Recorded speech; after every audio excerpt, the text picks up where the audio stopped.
Party people in the place to be, live from 58 Dream Street. We're James of the Games. And today, change of pace. A 90s Japanese game. Pardon the filter here. The purpose for it will become clear in a moment. I'm soon to start a Chrono Cross Let's Play. In fact, this is of a piece with that. Because in the new remastered edition, the Radical Dreamers edition, they've included the 1990s Super Nintendo, and more specifically Bandai Satellaview, interstitial game, Radical Dreamers, which, from everything I know about it, is that it's a visual novel. It was released on the Bandai Satellaview, so it never came stateside, and that was like an online service, I think akin to sort of like Sega TV, if you remember that from the 90s. And it bridges the gap between Chrono Trigger and Chrono Cross. I've played quite a bit of Chrono Trigger in my life, which I suspect is true of a lot of Super Nintendo playing dudes of my age. But also, like I imagine a lot of people of that age, I never wound up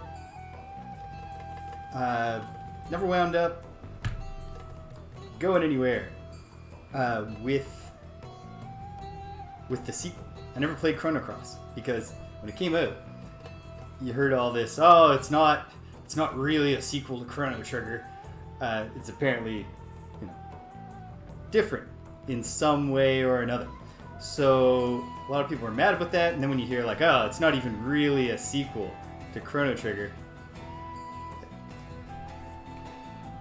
maybe a little bit of interest was lost. So I never tried it. I'm going to try it now, but I figured if I have access to this visual novel from the Super Nintendo, from the Bandai Satellaview, and it's going to bridge the gap, I might as well check it out, see what it's like.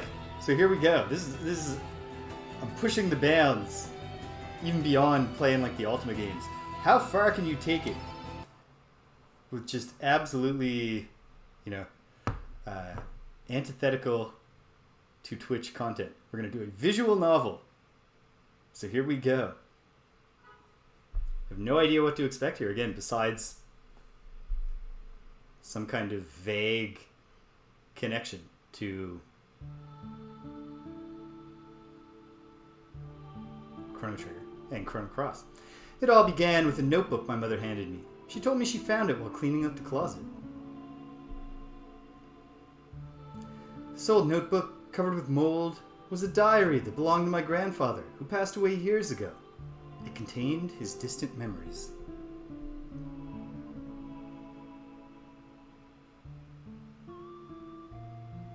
I wonder if you still remember how we first met and our many adventures. It all seemed like a dream. We ran like the wind during those warm summer days long ago. You were a piece of a star that fell from the sky.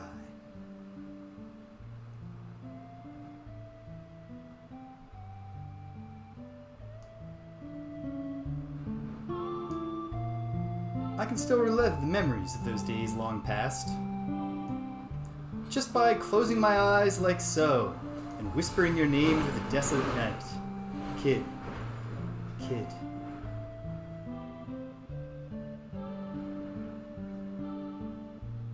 I was expecting a third kid there. So I guess Kid is an actual name of a character, and not just, an older character making a nickname for a younger character.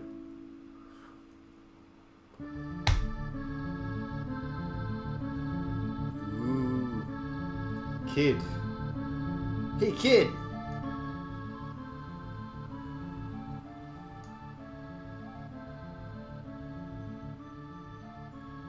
Are you ready, Kid? I know you're anxious, but stay on your toes. Yeah, likewise, mate. You mess up, I'm leaving you behind. Got that, Surge? Might have to revise these voices when I see the characters. Surge and Kid. About to do something. Come on, Megio, let's go. That bastard Lynx is gonna get what he deserves. Say your prayers. Not that it'll do you any good. I assume that we're looking at Two of Surge and Kid there. Okay.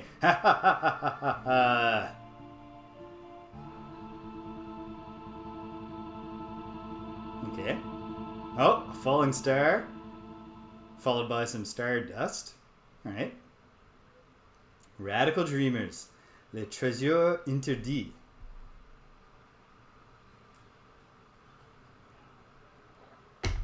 Here we go.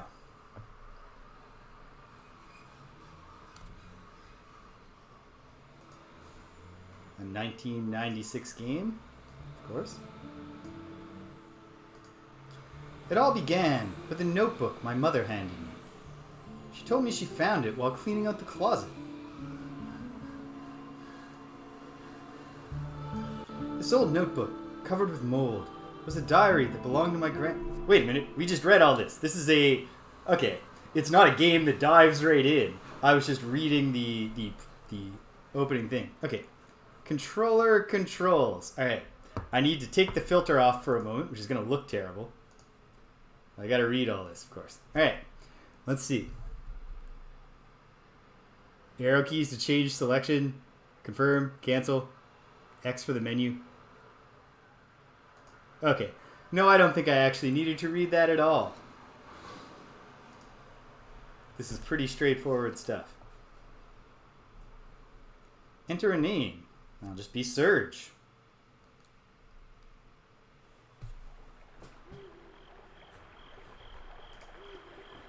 The old lady's tip-off was right on the money. The counter spell on the barrier around the outer walls could have done a real number on us.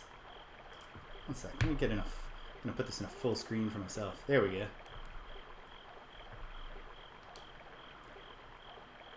Kid's plain, unadorned braid flicked back and forth across her shoulders as she walked. Okay, so that's Kid talking. Kid's a lady. A young lady, presumably. We picked our way through the elaborate lattice of the manor's magic shields, moving in closer and closer to Lord Lynx's stronghold. There were three of us. Kid, Majil, and me. I guess it must have been 3 years already since I first met Kid. Back then, I was just a wandering musician. One second here. Continuing to mess around with my own display. There we go. Back then, I was just a wandering musician, traveling wherever my feet would take me, and wherever a few tunes would pay for a good bed, for a warm bed. It was in the Outlands, in a town called Rajuria, where we first ran across one another, and since then, she dragged me along on a whole bunch of adventures. And misadventures, too. Ah, Kid. She was a thief. And not just any thief. Just a few months shy of 17, and already renowned as one of the realm's greatest. Renowned, I guess, by the other thieves? I can't imagine that's a general acclaim. What's more, she was achingly beautiful, stylish, a joy to be around, and a dab hand at campsite cooking, or so she liked to claim. The truth was a little different. Those bandits with hearts of gold you've heard about in stories, the ones who steal from the rich, give to the poor, yeah, that wasn't Kid's style. She was short-tempered, prone to lying, bossy, obsessed with money, and rarely did she care to listen to a single word anyone said to her. She wasn't all bad. Probably.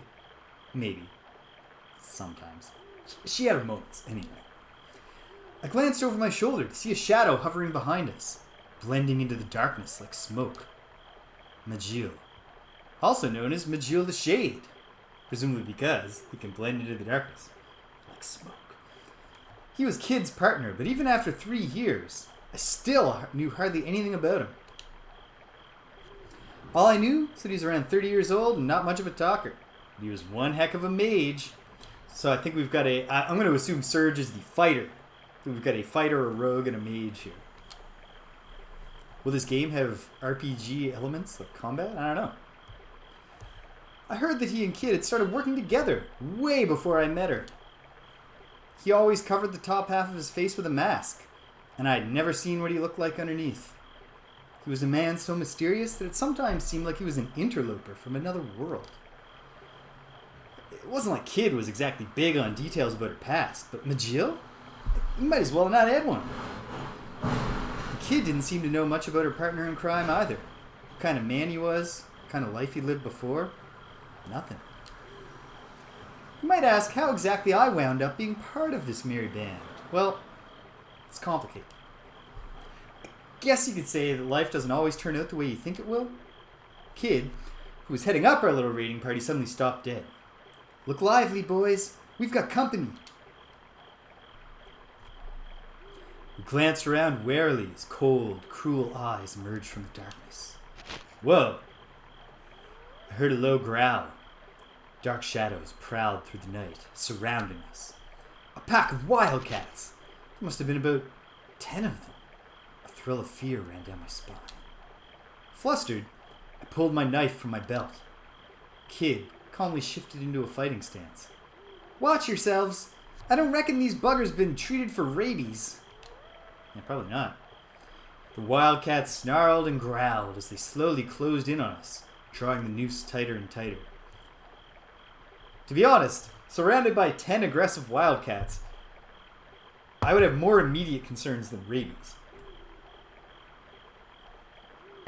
Rabies can't hurt you when you've literally been torn apart by a pack of wildcats. Their eyes glinted in the darkness like fireflies, and strings of eager spittle dripped wetly to the ground. Then, one of them set an almighty roar soaring to the moon, and the hunt was on. What was I gonna do? Well, I don't know if I know any magic. Defend myself. I think I should get involved. Think fast. Kid dived. Okay, you gotta make. All right. Kid dived into the thick of the pack of wildcats and gave the largest of their number an almighty kick in the chops. The startled beast gave a yelp as it was sent flying. I turned to my right to see that a nearby wildcat was charging towards me, its head lowered menacingly. Panicked, I tried to make a last-second dodge, but I wasn't quite fast enough. Its claws scraped against my sides as it rushed past me. I winced in pain for a moment, then turned to face my foe and readied myself. Gotta remember, make choices quick. I struck at it wildly, yep. I slashed at a nearby wildcat with my knife. The beast tried to leap clear, but I was already too close. See, I baited him in by giving up that shot. It was a plan. I felt the blade make contact, and was rewarded with a screech of pain. The wildcat jumped away, this time managing to put some space between us. It looked like I hadn't cut it very deeply. I stood my ground, changing my grip on the knife and waiting for another chance to attack. Surge! Behind you! Panicked by Kid's warning, I whirled around and came face to face with a pair of eyes blazing like hellfire. Defend myself. There wasn't time to do anything but try and protect myself. In a moment of sheer desperation, I crossed my arms to guard my face. Instantly, I felt the wildcat's fangs sink into my exposed wrist. It had thrown itself bodily at me, bowling me over backwards. Arrgh! My arm still in its powerful jaws, the wildcat pinned me to the ground and shook its head. I tried desperately to free myself, but it was clamped on me like a bear trap, and there was no way of getting loose. The sound of fang on bone was sickening. But just then, the creature recoiled with a screech. Kid had buried her knife deep into its gut, while I distracted it. She quickly capitalized on its terror by giving it an almighty kick. Free of the wildcat, I staggered to my feet, holding the throbbing wound in my arm. I was breathing heavily. The handle of my knife was slick with sweat, and I tightened my grip. With a kick like a bolt of lightning, Kid landed a clean hit on the flank of a nearby wildcat. It staggered before losing its footing, letting out a pathetic cry. The Kid had already moved in to finish it off. And then, the roar of fire. A burning smell filled my nostrils, and next to me, a shrill screech pierced the air. It's probably Majil's magic, right? Majil's fire spell engulfed the head of a nearby wildcat. It fled, darting off into the darkness like an arrow. I scanned the area. Only moments ago, we had been surrounded, but now, there wasn't a single wildcat left. Kid and Majil had either sent the rest off with their tails between their legs, or put paid to them once and for all. Ha! You're dreaming if you think that a pack of flea-bitten moggies is gonna stop us, Lynx? Kid crossed her arms and flashed a triumphant grin. Meanwhile, I was panting heavily, and I felt like my legs were about to give out from under me. I collapsed to my knees, overwhelmed by what I'd just been through. Whew! I had taken a few hits, but I was fine otherwise. A couple of scars to talk about later, maybe. But nothing that would stop me carrying on. Are you hurt? Majil looked down at me, his face expressionless as ever. No worries, Madge, he'll be alright, said Kid, barging in to get a better look at me. He may be a whining sook, but it'll take more than a few scratches to kill this one. She was nothing if not sympathetic. She was right. This was no time to be bemoaning my lot. We hadn't even reached the manor yet. I dabbed at my wounds with a tincture-soaked cloth, wrapped them with bandages, and then looked up at the other two. Just getting started, I grinned back, putting a brave face on things. That's what I like to hear, Kid cheerily announced from close quarters. But then her eyes turned cold, like the cool glow of the moon in the night sky. It's gonna be a long night. I nodded, trying my hardest not to utterly lose myself in her pale blue eyes. Alright, let's get this show back on the road!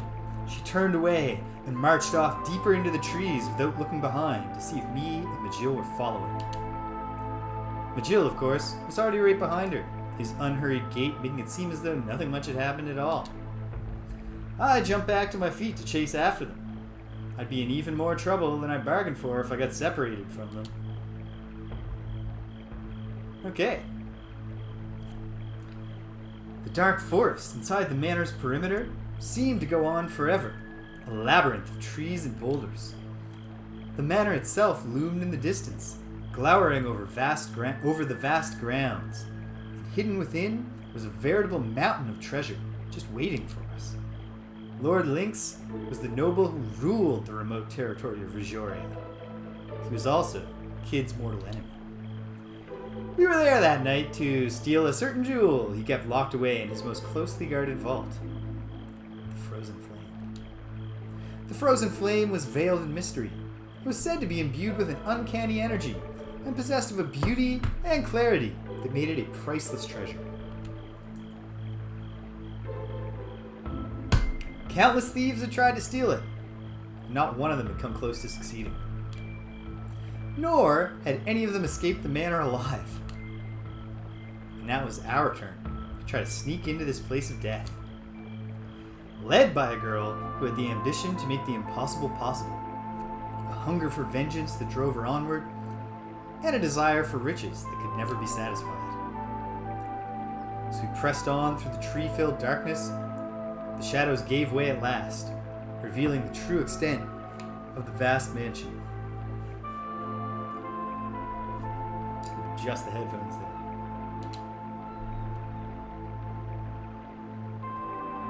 So this is well written so far. Not the characterizations aren't, astonishingly deep, but I've got a very clear feeling of the trio here and their dynamic. And this is moody. It's cool. I don't understand in any way how this relates to Chrono Trigger, but it doesn't have to be cool in its own right. Ha! Finally, say your prayers, Lynx, because we're coming for ya. Keeping to the overgrowth and the shadows of the trees, we made our way around the manor walls in search of a means of entry. Eventually, we came to a terrace overlooking the garden. There was no sign of any guards nearby. The only thing surrounding the manor was an uncanny stillness. This will lead us straight into the West Wing, just as well. Oh, this is Magil speaking. This will lead us straight into the West Wing, just as well. We don't have any business in the rest of the manor tonight, said Magil, gazing up at the dark building towering over us in the night. Alright then, what are we waiting for? With that, Kid made to vault over the railing of the terrace. Stop, Magil hissed sharply. Remember what we're here for. Our main target is the vault and the frozen flame within it. We focus on this above all else. Your vengeance is of secondary concern. agreed. Glancing over her shoulder, Kid replied with a reluctant, Yeah, don't get your knickers in a twist. But if we happen to run into him, I'm gonna knock that Drongo's block off, and neither you or anybody else is gonna stop me.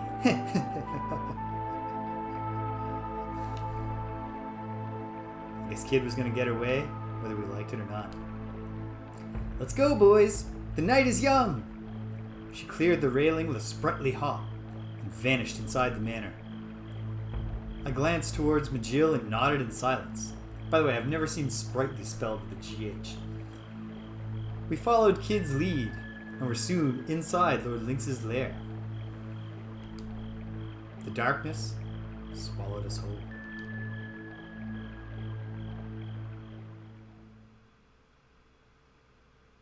Alright. A corridor stretched off to the left and the right from the terrace. It seemed equally dark and chilly in both directions, so this hardly matters. Flip a coin in my mind, we're going left.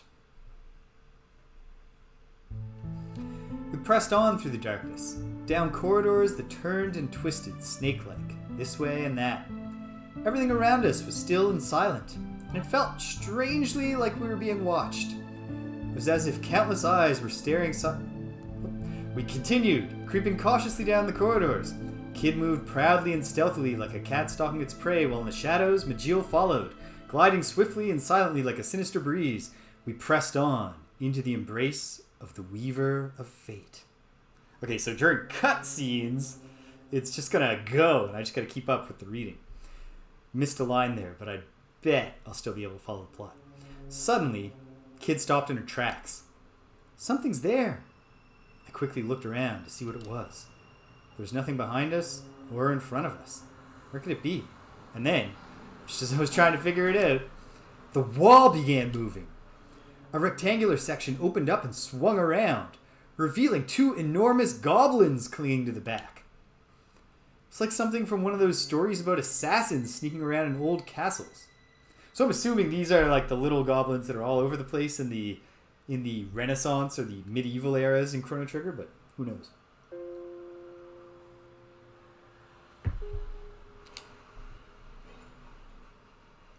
Okay, no, it's not. You goblins? Screamed Kid. They definitely look like goblins to me. Maybe a touch on the large side. Okay, so perhaps they are connected to the Chrono Trigger enemies. There were 4 in total. 2 in front of us, and 2 that appeared behind us, cutting off our path of escape. Majil rushed toward the 2 behind us. Meanwhile, Kid leapt at the 2 in front, holding her knife in both hands. I drew my knife and rushed to Kid's side. Crash! The spiked ball of a goblin's morning star smashed into the ground, crushing the stone flooring. Kid nimbly leapt into the air, evading the attack, and landing on the goblin's exposed hand. She swung upward towards the goblin's head, plunging her knife into its left eye. Then she flipped backwards and stood ready for the next attack. That was Kid's style. Float like a butterfly, sting like a bee. The next goblin charged in, swinging its sword towards me. I jumped back to keep my distance. For a moment, I thought about copying Kid's trick, but I didn't have the confidence to pull it off. It's better off keeping an eye on my enemy and doing things my own way. Though I did wish I could fight like her. The goblin pulled the iron ball out of the floor and came at me, swinging it overhead. I dodged the attack and kicked it in the face, using the opportunity to plunge my knife into its heart.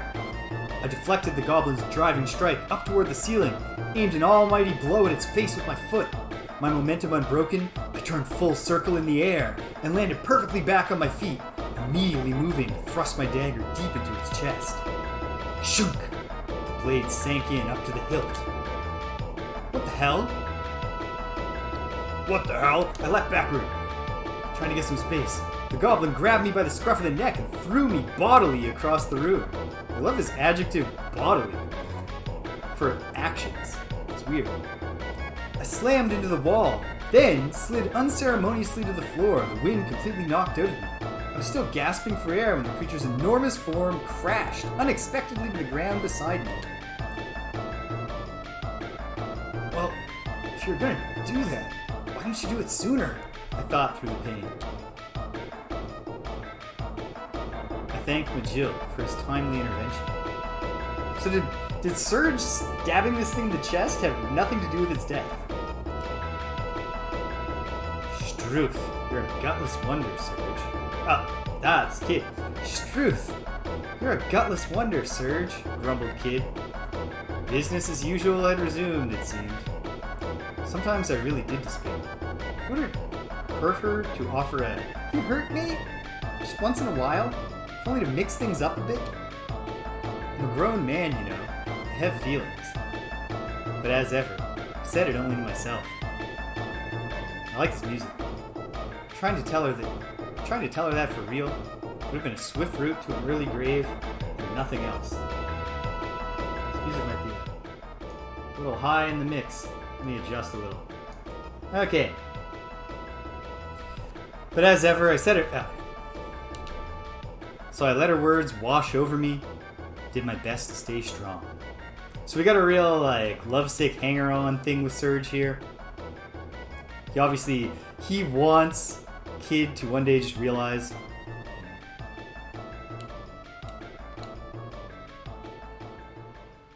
that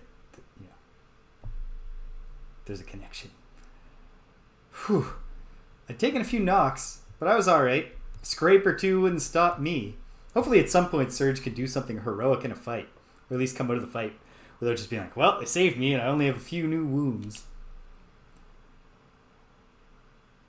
Maybe you ain't such a drongo after all. Just goes to show, any old weirdo can make something of themselves if they put their mind to it. Kid's eyes glinted with mischief.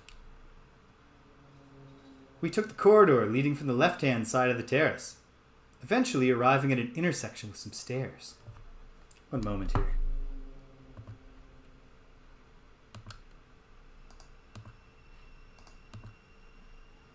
Oops. Okay. All right. Very good. Here we go. The path to the right led down the stairs. The path to the left was a dark side passage. The main corridor continued straight onwards. Let's go on this dark side passage. We headed down the side passage. I mean, we're thieves, right? We gotta be creeping around in the dark. At the end of it, we came to an old, immaculately polished door. Immaculate. Let's see what's inside. Kid gently pushed the door ajar and peeked into the room. Shouldn't someone put a cup to the door or something first? And that was not gentle. But okay, she peeked in. She knows that I'm there. We slip in. The next thing I know, she slipped inside. Majil and I followed. Looks like a study. The room was lit by the moonlight coming through the long, slender windows, slanting down in pale beams through the darkness. It was pretty big for a study, with an immaculate antique desk dominating the center. I would call this room a library rather than a study. My goodness. There were rows of bookshelves lined with thick, dusty old tomes. The wall to the rear of the room was decorated with paintings, and shelves of vases and painted plates stood before it. They all seemed to be curios from foreign lands. I'm going to check the desk, because maybe we can find out something more about the home by looking for personal effects. I went over to the desk and started searching the drawers. There, I found a neatly arranged set of pens, ink bottles, other writing materials. Nothing of interest, in other words. A small portrait on the desk caught my eye. Something of interest. Why'd you say there was nothing, Surge?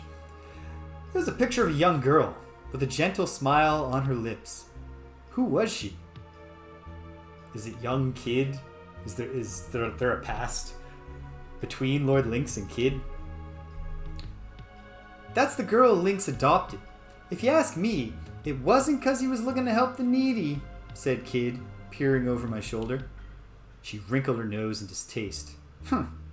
Not even a looker. I put a pin in it, but I'm going to say right now.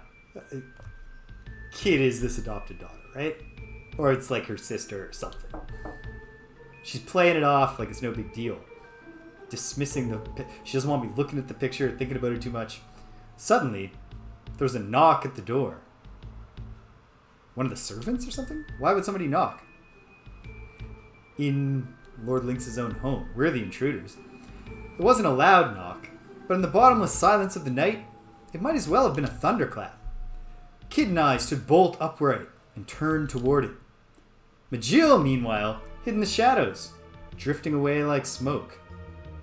Shouldn't we all instinctively do that? Panicked, I whispered to the kid.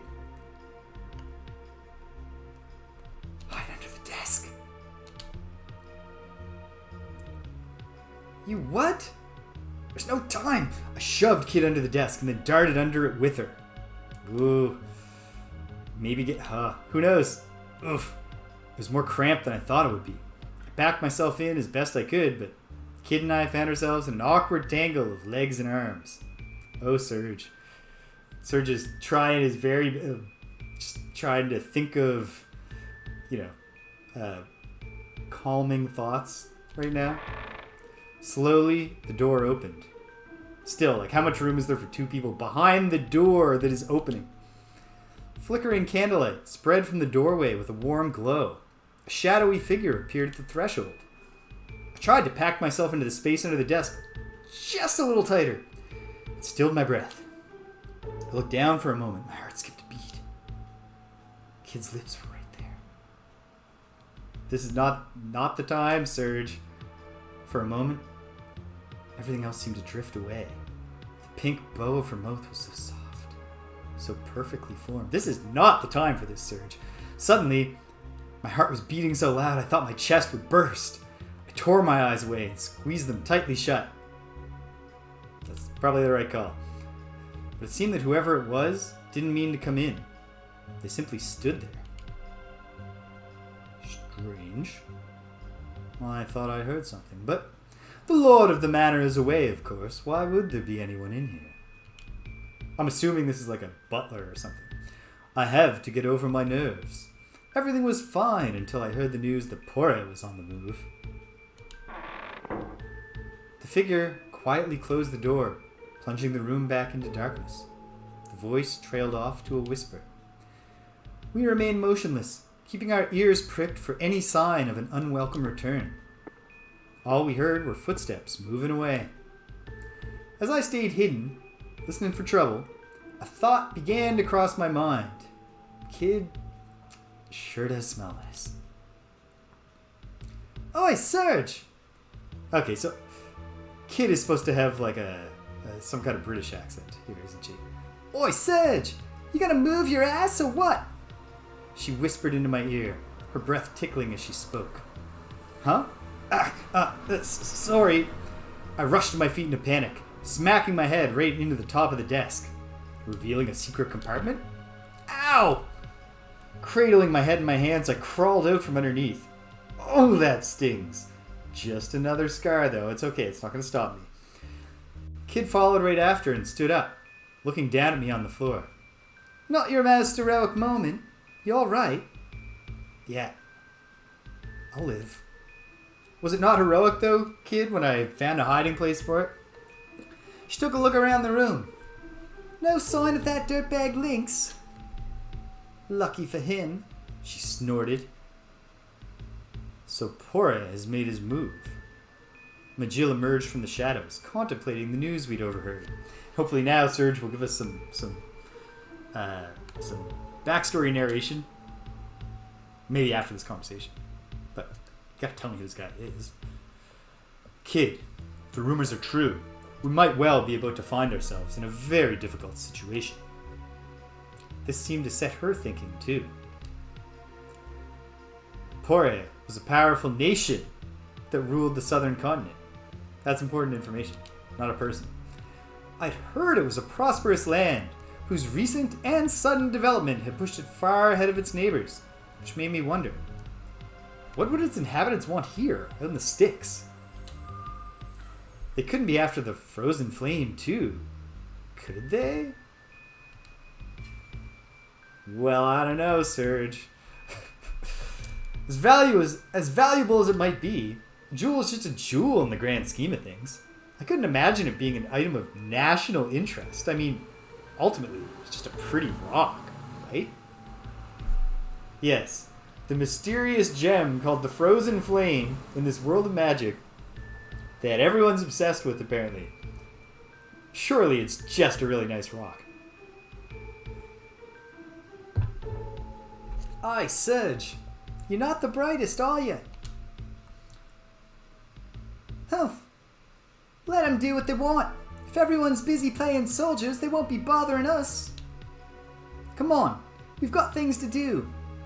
She headed for the door. We left the room and made our way back down the side passage. We made our way back down the dark side passage leading from the study. Eventually, we arrived back at the intersection. Some stairs led downward, and the corridor branched left and right, with the right heading back toward the terrace. Let's take the left branch. Before we go down the stairs, let's explore this floor.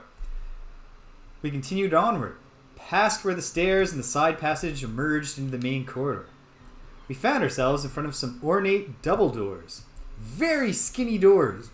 These double doors have the same width as the single door to the study/library, although they're also very tall. Weird.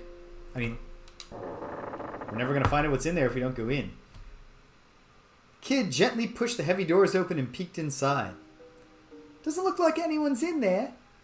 It seemed to be the main hall of the manor.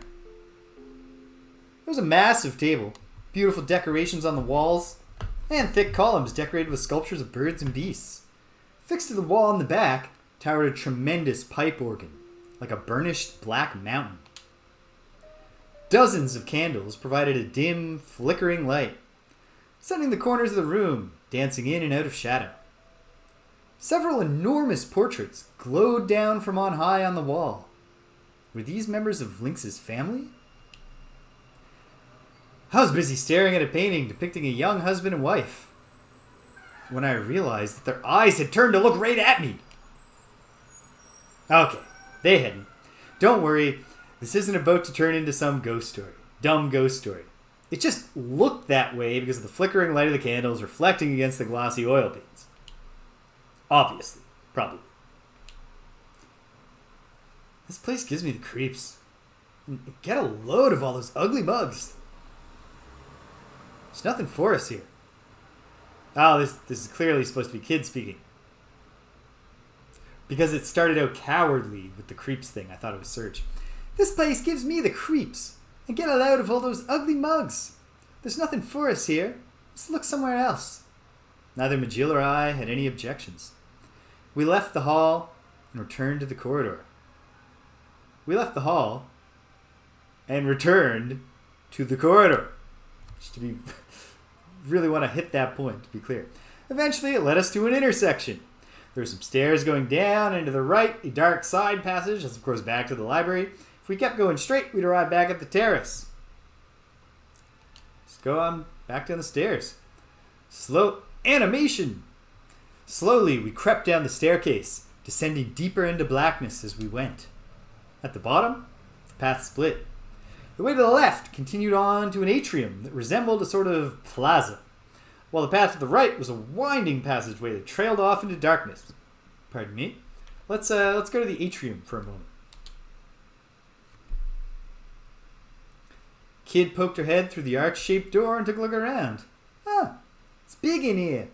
Must be some kind of hall. We took a cautious look around. This kid voice is brutal. I can't promise I'm going to get better, but I am mentally aware that it's not going great since I tried to incorporate the accent. We took a cautious look around, then entered, one after another. The atrium was like a beautiful plaza, complete with a statue that doubled as a fountain. I don't know how beautiful of a fountain that is. Whatever. I mean, it's cool. Pillars and arches lined the walls, and in the center was a small pool of clear water, above which the statue stood. On the other side of the room, I could see another arched entrance, like the one we had come through. Go figure, the atrium has more than one entrance. Ooh, that's cold. Kid was scooping up water from the fountain. I went over to her, and resting my head on the edge of the marble basin, peered into the pool beneath. Shadows flickered under the water's surface. You reckon these fish are rare? As in, valuable? Kid leaned right over the edge. I couldn't see the bottom. Wondered how deep it was. The shadow of one of the fish grew larger and larger. Whoa! Sensing danger, Kid leapt back from the edge. Clack! A fish leaped out from the water and snapped at her, its jaws bristling with razor-sharp teeth. Its mouth closed shut on the air where she'd been only moments before, and with a splash, the fish darted back under the water. This is like a platform game obstacle here in the middle of our visual novel. We just gotta figure out the rhythm, and then we can hop over to the statue. Pteranodons!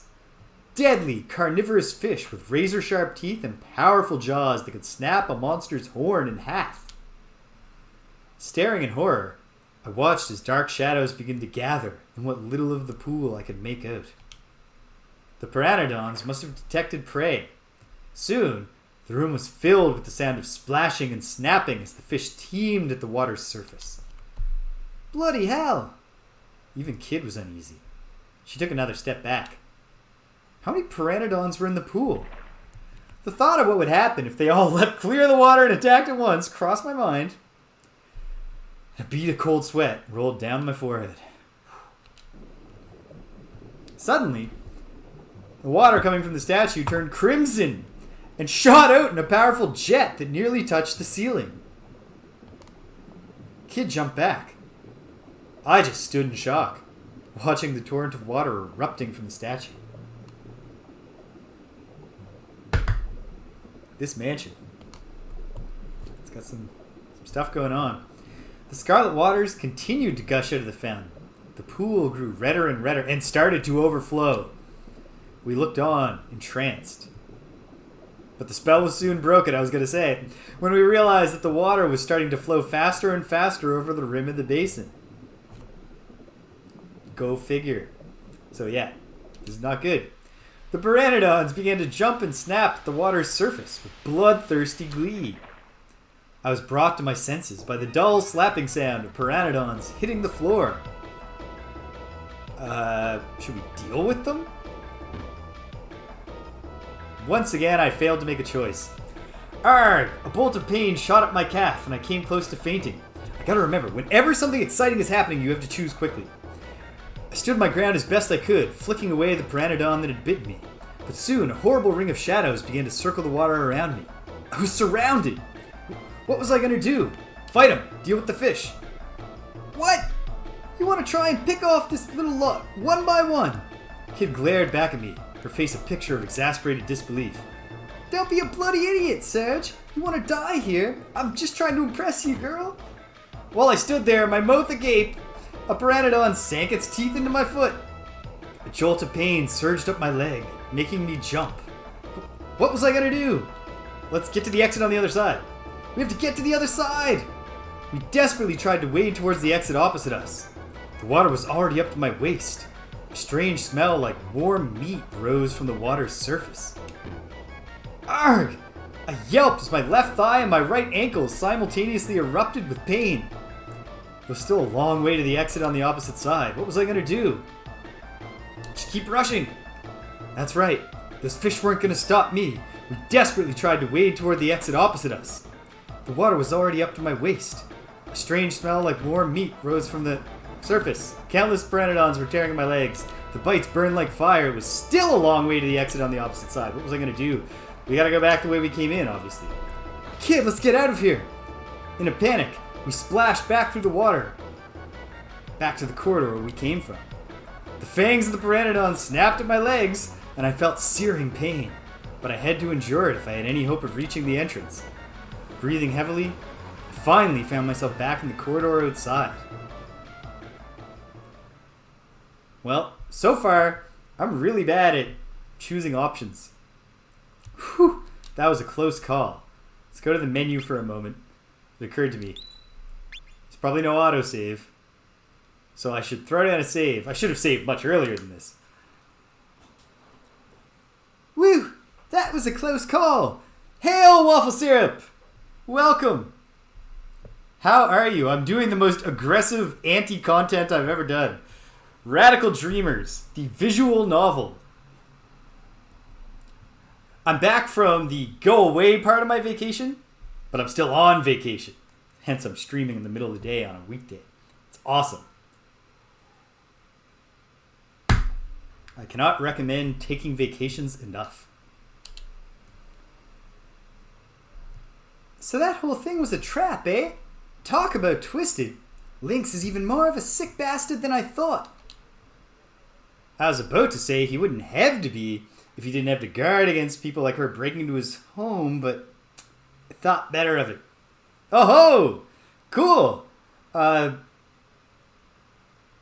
How's that? I figured you probably had something on the go because I haven't seen you the last couple times. You missed the end of Ultima 6. But you can watch it on replay. Would you believe that it turned out that we didn't have to exterminate the gargoyles? We had to understand them? Well, at any rate, I think we can consider that a dead end. Let's go back. Defeated, we left the atrium. So the atrium sucked. Something caused Kid to stop in her tracks. Nah. Well, I mean, I've heard that's certainly something that can happen when you're visiting your grandparents. It's been a while for me because my grandparents are gone and have been, but... Oh man, that's a rough combination. Busy and boring. At the same time, treasure your grandparents while you have them. Even if it's sometimes boring to be there. Something caused Kid to stop in her tracks. Hello, hello! What do we have here? She pointed to the side of the entranceway to the hall. I found myself face to face with the sculpture of an old man's face with a truly phenomenal beard. Whew! Although, honestly, the crazy facial expression, the big mouth, the infinity symbol-shaped mouth grabbed my eye. The sculpture's eyes seemed to gleam with life. For a piece of marble, it seemed almost too realistic. I'll catch you up, Waffle Syrup, or anybody else. I don't know who's there, who's been there. The story so far is that it's a trio of thieves. Surge, that's me, the player character. Kid, she's the 17-year-old leader of the thieves, and Majil, who's like a 30-something, 30-ish, taciturn mage. So I guess Surge is like the fighter of the team, but he's actually an incompetent fighter. He seems like kind of a wiener. He's in love with Kid. Kid is just greedy and focused on the thing. Her objective. They're breaking into Lord Lynx's manor. He's the ruler of their backwater province of Rejuria. And they've broken into his manor for the thief goal of stealing the frozen flame. But also, Kid has a personal vendetta against this Lord Lynx. And Majil is like, keep your focus on the stealing and forget about your stupid vengeance. We'll see. It's a mouth of truth, announced Majil. An enchanted statue that can tell when you're lying. If it catches you out, it'll bite your hand off. Majil kept his explanation simple, so the Kid wouldn't drift off before he got to the important part. Huh. So what's it doing here, then? I suspect it's part of a greater mechanism. Stick your hand in its gob, do you? Righto. Let's see what happens, shall we? With a mischievous glint in her eye, Kid darted over and stuck her hand in its mouth without a moment's hesitation. Surge, you just missed a great opportunity to score some points by just being brave here. She stood there for a moment waiting, but it didn't take long for her to get bored. Nothing. Suddenly, I had an idea. Hey, Kid, who's the greatest thief who ever lived? Waffle Syrup, have you played Chrono Trigger or Chrono Cross? Which this, Radical Dreamers, is the interstitial between, apparently. Although so far I cannot, except for a character whose name starts with M-A-G, who is a taciturn mage. I see no connection. backwards, and I have no idea how it could connect forwards. Hey, kid, who's the greatest thief who ever lived? Ha! Me, of course, you drop. Kid answered without a moment's hesitation. And then, suddenly, her face twisted with pain. Okay. Uh-oh. Oh, no. What? Surge? Why did Surge trick her into lying? Surge is in love with Kid. She has her hand in the de-handing statue mouth. Well, that's what he's done. The teeth of the marble sculpture had clamped down on her hand. It bit me, she cried. Knock it off. Everyone knows it's the truth. Ah! The sculpture bit her again as soon as she spoke. You little... A cold sweat formed on Kid's forehead. The sculpture was tightening its grip. It won't let go until you say something true. Despite the urgency of the situation, Majil was as matter-of-fact as ever. Just say anything, Kid! Anything! As long as it's the truth! Obviously, Kid wasn't listening. Instead, she just kicked awkwardly at the statue. Oi, Betty! Let go of me bloody hand! She planted her feet either side of its mouth and tried her hardest to pull herself out. She heaved, kicked and stamped, grunted and strained. And then, finally, her hand popped free. I was taken aback by what I just witnessed. I couldn't say a word. See? Told you it was the truth. Kid raised her hand in the air triumphantly, as if to demonstrate. I could see heavy bite marks. The sculpture hadn't come away from the struggle unscathed either. Kid's attempt to break free had left it cracked in several places. Majil pointed silently at part of it. I went to take a closer look and saw a pale, flesh-colored tongue. British! Welcome!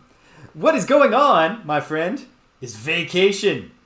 I'm going... I don't know. I'm still figuring it out because I'm easing in. And I only have 4 weeks of vacation. But I'm definitely going to do a Let's Play of Chrono Cross during the weeks. And this is an interstitial game that connects Chrono Trigger to Chrono Cross, although I don't yet understand how it does either of those things. How it connects back or connects forward. So, yeah. So you can expect some more stuff from me. Right. Wait, pale flesh-colored tongue. And how are you today, British?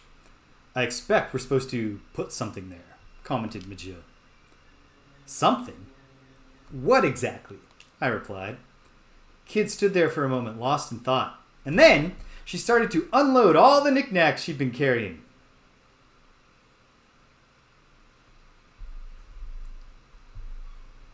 Won't make it in time.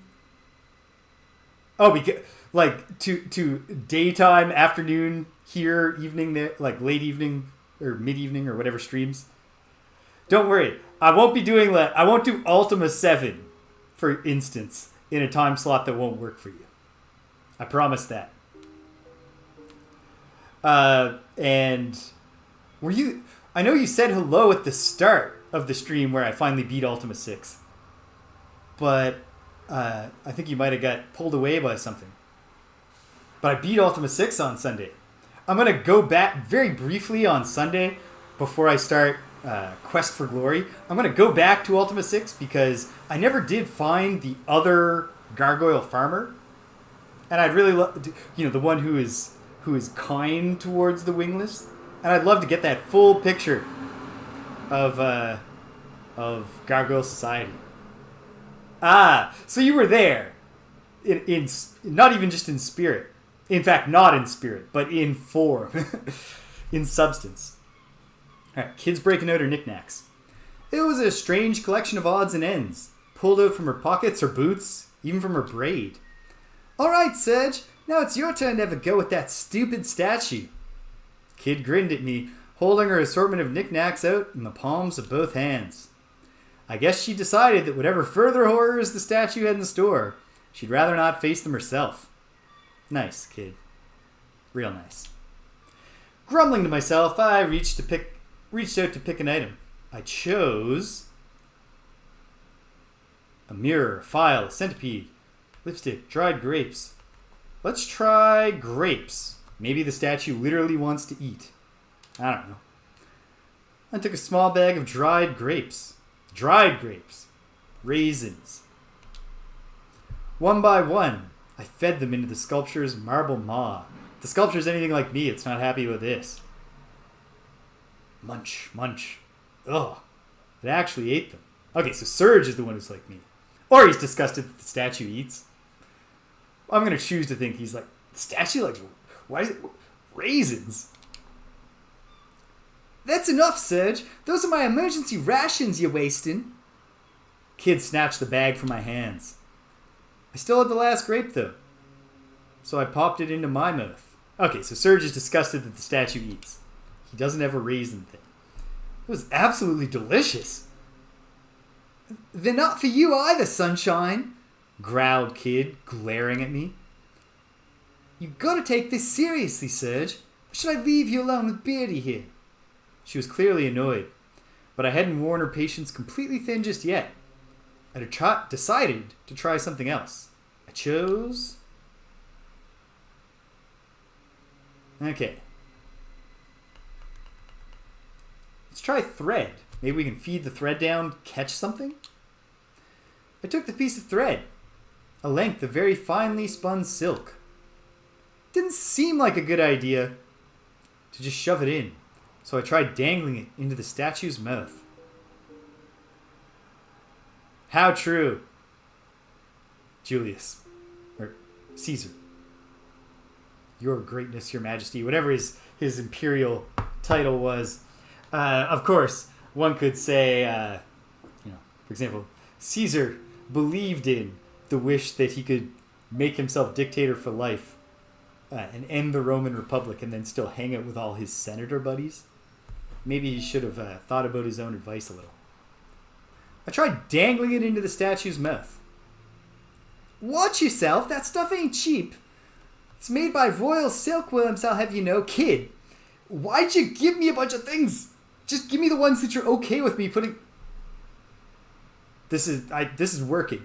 I am having the same relationship to Kid as Serge. I like her as a character, but she's pissing me off.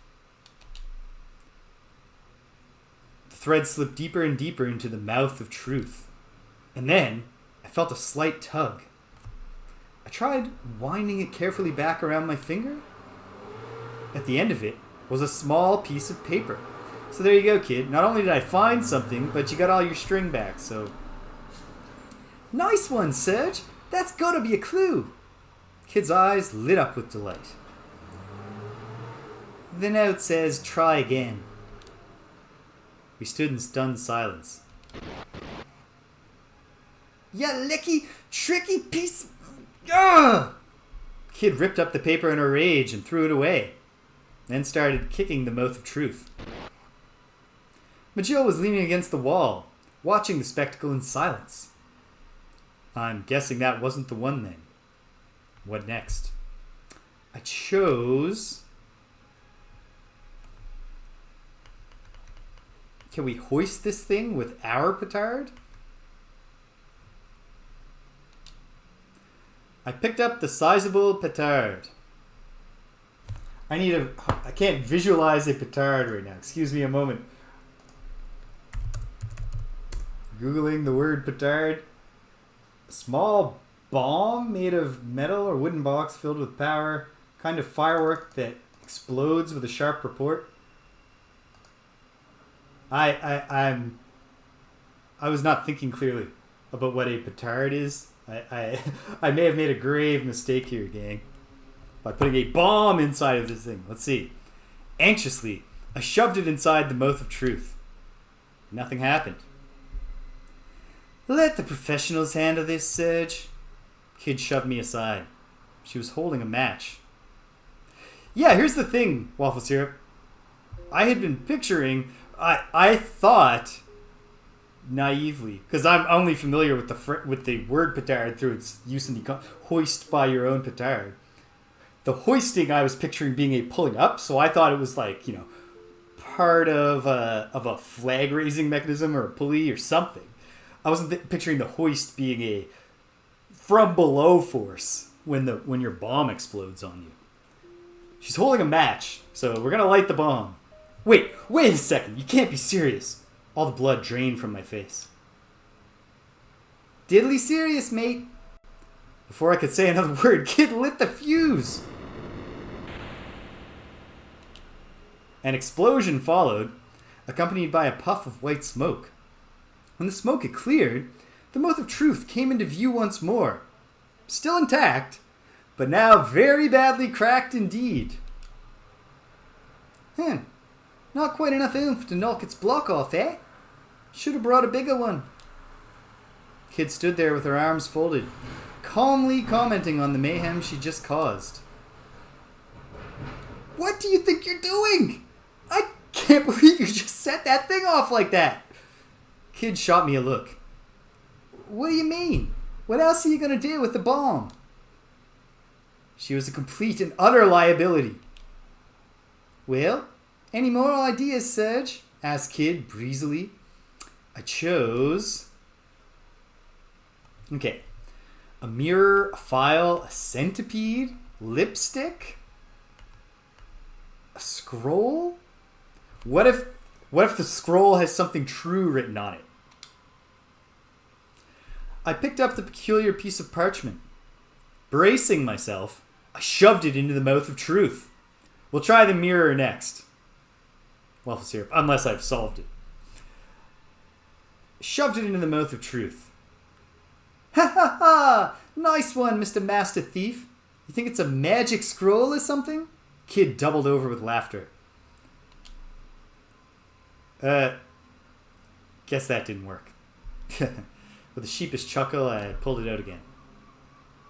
Oops! My hand slipped and the scroll unfurled. It was filled with strange symbols. Noticing the confused look on my face, Majil spoke up. It's a decoding chart, used for the Imperial Guard's field reports. Huh. That's all gibberish to me. It wouldn't be much of a code if it wasn't, would it? Kid muttered witheringly. I was too embarrassed to reply.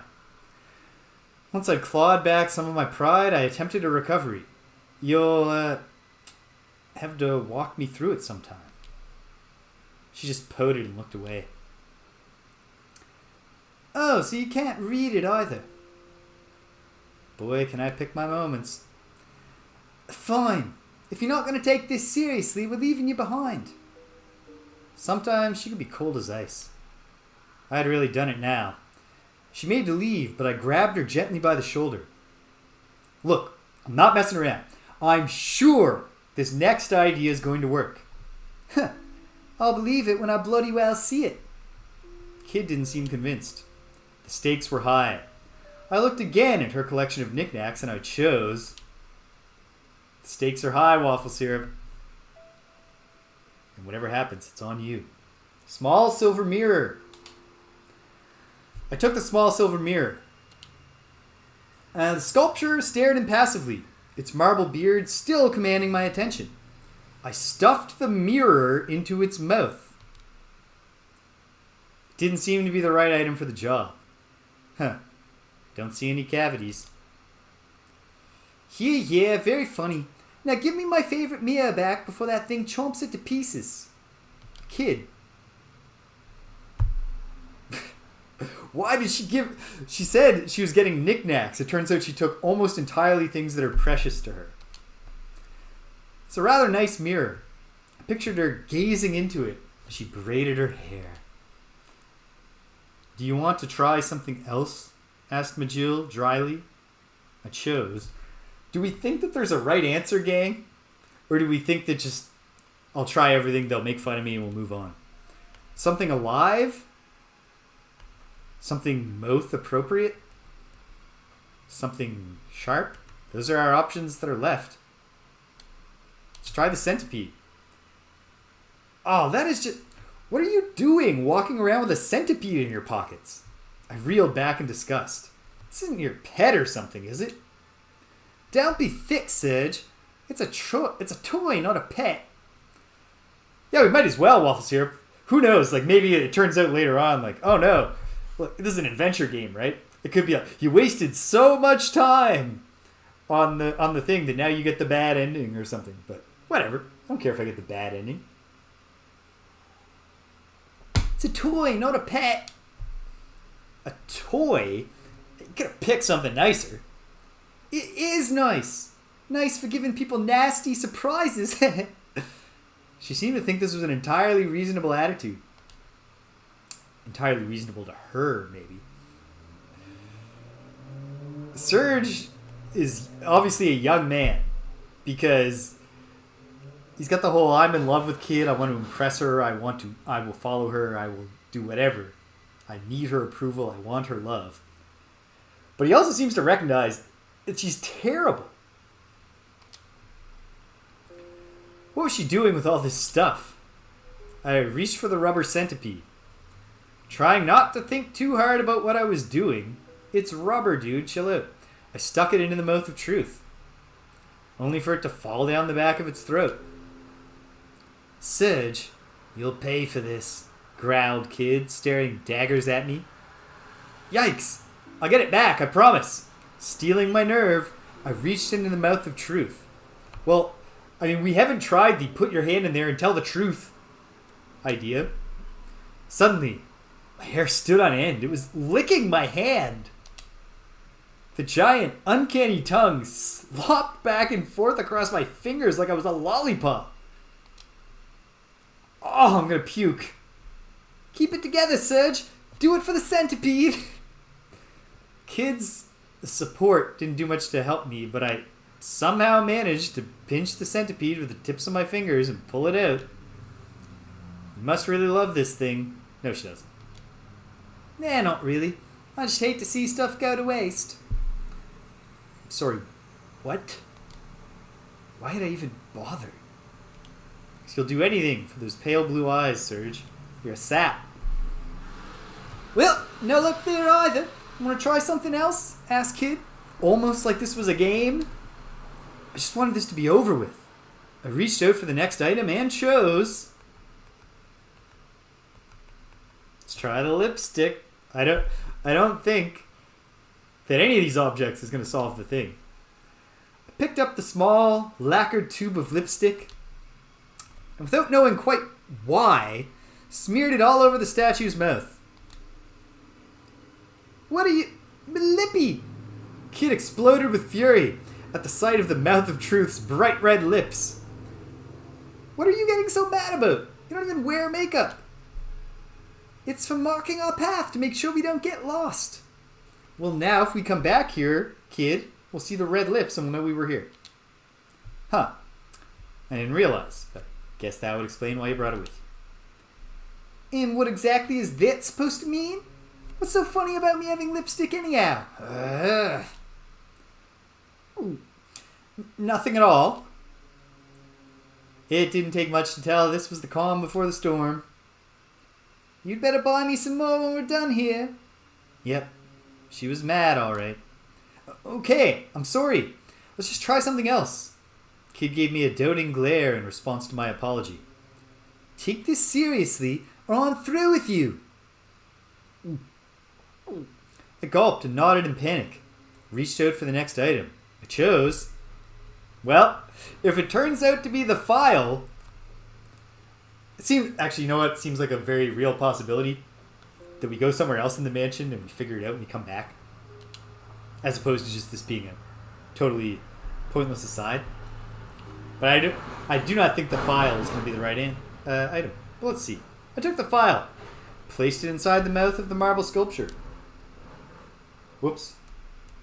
Did not mean to go to the save menu.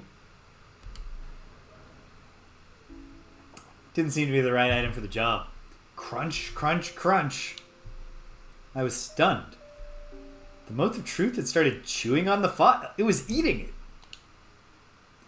Oh! Kid screamed with rage. The file! Me lovely scratchy scrapey foil! I can't believe you just let that happen! Crunch. You're in big trouble now, mate! She was clenching her fists and trembling with fury. Sorry, I'll get you another one, I promise. I also wanted to add Just Don't Hit Me, but I thought better of it. Yeah, it's true, Serge. There's nothing about Kid tells me that she's going to listen to a Please Don't Hit Me plea, but saying it aloud will put the idea of hitting in her head. I'll hold you to that, muttered Kid in a threatening grumble. Why do you gotta say... I don't understand. Like, it seems like Kid, who seems like a pretty street smart young lady, ought to at this point realize that she's got Serge wrapped around her little finger. He, like, just be like, Serge, go buy me a file. And he's gonna just go do it. If you're gonna just feed the statue all my stuff, we're done here. I promise that's not what I'm trying to do. You better not you better bloody not be, mate. Once again, she showed me her collection, and I chose to not waste my time on this. Alright, mental note. There is a statue. We can put things in its mouth. It has a tongue. Alright, let's just forget about it for now, muttered Kid, stowing all her valuables. Oh, they're valuables now. They were knickknacks when I was being encouraged to shove them in the statue's mouth.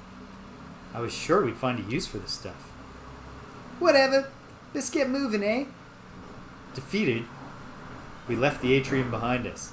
It does have bright red lips, so we'll know if there's another statue in a similar room, we'll know it's not the same statue, as long as the game has an internal flag for red lips on first statue.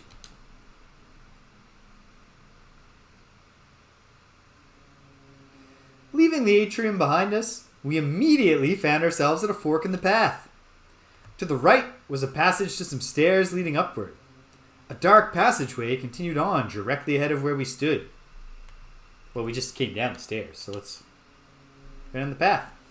We left the atrium and continued on down the path ahead. Eventually, we came across an ornate door on the right-hand side. Another tall double door. Something smelled fresh and pleasant. Flowers? Was it coming from inside? I don't know. Let's find out. After this, next time we're comfortable and safe, I'll throw in a save. Actually, I mean, it hardly matters. The choice is made. I know there are branching paths and multiple endings in this game, but I don't know how to get them, obviously. I don't know anything about it. We found ourselves in a tidy, welcoming room. The knickknacks and curios dotted around the place seemed to be well loved. The stately desk and the cozy-looking bed nearby... Cozy-looking bed. It's not a looking bed. Cozy-looking bed nearby, meanwhile, suggested the room's occupant was no stranger to luxury.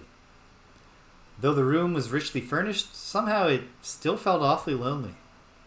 Kid took a quick look around before commenting. It's Lynx's girls' room. Alright, so earlier I had a suspicion when we saw a portrait of the girl that Lynx adopted that she might be Kid. And that there's... But this, I don't know. Because why would the... If she was and then she's left him to become a thief, why would he keep her... I guess if he's in love with her or he misses her. Who knows? A half-written letter on the desk and a teacup, still warm, suggested that the lady of the manor was still nearby. But it didn't seem that anyone was here now, so we decided to search the room. Some charming flowers, a discarded cotton handkerchief, a small bottle of perfume, nothing that meant much to me, nor anything that seemed particularly valuable. Kid seemed to have the same impression, and scanned the room, clearly not expecting to find anything. Oh, there we are, scanning the room, in the reflection of the mirror. The only item of note was a small antique box, which bore a crest resembling a viper. I decided where to look next. Let's look at the box. I picked up the small... David! Hope you're doing well today. Picked up the small wooden box on the bookshelf. I gently opened the lid and was greeted by a soothing melody. It's a music box. Go figure. A music box? It's pretty. There's something about that song. I'm going to turn it up for a moment Let me...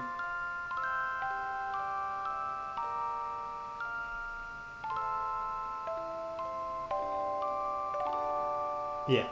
That is a song from Chrono Trigger, right? I'm not I can't think of it. I can't call the name of it to mind, but I believe that's a song from Chrono Trigger. It's a connection. Except, of course, that the music in Chrono Trigger is not diegetic. It's not like the, you know, the wind song is just always playing, like Chrono can always hear it when him and the gang are outside in the present day. Kid was standing next to me, and I could see something had changed in her expression. Because she has a connection to this... You do, huh, kid? Someone used to sing it to me, long time ago. Because you're either the girl, or you're related to the girl, or something. She turned her gaze downward and went silent. Kid? Startled, she turned to me. Her eyelashes glistened as if wet with dew. She walked to the door, not saying a word. Hey, kid, wait up! We left the room. Was she crying? Was Kid crying? Maybe I was just seeing things.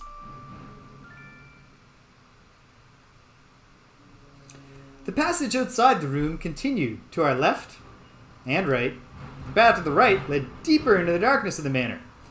Going left would take us back to the atrium and another branch. Well, let's keep going. Why would we want to go back to the piranha fountain room? We went down the dark passageway, eventually finding ourselves at a sturdy-looking, immaculately polished door. Kid sniffed the air. Just as I thought. Something stinks here. I reckon we found the beast's lair, lads. In the darkness, Kid's lips twisted into a grin that turned my blood cold. Can't be a coward, though. Got to impress Kid. Let's go in the beast's lair, Kid. I, Surge, am not terrified of this. Kid opened the door and slipped inside.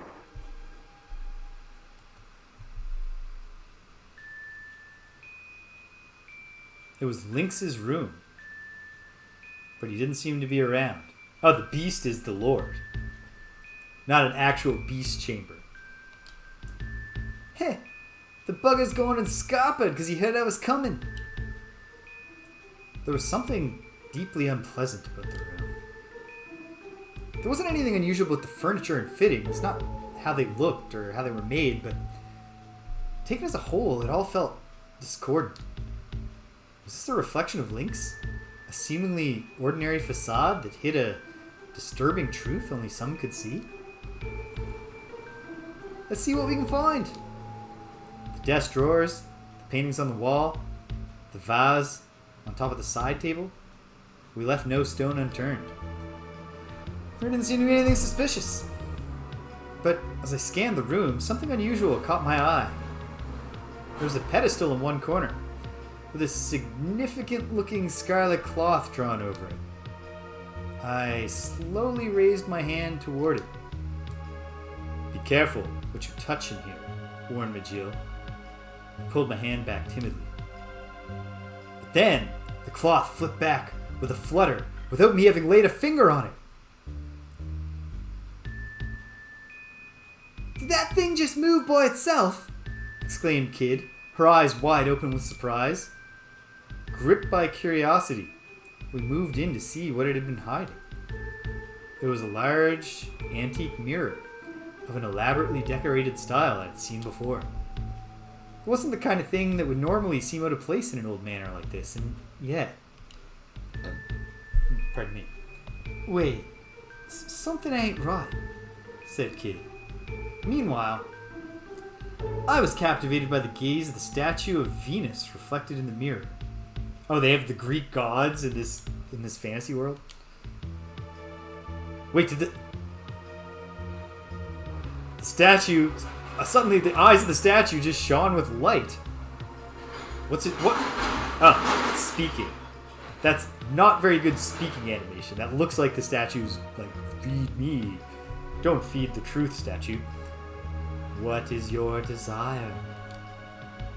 It spoke with a voice that was crystal clear, yet smoky and husky. I think I kind of captured that on instinct. The mirror, it's speaking. Oh, it's only the reflection of the statue in the mirror that is animated. That's cool. Ah, the whispering mirror, muttered Majil, as if he'd seen them 1,000 times before. What's one of those? Kid gave Majil a quizzical glance. A magical mirror in which a spirit dwells. The spirit can freely move between its own and other mirrors, and will share its wisdom with those who ask. Perhaps we should ask it something. I decided to ask it something that had been on my mind for some time. I want to know about Majil. I want to know about Majil's past, I said, casting a furtive glance in his direction. As you wish.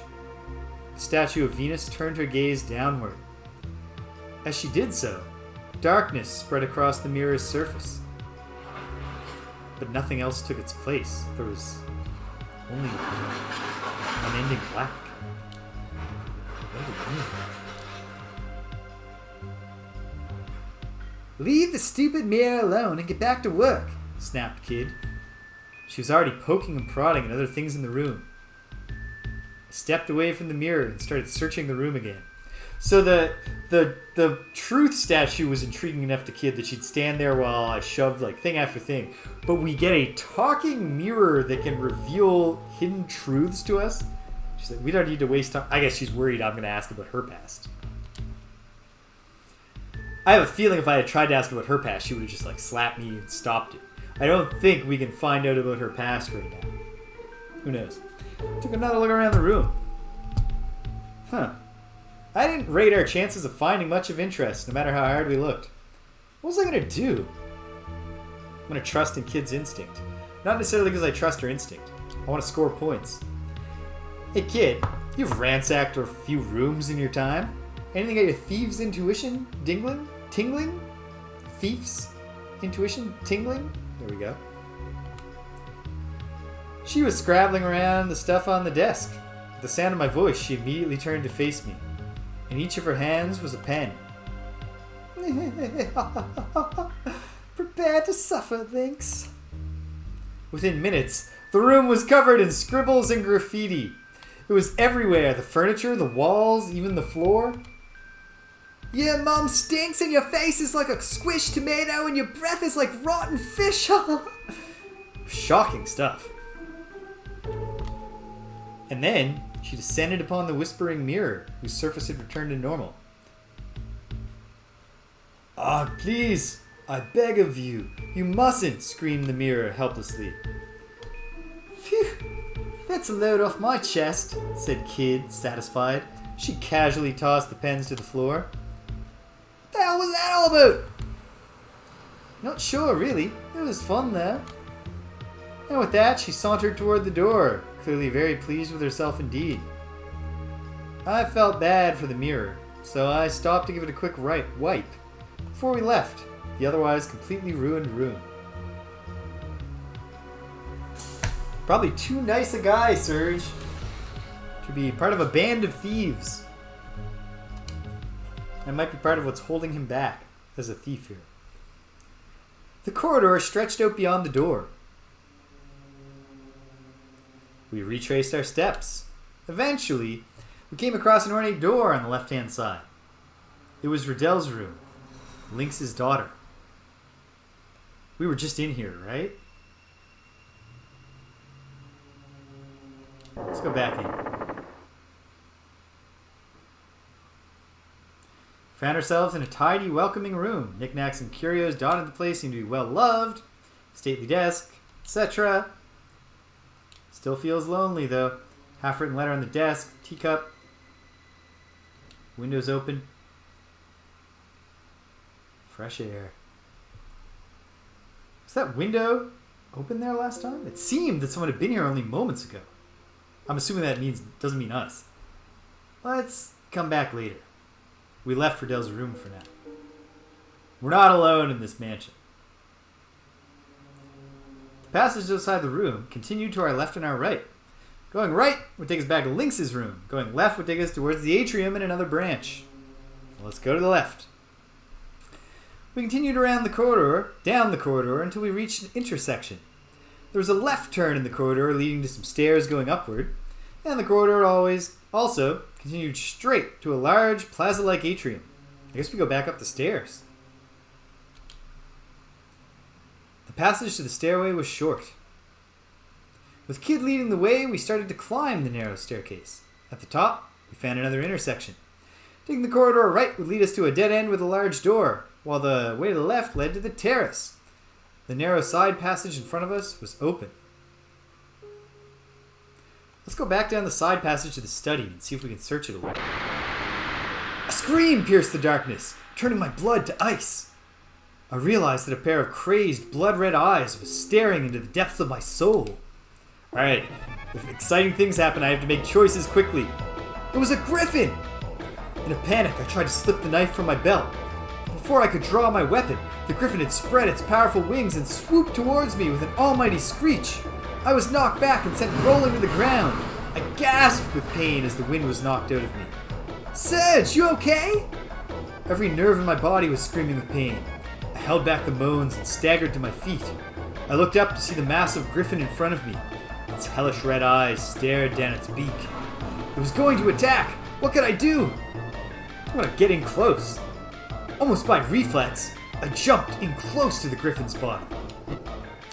But then it lashed out with its talons instead. Oh, Serge, you can't catch a break. Ah! A sharp pain ripped through my waist. I was finished. Clutching my lacerated stomach, I collapsed to the ground. Kid's screams grew more and more distant as my consciousness plummeted into a bottomless darkness. And that was how I died.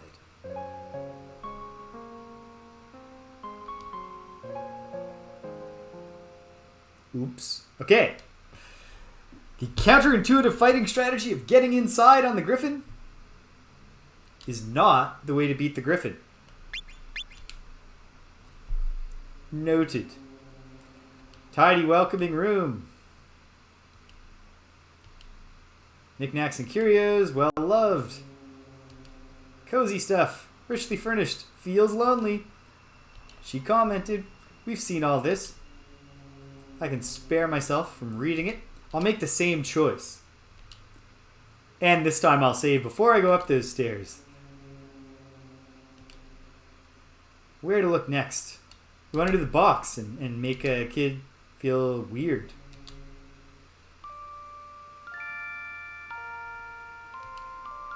I know this tune. You do, huh, kid? Someone used to sing it to me a long time ago. Kid? Is she crying? Kid crying? Maybe I was just seeing things. Alright, back on it. So we want to go check out Lynx's room. And then we'll go back up the stairs. Immaculately polished door. Kid sniffed the air. Something stinks. It's the beast lair, lads. We went inside.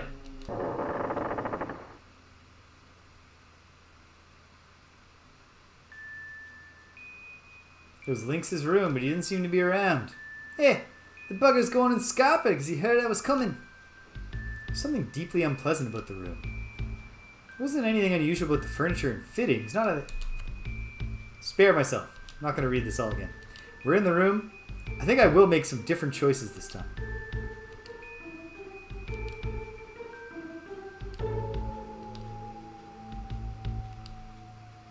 So the cloth comes off the statue. No finger had to even be laid up on it.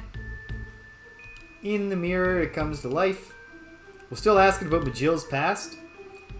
But I think I'll ask Majill for his advice on searching the room, since Kid was not helpful.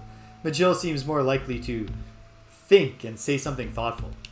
Probably should have asked him in the first place, but I was trying to suck up to Kid. What's your desire? I didn't go for Smokey and Husky this time around.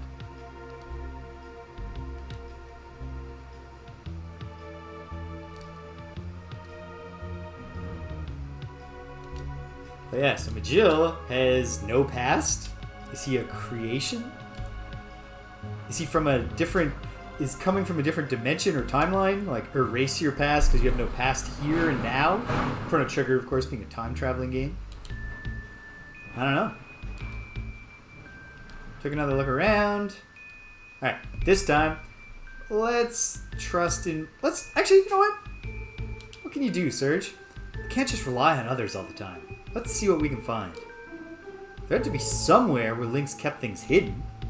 My eyes scanned the room and eventually settled on a large and comfy-looking sofa under the window.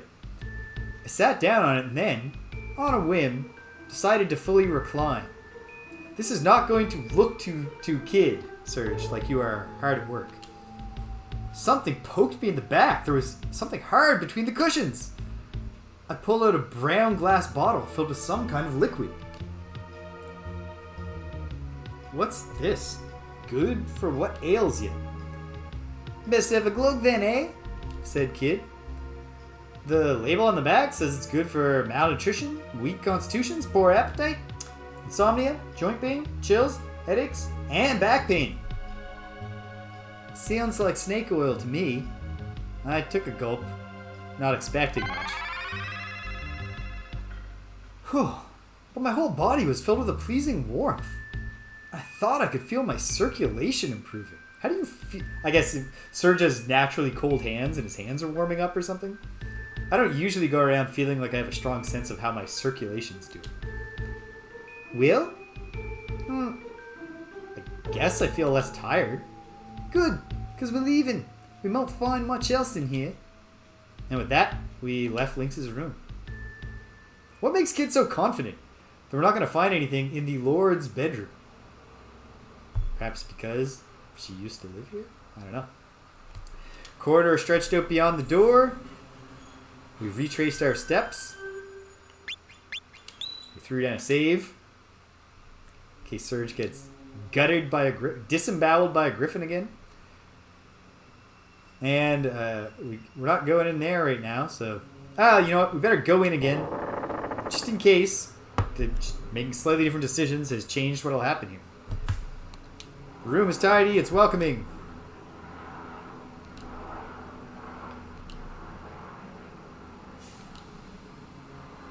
And... yeah, wind comes in through the window. Someone had been here just moments ago. Let's come back later. And we left the room for now. Alright. The passage outside the room continued to our left and right. Going right would take us to Lynx's room. Left would take us back towards the atrium. So we go back towards the atrium. We continue down the corridor until we reach an intersection. There was a left turn in the corridor leading to the stairs going up. And the corridor also continued straight on towards the entrance to a large plaza-like atrium. It's like the atrium is filled with piranhas, right? Pteranodons. Let's go back up again, even though we're going to be attacked by a griffin. The intersection. I still feel like the study is worth exploring further. So let's see if there's a way to get past the griffin. Obviously, it's not getting inside on its attacks. Which is probably true with most wild animals that have talons. Even if it looks like it has a ranged attack planned, it can adjust and claw you apart with its talons. Alright, knocked back, gasping. Serge, you okay? Every nerve in my body was screaming with pain. I held back the groans, staggered to my feet. I looked up, see the massive griffin in front of me. Its hellish red eyes stared down its beak. It was going to attack. What could I do? See if it'll go over me if I duck. Almost by reflex, I ducked the attack. The griffin's talons raked through the air, plunging down towards me. Argh! A blast of pain shot through my head. Clutching at the wound, I did my best to regain my footing and turned to face the griffin again.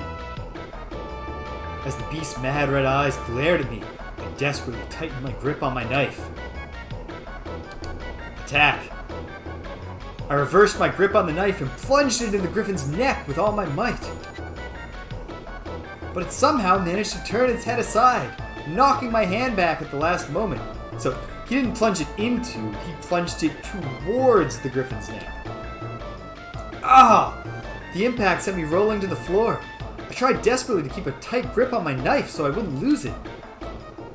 "Get down, Serge!" shouted Majil from behind me. Panicked, I dropped to the floor, and not a moment too soon. Almost instantly, a blazing fireball sailed right over my head. It crashed into the griffin and exploded into an almighty conflagration. The griffin writhed in the flames, shrieking madly. And then, it glared down at my prone body, its eyes filled with primal fury. It was going to attack. What could I do? What happens if we jump back? Almost by reflex, I jump back. Can this thing adjust and jump further? Can it glide on its wings? The griffin's powerful talons tore through the air right in front of my stomach. Oh ho! I had just managed to avoid a lethal blow. As the beast's mad red eyes glared at me, I desperately tightened my grip on my knife. Defend yourself. Keeping a safe distance from the griffin, I looked over to check on the others. Getting some breathing space allowed me a moment to refocus. My wounds didn't feel as bad as I'd first thought.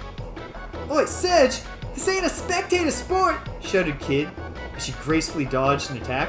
The griffin left itself open, and she quickly moved in to land a decisive punch right on the base of its wings. The beast beat its wings awkwardly. She'd clearly damaged something vital. This was my chance to follow up with the clincher. I crouched down, circling towards its blind spot, only for the accursed creature to spin around and face me. It was going to attack. What could I do? Jump back. Almost by reflex, I jumped back. It suddenly beat its wings wildly, sending a barrage of razor-sharp feathers flying right at me. Ah! The feathers pierced my body. I gritted my teeth and pulled them out as quickly as I could and turned to face the griffin again. As the beast's mad red eyes glared at me, I desperately tightened my grip on my knife. Attack! Will it work this time? Going for its neck. Yeah, this is weakened. With the blow to the wings, the griffin's body contorted with agony. Driven mad with rage, the griffin shook its head this way and that. I quickly pulled my knife out from its neck and rolled away to put some space between us. "Don't move, Sedge!" yelled Kid from behind me. Suddenly she landed on my shoulders and then leapt up into the air. Crack! Her knee crashed into the side of the creature's skull, making a crunching sound I could feel in my bones. The griffin screeched in agony. The griffin stiffened, suddenly becoming completely rigid. Its eyes rolled back into the back of its head, and it fell to the ground with an almighty crash. We'd done it. We'd actually managed to defeat a griffin. More like Kid had managed to defeat a griffin. Give yourself... Serge, I think you can give yourself a little credit for stabbing the thing in the neck. I'm pretty sure that softened it up for the knee blow. Knee strike. Whew. I fell to my knees, overwhelmed by what I'd just been through, but glad it was all over. Ugh. What a mess. I was a mess. My body screaming with pain. And I felt like I might pass out at any moment. If I took much more punishment from Lynx's minions, my night was going to be over pretty soon. Maybe it ain't such a drongo after all. Just goes to show, any old weirdo can make something of themselves if they put their mind to it. Kid's eyes glinted with mischief. That's exactly what she said the last time she approved of my actions in battle. So I think that's like a... I think the game is like keeping track of whether I make a good impression on Kid or not. And this is basically just telling me, +1.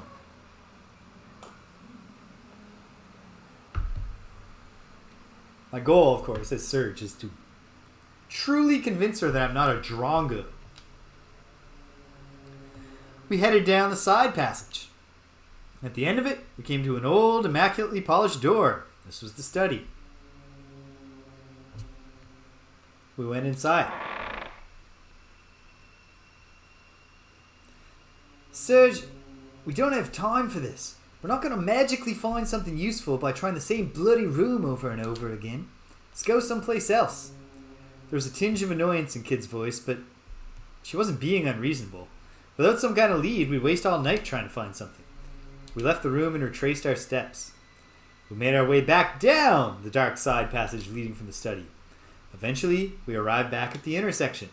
Some stairs led downward, the corridor branched left and right, with the right branch leading back towards the terrace.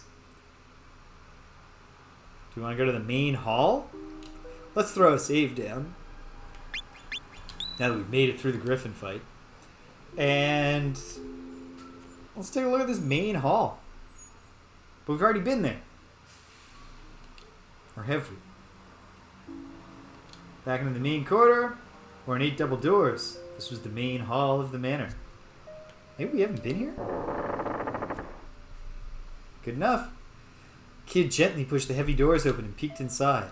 Looks like the coast is clear. We stepped into the main hall. No, we've been here.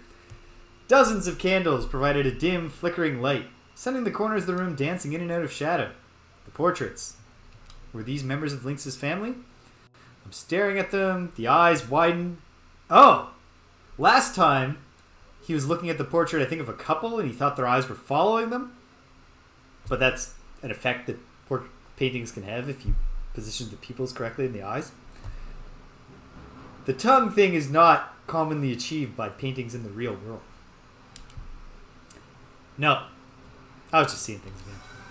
Just looked that way because the flickering light of the candles was reflecting off the glossy paints. I mean, that could totally happen, right? You tell yourself that, Serge. Definitely. Okay, maybe. This place gives me the creeps, and get a load of all those ugly mugs. There's nothing for us here. There's nothing for us. Oh, this is all Kid. This place gives me the creeps, and get a load of all those ugly mugs. There's nothing for us here. Let's look somewhere else. No objections. Back to the intersection. So we can go back to the terrace, or I guess we can go down and see if maybe the fountain has deflooded the atrium. Let's try the terrace. After a short walk down the corridor, the terrace came into view. Well, let's keep following the corridor. Is there a whole wing up here that I hadn't explored yet? We found a short way along the corridor running from the right-hand side of the terrace. We found an ancient-looking door, again on our right. Kid pressed an ear against it, listening for any signs of life. Dead quiet. Don't reckon there's anybody in there. Let's get in there. In we go. Kid stilled her breath and reached for the handle. The door wasn't locked. It swung slowly open. That's good, because I don't think any of us are carrying powder kegs. What's this room supposed to be? Place is a dump. Kid had poked her head in through the door, taking a quick peek to see if there was anyone inside, and was disappointed by what she found.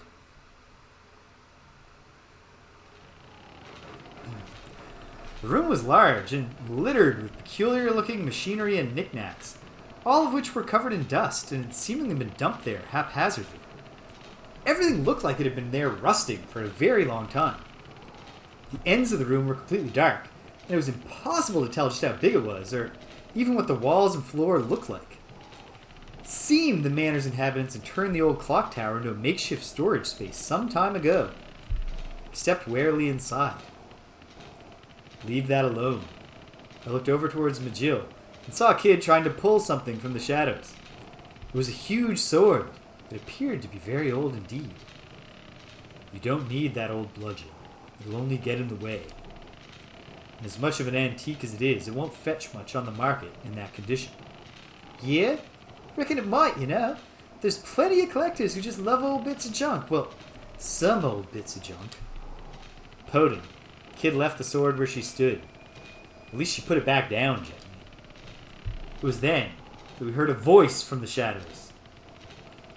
And what exactly are you doing here? It just about jumped out of my skin. Who's there?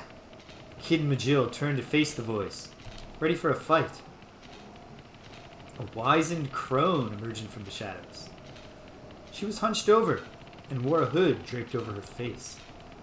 I could tell at a glance that she wasn't just old, she was positively ancient. It's just some doughtery old bag. What do you think you're doing sneaking up on us like that? Kid's shoulders relaxed as the tension left her body. Majil, however, continued to give the woman a piercing stare. "Aho! What an impish little thing you are! Here to visit an old friend, perhaps? Not in the dead of night, I suspect." The crone narrowed her eyes. "Let's get a closer look at you. Ah, yes. You must be here to get your revenge on Lynx." How did she... My heart jumped. She seemed to know exactly who we were. Exactly who Kid is. She doesn't give a shit about you, sir. Just don't flatter yourself. We are in trouble. What did she sound the alarm? We'd have to give up on the treasure and run for our lives. What were we going to do? Defiantly tell her she was right. Seems like what Kid would do. So what if we are? Kid narrowed her eyes right back at the crone. What's it to you if we're here to get our revenge on old Lynxy boy? You gonna do something about it? You never change, do you? The crone chuckled madly, her small frame shaking. Ah, the boldness of youth. Yes, that's the spirit. You what? Kid looked at the crone, completely confused. I was no less mystified. What the heck are you on about?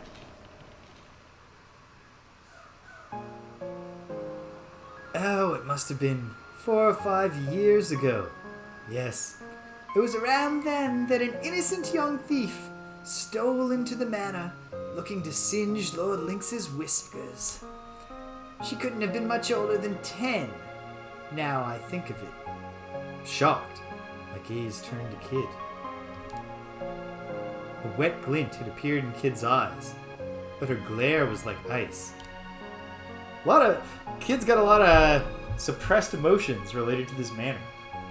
Certainly felt as if the temperature in the room had suddenly dropped below freezing. With a chuckle, the crone continued her story, pretending not to have noticed the change in mood. She was an orphan, you know. Came after Lynx to avenge a woman who loved her like her own daughter. But all the vengefulness in the world couldn't change the fact that she was only a little girl. She was no match for Lynx's men, sadly, and they quickly captured her.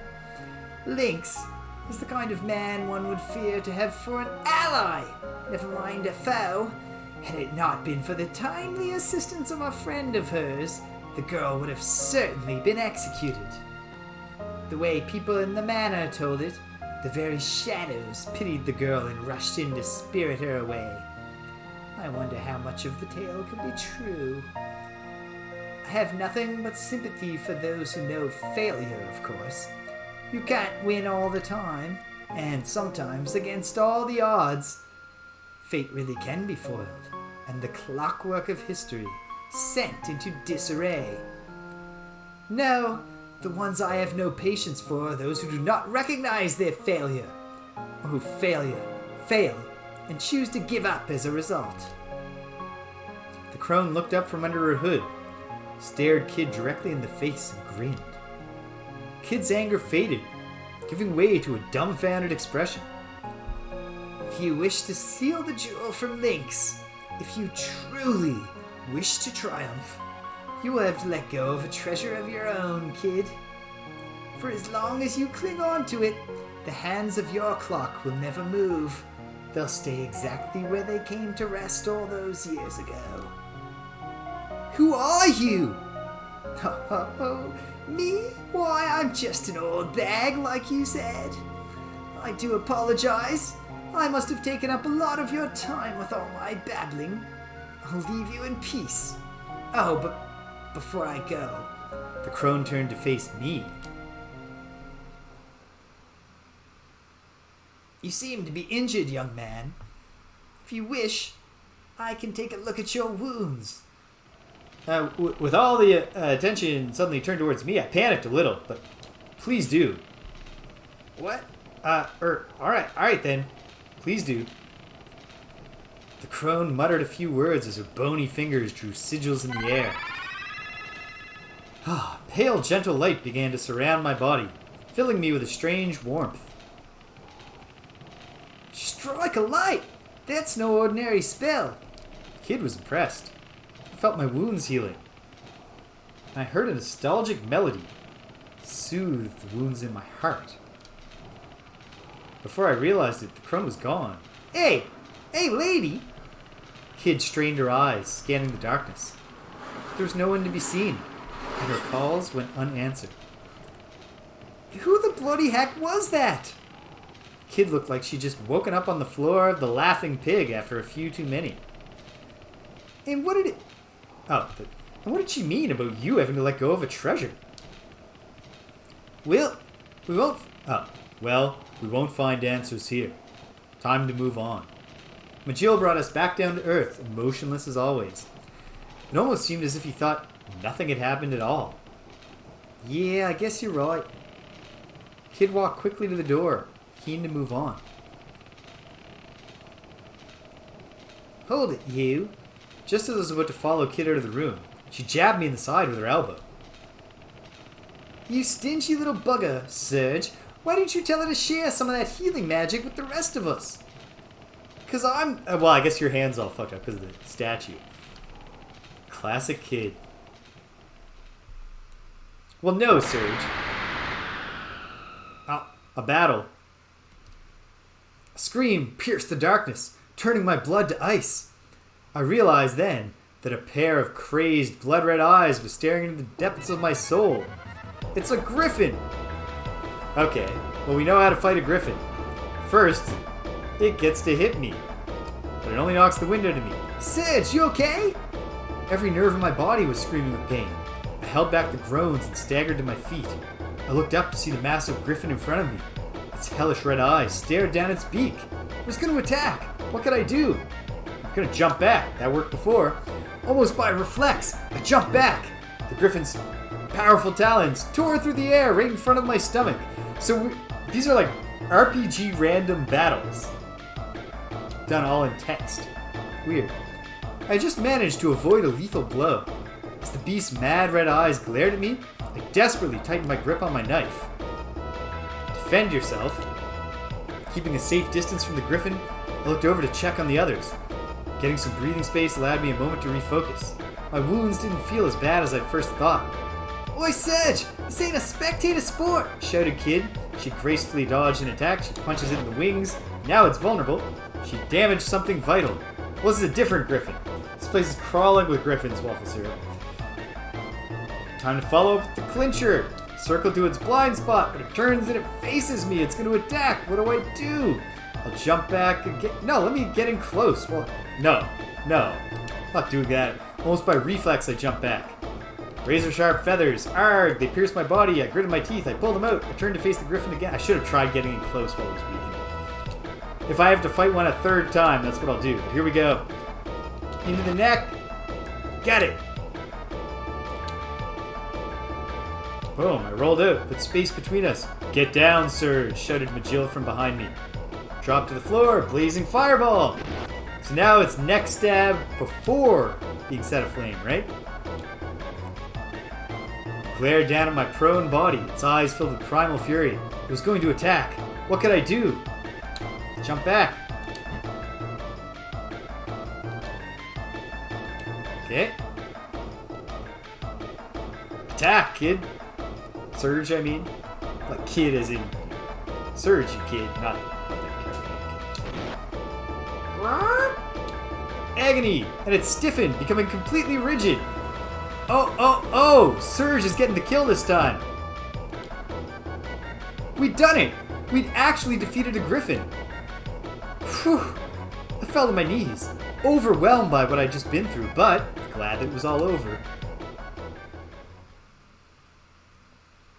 I was doing great. Felt like nothing could stop me. Maybe you ain't such a drongo after all. Just goes to show, etc., etc. +1. Kid will remember this. Okay. Throw in a save, and it is that time that my cats love so much. So I will take a brief intermission here, folks. We'll be right back with more Radical Dreamers.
And we're back at it. Okay. The door led back into the corridor, which stretched off to the left and the right. Rightward lay the depths of the manor, and left goes back to the terrace. We'll go to the right. Continuing on down the corridor, we came across a rather sturdy-looking door on our left. A little further on stood a stairway leading upward. Well, this door's clearly meant to keep something safe. If there ain't some kind of treasure behind it, me name ain't Kid. Me name ain't Kid. Damn it. Yep, that's the smell of cold, hard cash, all right, she muttered to herself as she began to inspect the door more closely. Well, obviously we're going in. Bah! What am I, stupid? Of course it's bloody locked. Kid had tried the door handle a few times before giving it a grumpy kick. You're a master thief, Kid. You can't pick a lock? Majil the mage doesn't have an unlock door spell? I guess Chrono Trigger didn't have utility spells, to be fair. This isn't Ultima. Bloody door's got a magic barrier on it. And the bloody barrier's got a barrier of its own to boot. It'll take more than me putting the boot to it to get through all that. I see.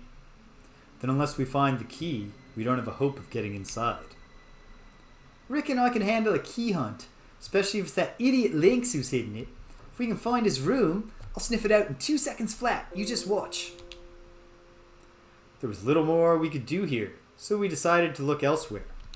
Okay, I'm saving again just in case wasting time makes Kid think that Surge is a Drongo, because I feel like she just said she can find the key in Lynx's room.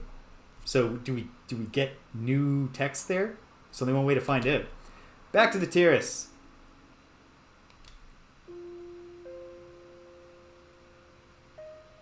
And then we continue on. Here's the terrace. Follow the corridor. Intersection with the stairs. We went down the stairs. Slowly, we crept down the staircase, descending deeper into blackness as we went. There might come a point where I regret not having been like keeping a graph paper map of the mansion here or something. The way to the left continued on to an atrium. Should I start doing Zork streams? Just continuing my goal of just having aggressively non-appealing content. Alright. What do we need here? Passageway to the right to get towards his bedroom, right? Passage to our right. Ornate door. This is Riddle's room. We continue on our way. We want to go to Lynx's room. It's Lynx's room. Kid's eyes lit up, gleaming in the darkness with savage anticipation. Kid opened the door, slipped inside. Can we find the key? I knew we wouldn't be here.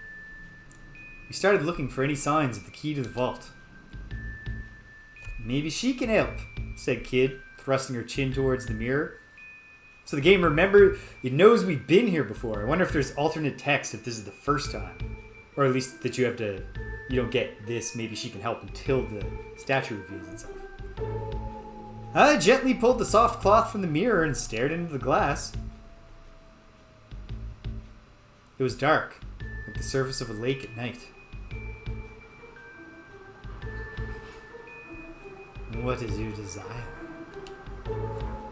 Well, I asked her where the key to the vault was. Oh, wow. Surge, come on. Surge is not my Surge, at least, is not going to ask. What? Like, not only is that an inappropriate thing, it's not going to score many. Like, it's definitely going to score Drongo points with Kid. She's going to be way more confident he's a Drongo. But also, like, she's going to be very upset that he's not keeping his eye on the prize. Do you know where the key to the vault is? The mirror's reflection rippled and changed to reveal a room with numerous bookshelves. The study. A deep, sonorous voice spoke. You will find the key in the place I have revealed. The study. It is inside a book with a purple cover in the furthest bookshelf from the door. That wasn't nothing cryptic or mysterious about that hint. Just a very straightforward, here's where the key is. The image of the study vanished from the mirror, and the voice went silent. It appears the spirit has left for another mirror, commented Majil. To the study, then. As I made to leave the room, a low voice rumbled through the air, stopping me dead in my tracks. Beware. He knows. Was it the voice of the mirror again? What did it mean? It means that somebody knows something, Serge. Hurry up! We're leaving you behind, kid. We're leaving you behind, Serge, called Kid from outside. Flustered, I rushed after her. The corridor stretched out beyond the door. We retraced our steps. Here's Riddell's room. We continue on our way. Alright, so far, my mental map of the mansion is working. Goblin guards. Yeah. We got a fight on our hands. Drew my knife. Yeah, I don't want Serge to think I'm a coward. I picked up on the situation pretty quickly. Drew my knife, preparing for a fight. Kid gave me a sideways glance because I'm being reckless, right? Oh, no. She likes it. Although, actually hiding would be more thief-like. You know something? You're starting to look like a real thief. Now you just need to walk the walk, she grinned. All right, Serge, Majil, let's get him. Kid leapt forward, confident as ever. It was like she thought nothing could go wrong. There were 5 of them in total. They weren't any ordinary goblins, though. Having been well looked after in this palatial manor, they'd grown to be even bigger than Majil.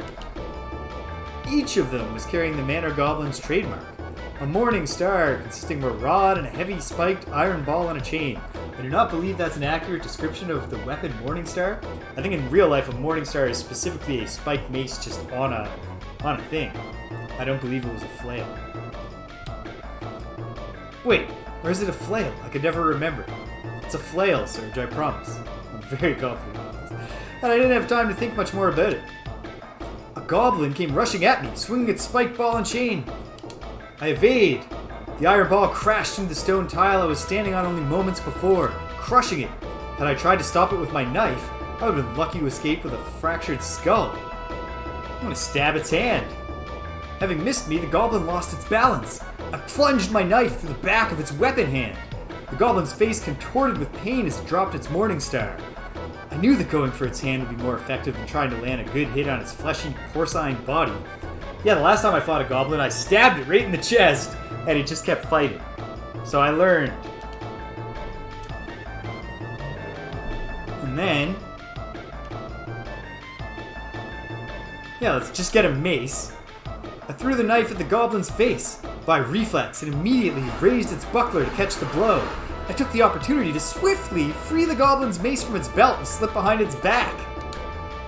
All I had to do next was bring the mace down on its head. The goblin turned around right on cue. I slammed the mace down into its face. There was a horrible squelch, and I felt a sickening crunch in the shock that ran through the weapon. The goblin's flabby form thudded to the ground. Exhausted, I panted for breath. Finally got a notch in your belt, eh? Taunted Kid, coming to my side. I wanted to say something, but I was too exhausted.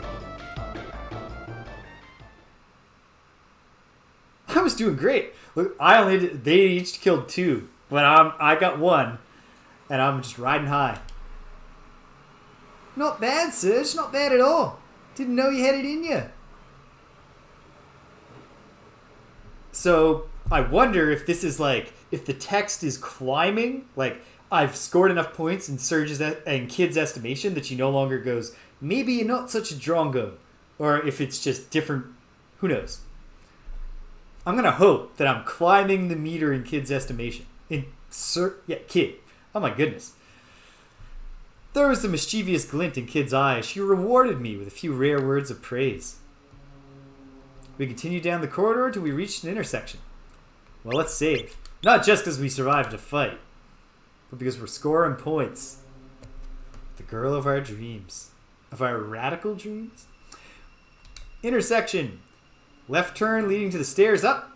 Corridor continues straight to the atrium. Take the stairs up. Short passage to the stairway. Narrow staircase. Another intersection. Dead end with a large door. Left to the terrace. Went down the side passage to the study. We headed down the side passage. At the end of it, we came to an old, immaculately polished door. This was the study. We went inside.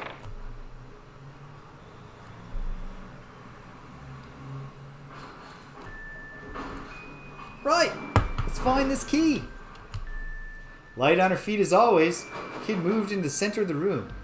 Where'd the mirror say it was again, Serge? She was asking me? How was I supposed to remember? Purple book? Far back bookshelf? Oh, thank goodness. Oh no. Okay, color and distance. Purple far. I think it was supposed to be the one with a purple cover in the furthest bookcase.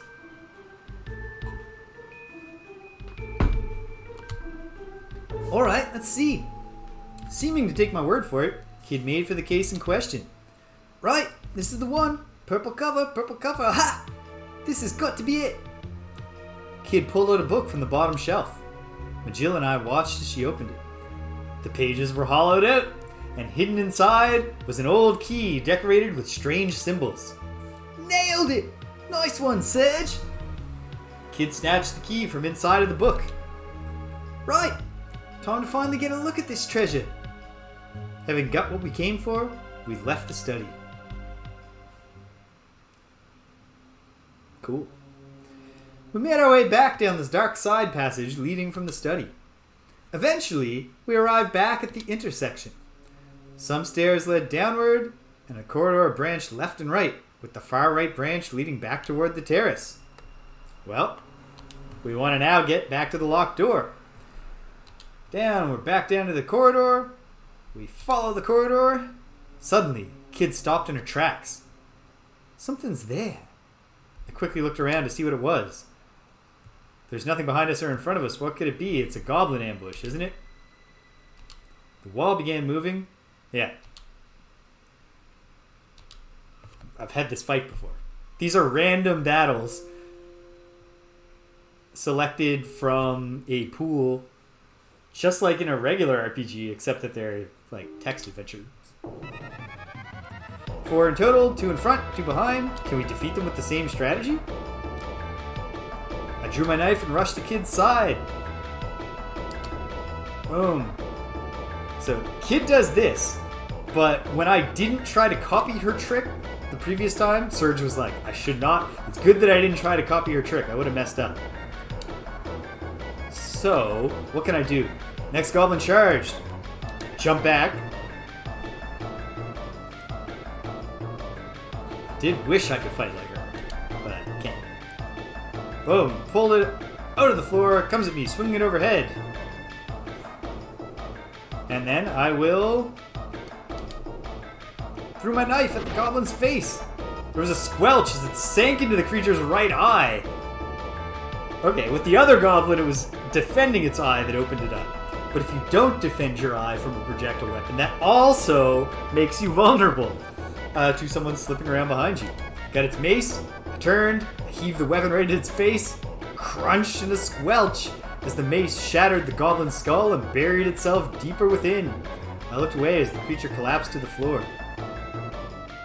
I realized then that everything was quiet and the fighting had ended. Must have been the last goblin. I was doing great. I felt like nothing could stop me.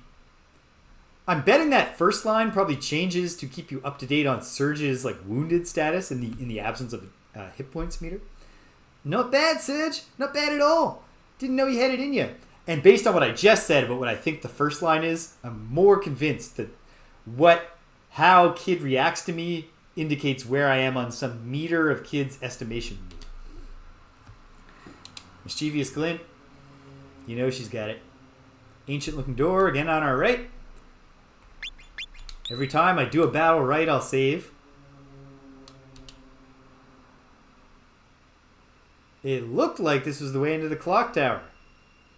Okay, let's check it out. In we go. Kid stilled her breath and reached for the handle. The door wasn't locked. It swung slowly open. What? Uh-oh. This wasn't the door. I was trying to go back. Oh, right, of course. Hello? Any little old ladies in here? No? No kindly old dears, no more than letting on lurking in the shadows. Come out, wherever you are. Oi, lady, show yourself! The silence spoke volumes. This was a waste of time, pronounced Majil flatly, turning on his heel. We left the dusty old storage room. Right, okay. I should have remembered that I was in a room with a ton of gears. Of course, that was the clock tower. I didn't register it as a clock tower the first time. Yeah. Down the corridor. Sturdy looking door on our left. Here we go. A little further on with stairs. But it's a treasure door. And we have the key. And this should do it. Kid slipped the key we'd found into the lock.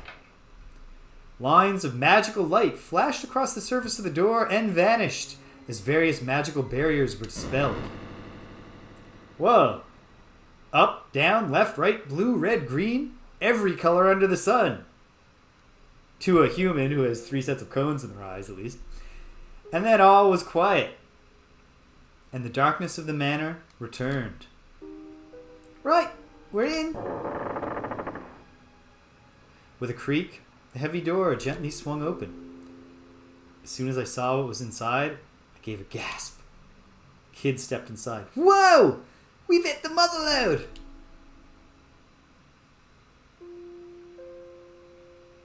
Out of the darkness loomed a veritable mountain of gold. Silver, priceless works of art, exquisite trinkets.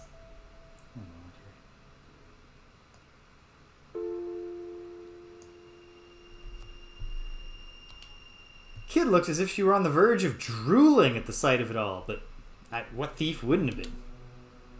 After all, this was the kind of hoard that few people would ever come across in their lifetime. The smallest fraction of this vast amount of riches would have seen even the most careless spendthrift set for life. Our goal is the frozen flame. Ignore the rest. Magil spoke, with an icy dedication to our mission.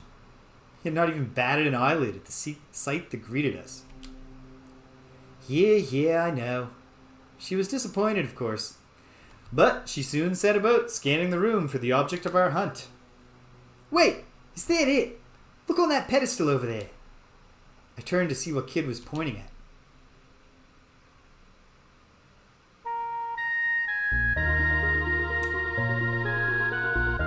There it was, a small yet perfectly formed jewel that gave off a pale red light.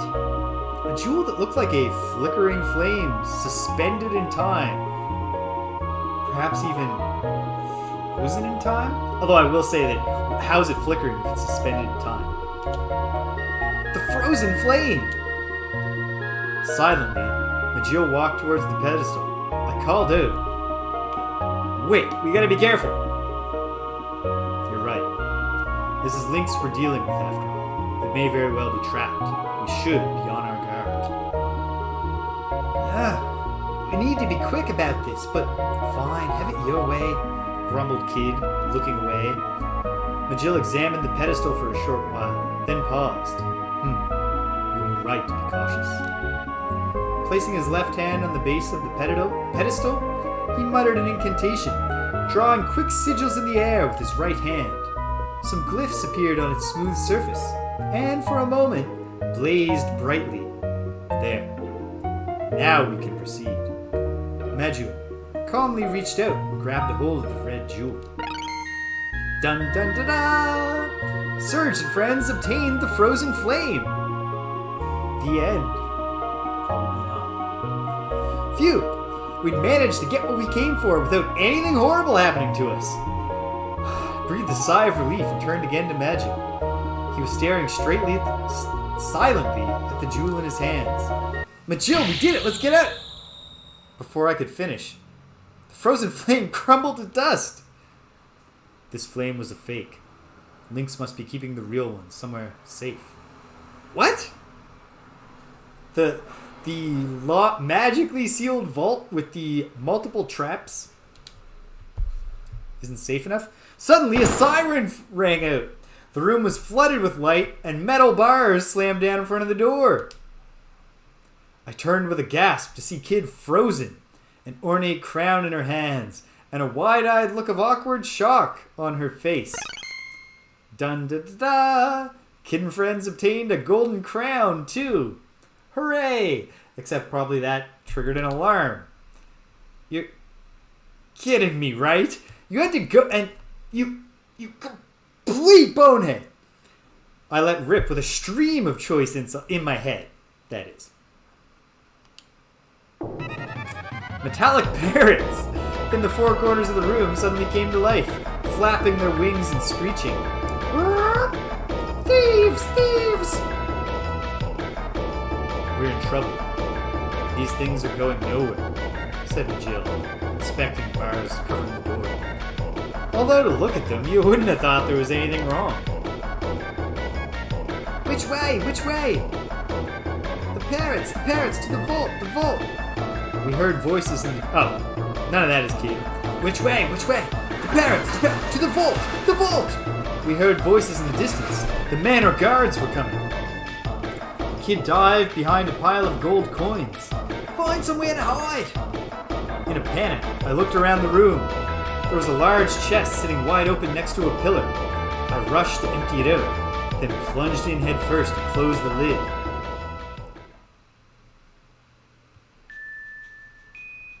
Captain! Captain! There's no sign of anyone in there, no sign. Strange. Peculiar.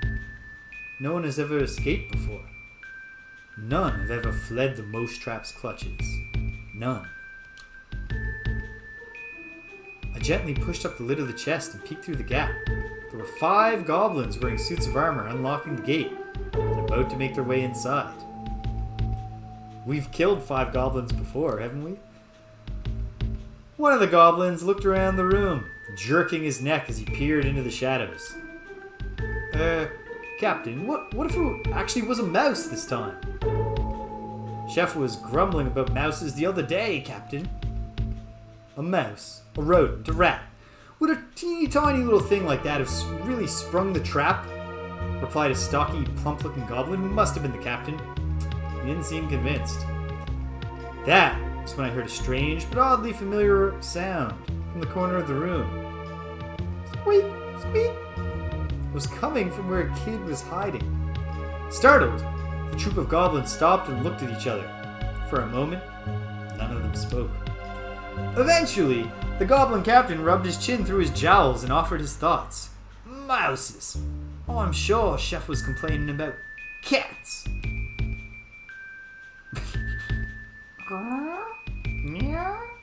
That voice again. Again, silence. The goblins only looked at each other.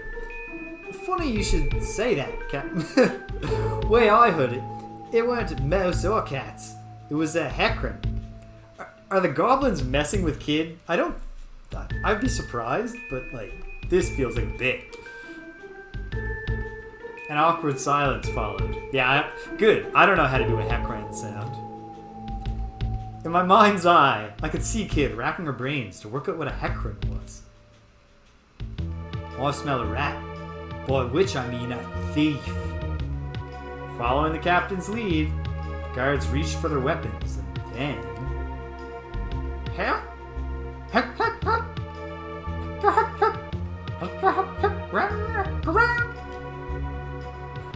Listen, it really is a heckran, boy heck. That proves it. The goblin guards grinned and nodded to each other. Shaky little devil. Surprised me there. Let's get out of here, boys. The goblins filed out of the vault. I breathed a sigh of relief. And then they came charging back in again with a mighty roar. There's no such thing as heckrans. What? You sneaky little buggers! Roared Kid, leaping out from behind the pile of gold coins. You're one to talk, thief. So the goblins were doing a put-on. Brandishing their weapons menacingly, the goblins moved slowly forward, forcing Kid into a corner. But they don't really have the advantage if they don't know there's 3 of us. I quietly eased open the lid of the coffer and slipped out. Can't leave you anywhere, can I? I muttered to myself. Don't mutter, Surge. Stealth is of the essence here. I knew Kid could handle herself, but I didn't fancy her odds against a whole troop of heavily armed goblins. For a moment, I wasn't sure what to do, but then I made up my mind. I had to save Kid. Right, I had to save Kid. There's no way I was going to abandon a friend in need. Even if it meant facing off against a group of 5 goblin guards, I'd find a way to come out on top, I hoped. Drew the knife from my belt. I leapt into the middle of the room. Hey! Snot for brainses! Over here!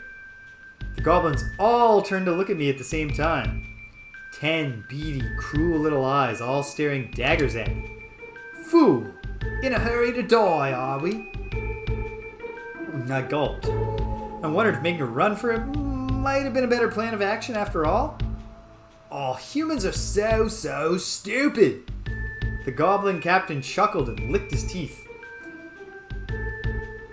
Yeah, I thought maybe Surge would, backstab one of them. Do it something other than just announce his presence and then freeze in terror. Yep, this one's got a death wish alright. Why else would it be so stupid as to come after Lord Lynx's treasure? Huh. Ha! That's a first! Being called dumb by a bloody goblin. Try acting tough when you're crying to your mum later on. Judging by Kid's response, she wasn't feeling massively threatened. And you tell her it was Kid who kicked your teeth in. So you're Kid, are you? That sneaky, slippery little goblin we've heard so much about. The goblin narrowed his eyes. Lord Lynx will be thanking me from now until my retirement when I bring him your head on a silver platter.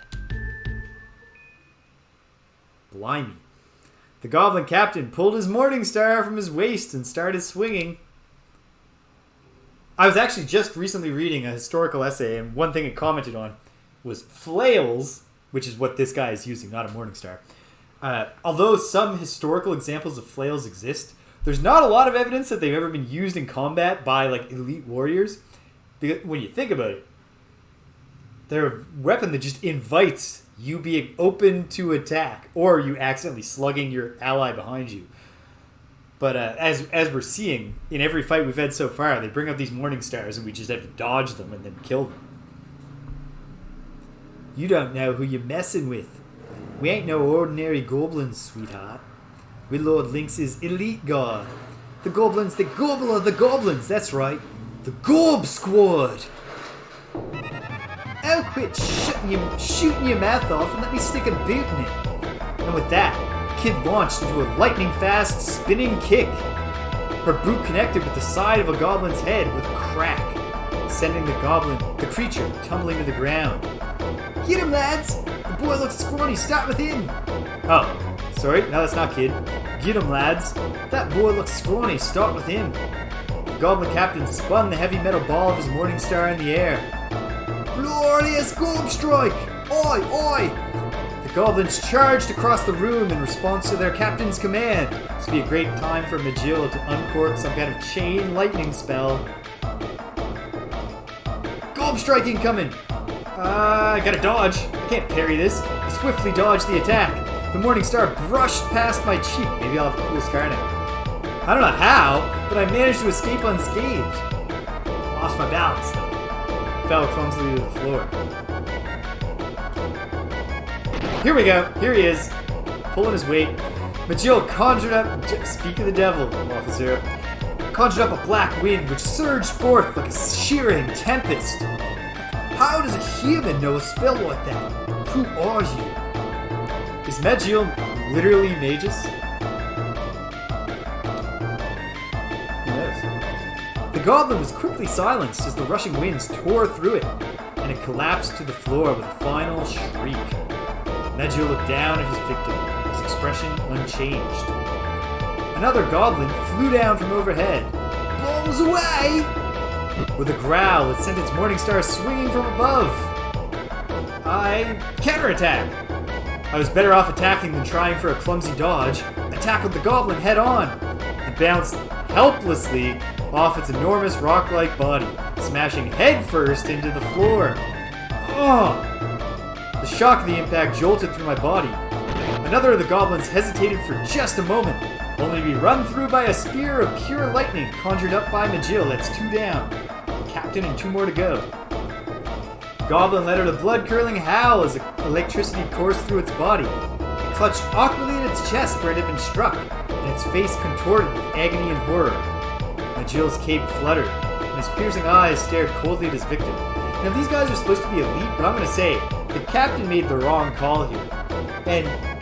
And not just because of how it's playing out, because it's common sense. If there's 5 of you and you can pick out who the weak link is in the 3-person party you're ambushing, save them and figure out who the strong link is and attack them. Like, rush the spellcaster. None who defy me shall escape my wrath. Globe strike incoming! I'll dodge that. I swiftly dodged the attack. The Morningstar brushed past my cheek.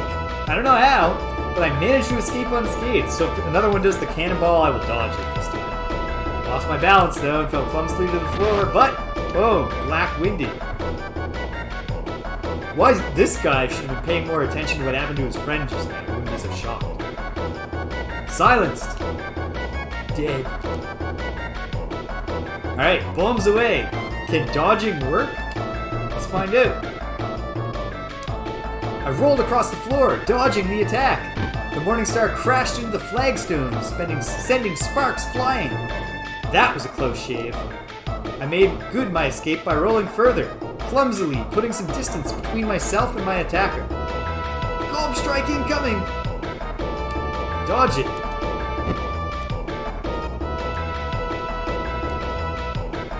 Oh, kid's getting involved.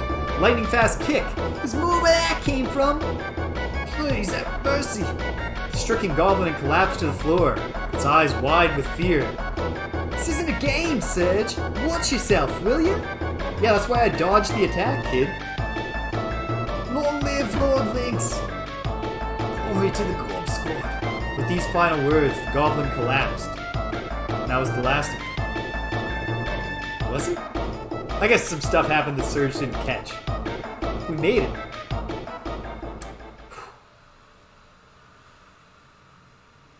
Huh! Piece of cake! Said Kid, putting a brave face on things as she wiped the sweat from her brow with her arm. And then she stopped and looked at me. Serge, what were you thinking, you great drongo? Ah, I was making such... this is an affectionate calling me a drongo, because she was worried about me, I think. Getting to the goblins to come after you like that, you really didn't have to, you know? The kid gazed softly at me, her blue eyes like the cool glow of the moon. She seemed to be trembling slightly. She looked down at the ground, hiding her face. Alright, we're scoring points. Let's save this romantic progress with Serge. Hopefully it's romantic. For Serge's sake. Romantic progress with Kid. Which we'll hope is romantic. For Serge's sake. So, grab a glass of... Not a glass of water. I have a glass right here. Drink some water. Refreshing. Okay. Thanks. I'll never forget what happened tonight. Even if we go our separate ways, even if we never meet again, never. And then Majil stepped in. Save the chatter for later. We can't waste any more time here. Dude, it's my moment. Frozen flame must be somewhere else in this manor. Yeah, you just breathed it all over us, Majil. Alright, mate, thanks for stating the obvious. It's not my bloody fault that Lynx has to make things so bloody difficult for everyone. Kid spun on her heel and made a sulky about-face for the door. Suddenly, her attention returned to the pile of defeated goblins. This bunch of drongos said they're Lynx's elite guard, right? But they got some nice loot on them. With that, I started unceremoniously rummaging through the fallen captain's pockets. Finally looting a party. I've been like, Serge had much more success fighting with a stolen mace twice than he has with his dagger, and yet or his knife, and yet he just doesn't bring the mace with him. Maybe the maces are. Maybe it's like Double Dragon on NES. You know, you get the as soon as you defeat the people whose weapon you were using, it just disappears from your hands. She was like a hyena sniffing for scraps. Hello, hello. What's this? She found an odd metal plate. It resembled an open hand and was covered in runes. Reckon this might open some other magic door somewhere. Well, never know when it might come in handy. Either way, finders keepers. The plate vanished into Kid's pocket.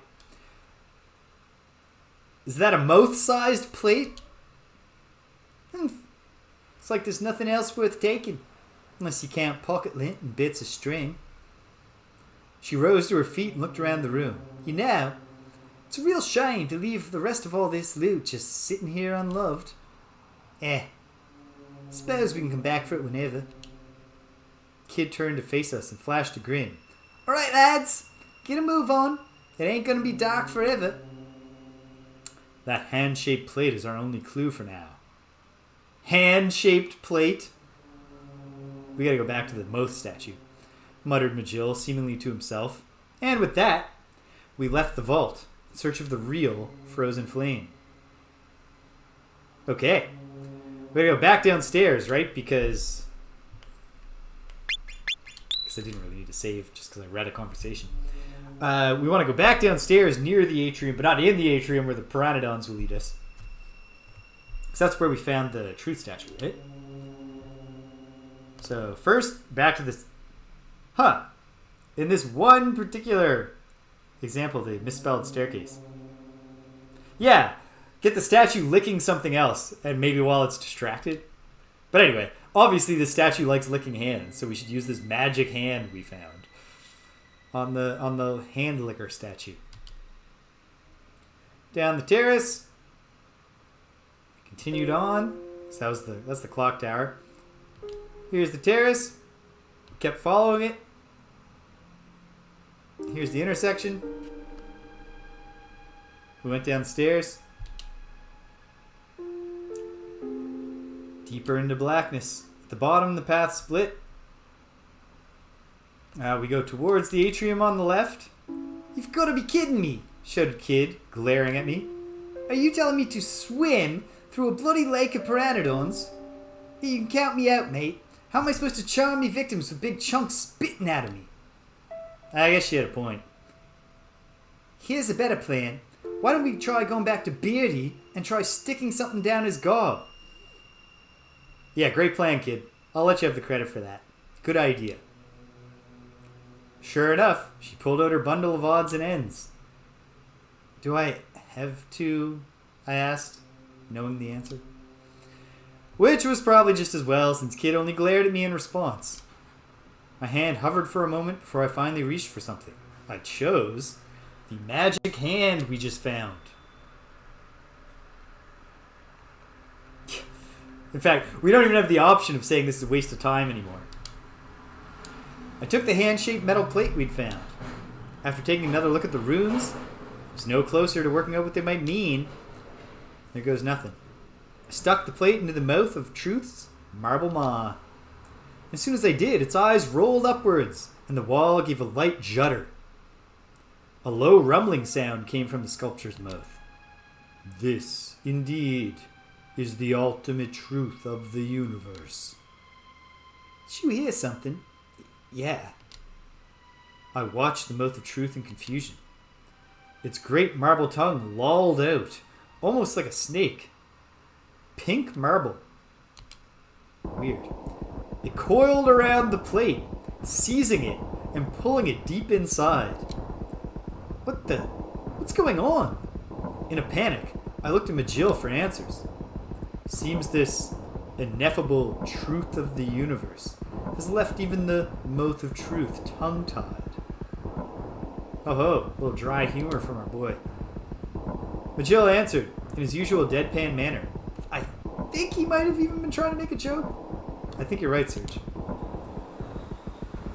Hang on, so that plate thingy revealed the truth of the universe? And you went and crammed it down Beardy's gullet? Do you realize how much we could have sold that for? Kid kicked the floor in frustration and snapped her fingers. And then, drains on all sides of the room suddenly opened wide. The red water formed eddies as it sank away. Oh, we can go across the atrium now. Helpless, the pteranodons were washed away with the current. Soon, only trickles of water were left, slowly dripping away. Well, that's a stroke of luck, ain't it? Guess we won't be sleeping with the fishes tonight, grinned Kid, looking at the empty pool. I'm positive that she was trying to make a joke. We crossed the drained room, making for the exit on the other side, and pressed on. Uncharted territory. We went through the atrium and continued down the corridor, finding ourselves at a fork in the road. Again, I don't know why I'm saving. I guess just if I suddenly get killed, less to retrace. The corridor stretched off to the left and the right. Meeny, meeny, miny, mo, left. We continued down the corridor, eventually reaching an old, rather sturdy-looking door. Bloody marvelous. Another bloody door with a bloody magic barrier on it. Wonder what's inside. My sixth sense tells me it ain't treasure. Kid whispered back to us. She examined the door. I suspect this is the manor's dungeon, replied Majil, his eyes closed in concentration. I can hear the sound of someone moaning in the darkness on the other side. But there is nothing we can do, and thus it is of little concern to us now. Let us turn back. With no way of getting through the door, we retraced our steps down the corridor. Rattle. Kid stopped us. There's something there. I listened carefully. Rattle, rattle, rattle. A figure appeared in the darkness on the other side of the corridor. It's a skeleton! We readied ourselves for a fight. What was I going to do? Going to assess the situation. We squared off against the skeleton. It threw the sword it was carrying to the ground and took a step forward. And then it twisted its body into a strange pose. Wait, is it doing what I think it is? It proceeded to contort itself further, adopting a shape that could only be described as highly suggestive. For a moment, no one knew quite how to respond. What the bloody hell? What should we... Wait, Kid, look at Madge. Magil seemed completely bewitched. There's no way he'd be any use to us in this state. What were we going to do? Try to get him to snap out of it. Magil, pull yourself together! I tried my hardest to get through to him, but he just carried on staring into space with a vacant look in his eyes. What the heck is wrong with him? What kind of weirdo gets his head turned by a bloody skeleton? Muttered Kid, turning back to face our foe. Well, can't be helped. It's only a bag of bones. We can handle this. She lunged towards the creature. The skeleton brought down its sword, but Kid nimbly dodged with a sidestep to the left and took advantage of her momentum to kick it right in its side. Well, in the spine close to the waist, anyway. Crunch. The bone shattered, separating the skeleton into two halves. You did it! Piece of cake. The skeleton wasn't quite done yet. Supporting its upper body with its left hand, it quickly picked itself back up. And then, with its right hand, flung its sword at me. I thought it dropped its sword on the ground. What was I going to do? Duck. I dodged by reflex, but I'd picked the wrong direction to dodge in. Clang. The hilt of the sword bashed into the side of my head like a hammer. Oh. Ah! Doubled over with pain. Take this! Kid rushed down the skeleton and shattered its skull with an almighty kick. The bones of its upper body fell to the floor with a clatter, and then, finally, the creature lay still. You alright, Serge? Yeah, I think so. That's that dealt with. Now, Kid turned her attention back to Magil. Can't believe this drongo, though. Thwack. She brought her fist down hard on his head. Maybe that'll wake you up. Now if we're done here, let's get a bloody move on. What was I... Oh. Ow. I was starting to feel a little worse for wear. I was going to have to be more careful from now on, or this was going to end badly. Not bad, Serge. Not bad at all. Didn't know you had it in you. So I haven't lost any ground with Kid, but I did get wounded in the fight, which is bad, obviously, in its own way. Making our way down the corridor, came to a branch in the path. Let's go into the darkness. We continued down the dark, dank corridor until some stairs leading downward finally came into view. To the basement. Or, I don't know how many levels this mansion has or what level we came in on. Slowly, we crept down the staircase, descending deeper into the shadows as we went. At the bottom, we found ourselves in another intersection. The dim, narrow passageway branched left and right. I did go left last time too, but left was the first option last time. So it's the second option now. Let's go left again. We continued on down the corridor until it ended at a large door covered in scratches and other odd marks. Above the door was a wooden plate. It bore the legend, "Guard Room," in elaborate calligraphy. Well, well. Reckon this might be where to find the key upstairs. Let me try that again. Well, well. Reckon this might be where to find the key to the door upstairs? No getting past that bloody magic barrier without it. Kid pressed against an ear against the door, and listened carefully. Doesn't sound like anyone's in there, she whispered. So we went inside. We did just kill the elite guard. Oh. The room had seemed completely silent from the outside, and so we had thought it would be empty. But there inside was a lone goblin. It was sitting in a chair with a book in its hand. A light steam, drifted from the teacup on the table in front of it, and with it, a delicate aroma.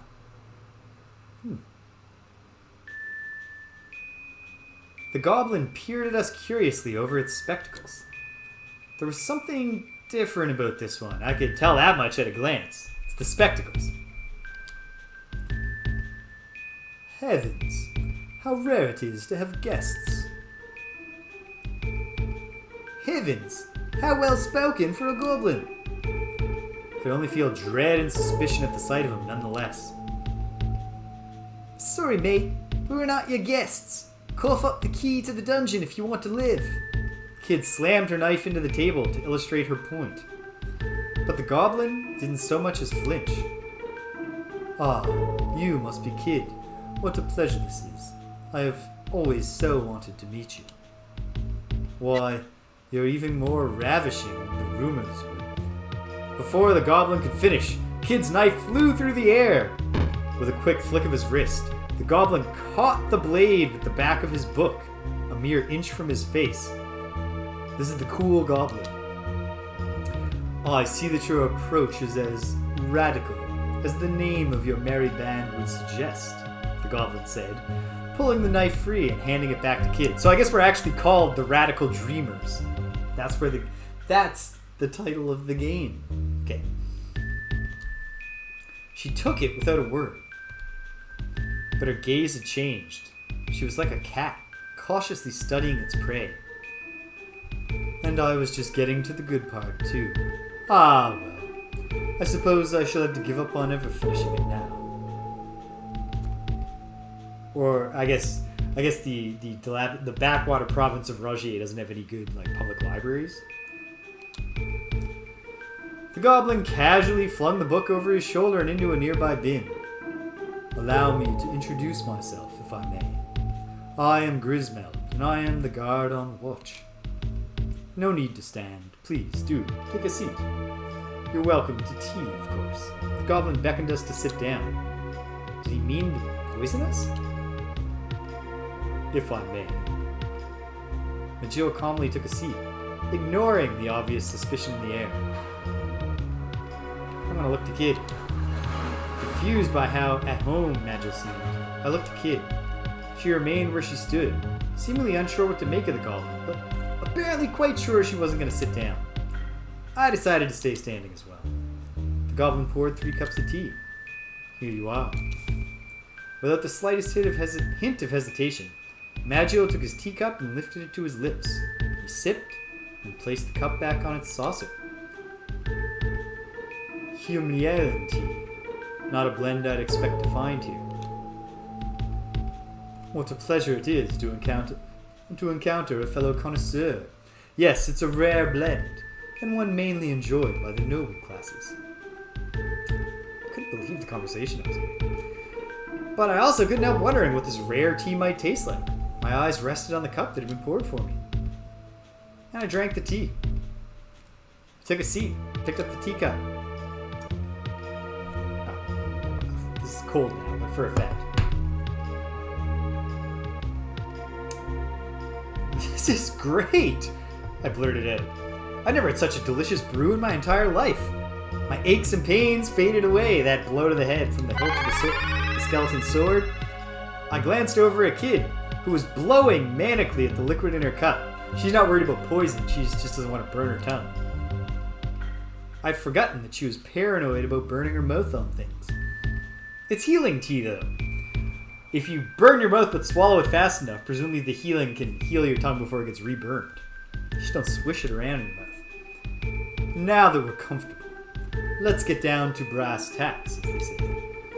I do indeed have the key to the dungeon, as you surmised. But you will also be aware that I can't simply give it away. I glanced over to Kid again. Typical. She wasn't listening to a word the Grimsweld was saying. She was still huffing and puffing at her tea. It seemed to be up to me to respond. I suppose that means you'd like something in return? You'd like to know what I want? I want your heads. Ha! That was I was supposed to make that choice quickly, and it only gave me one choice. It's a good thing I didn't make a choice quickly. As it turns out, he doesn't actually want to fight. Or rather, I'm sure that's what my employer would have me say. But no, I have no such barbarous aspirations. Furthermore, I doubt I'd be a match for you. Grismeld chuckled as he said this. What I live for is the joy of conversation, which I fear my compatriots are ill-equipped to supply. Perhaps you might have 1 or 2 ripping yarns to share? Grinning, he added, I'm sure notorious thieves such as yourselves must have more than a few thrilling tales up your sleeves. So you wanted to hear a story? That seemed a more than fair price to pay for the key. I closed my eyes and I thought. Ah! I know just the story! How did it begin? One night, a young girl was walking alone in the forest. And then she's hunting for bugs. What was next again? The family was very poor. The fragments I remembered seemed about right. I had a rough handle on how the ending would go. I took a breath and I began my tale. One night, a young girl was walking alone in the forest. She was out hunting for bugs. Her family was very poor, and the girl was trying her best to get by. The next morning, she set off into town to sell her catch. When she got there, she sold the single beetle she'd managed to find to an innkeeper, and bought a bouquet of lovely flowers with the money she had made. She took the flowers and placed them on her mother's grave, which stood in a beautiful spot overlooking a lake. So far, this story is more sad than thrilling. That was beautiful, murmured Kid, wiping a tear from her eye. Yeah, no drongos have stories that beautiful, right, Kid, right? Grismeld frowned. Not quite what I was expecting, and not the most riveting of tales, but I suppose it will do. I probably could have made that riveting by picking the she painted the bug gold option, because then she would be trying to defraud when she sold the thing. The key, as promised. I took it from Grismeld's hand. Something didn't seem right, though. Was he really going to give it up so easily? Was it really alright to trust such a strange goblin? Grismeld seemed to notice my suspicion. He leaned back in his chair, looking at the ceiling. When I was a young tyro, a braver, stupider goblin, I once served General Viper, who was the lord of this manor until his betrayal by Lord Lynx.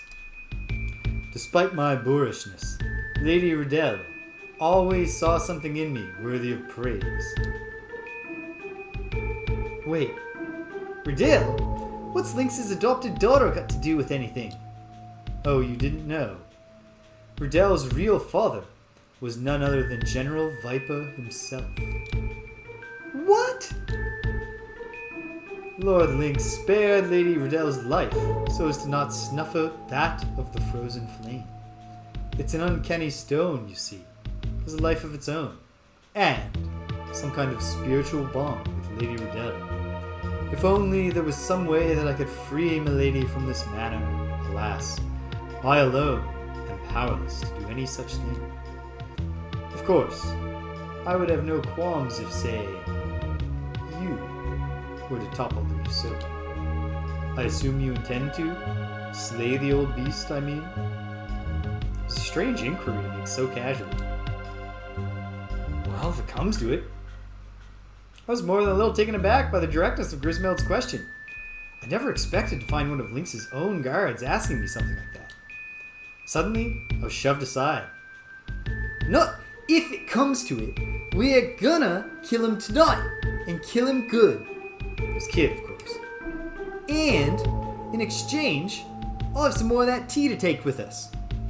Kid held out her hand before Grismeld could offer an answer. I suppose I have a bag I could share. Grismeld shuffled awkwardly in his seat as he retrieved it. As ever, I was impressed at how Kid's uncompromising attitude and willingness to speak her mind seemed to always get her what she wanted. Bonza! Sit tight and leave the rest to us, mate. Stowing the bag in her pocket, Kid took the job. You can trust me. I'm a girl of my word. That might have been the biggest lie she'd ever told. It's going well, I think. Right, let's get moving. She made for the door with a spring in her step. We left the room and Grismeld behind. I like this. This is cool. I'm enjoying the story. A scream pierced the darkness, turning my blood to ice. Gotta kill a griffin? It's a griffin! Knife from my belt, but it's coming at me. I was knocked back. I gasped. Serge, you okay? Serge, we have a pattern that works here, so Serge will always just let it hit him the first time. It's going to attack. What can I do? Jump back. By reflex, I jump back. He missed me. Tightened my grip on my knife and defended myself. Oi, Serge! This ain't a spectator sport!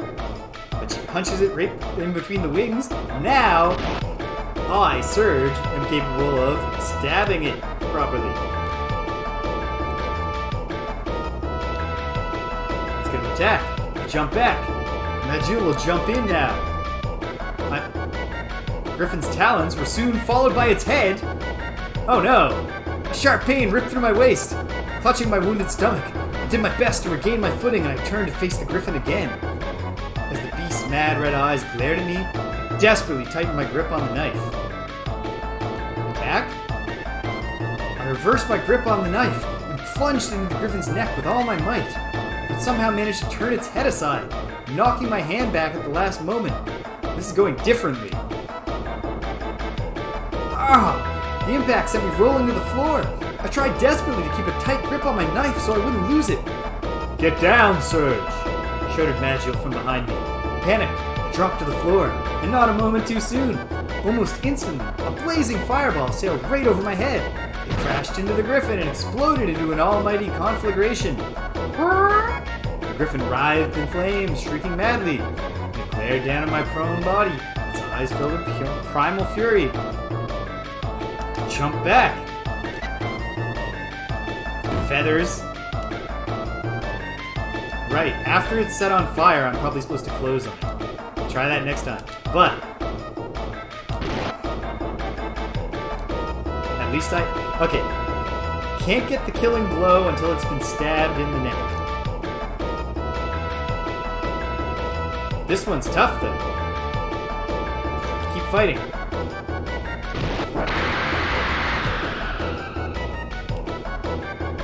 I landed a blow, and a telling one at that. The griffin stiffened, suddenly becoming completely rigid. Its eyes rolled into the back of its head, and it fell to the ground with an almighty crash. We did it. We defeated the griffin. I fell to my knees and breathed a heavy sigh of relief. Good thing I had that healing tea, huh? Whew. I'd taken a few knocks, but I was alright. A scrape or two wouldn't stop me. Alright, so presumably this is it's only one tier down from being hurt, and the message I was getting before was a lower tier. Not bad, Serge. Not bad at all. Didn't know you had it in you. Faint words of praise. If that is indeed showing me where I am on a meter, I haven't climbed any further yet.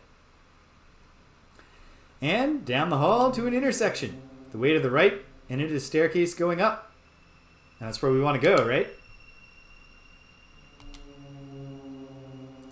So we're going back to that dungeon. Long straight corridor. Here we go. We continued on.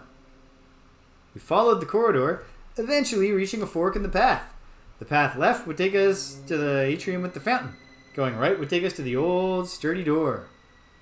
Going straight would take us to the old sturdy door. And that's where we went.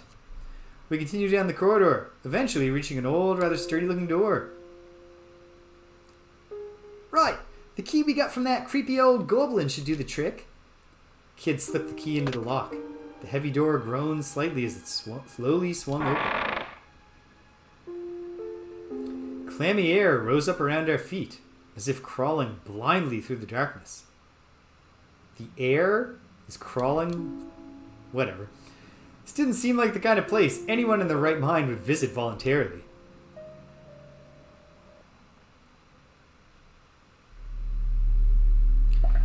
We pushed the heavy iron door the rest of the way open and stepped into the darkness. There was a row of cells, all locked behind iron bars. 1, 2... Oh, Gulliver, Melgit, Zoranda, forgive me. Please, please forgive me. We heard a voice from the third cell, whimpering and crying pathetically. Serge is filled with contempt for this prisoner. I strained my eyes to look inside.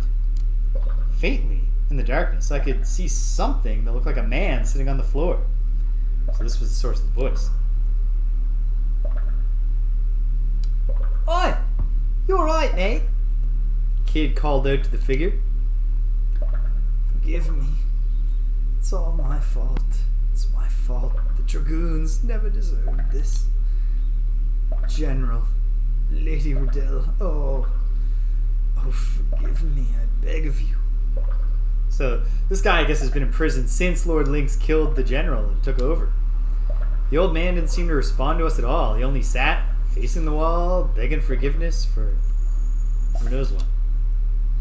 Hello? Can you hear me? Asked Kid, trying again. There'll be no getting through to him. His real self will have long since retreated inside this shell he has created, said Majil, cutting her off. Shell? What do you mean? I asked. He has built a shell around the core of his psyche in order to shield himself from the truth. He is running from something, something terrible. He has seen something, or been through something, or has done something. And so he has created his own world on the inside as a final refuge. The outside world, lost to him forevermore. I looked at Majil in surprise. I detected a hint of unspoken sadness in his words. And for some reason, he was looking at Kid. Watching over her, she stared at the man in the cell. Seeming to notice my gaze, Majil turned back to face me, assuming his usual emotionless expression once more. We live in a world of sorrow and foolishness. It's only inevitable that some would try to escape it. But despite his hard words, his eyes retained a certain softness, his steely gaze giving way to a gentle light.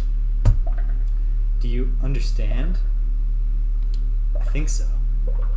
I gave a slightly evasive answer. You seem confused. I don't blame you. You'll come to understand eventually. Oh, thanks for the vote of confidence, Majil. Eventually, enough horrible things will happen in your life, Serge, that you will build a mind palace and retreat into it. Majil looked at me and Kid. What was that all about? I wondered. Yeah, we're not going to get much out of him. He's miles away. Let's just leave him be and try some other place. Kid made for the door of the dungeon. Wait, called Majid. We must find some way to get this man to speak. What for? I mean, he's speaking already. Just none of it makes sense. What are you after? Some things he said piqued my curiosity. He mentioned the Dragoons, and Riddell, too. So? He said the Dragoons are ancient history, snapped Kid. Ancient history. I shouldn't have done the H. Besides, how can we trust anything he says? He's clearly gone off his rocker. She had a point. The old man had long since cut his ties to the real world. What did Majil expect him to say?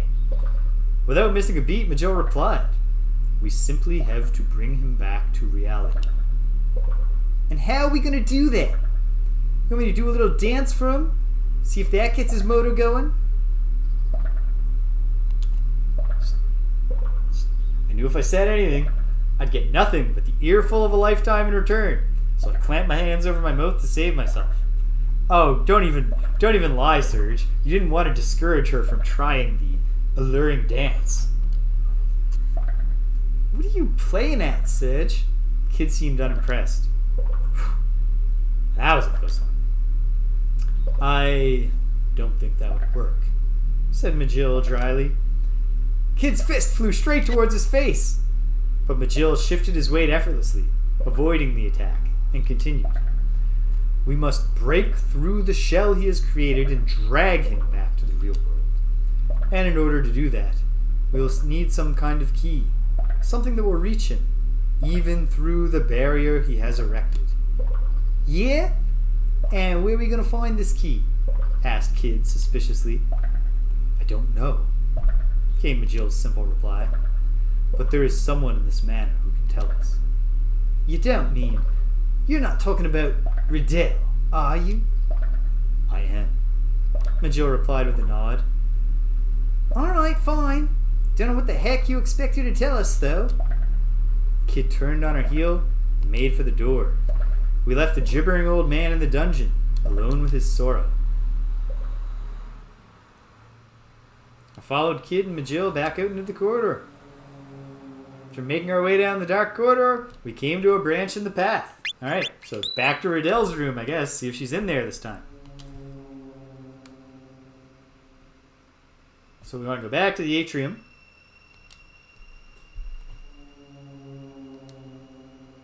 Here's the atrium. We arrived back in the atrium. There's the exit.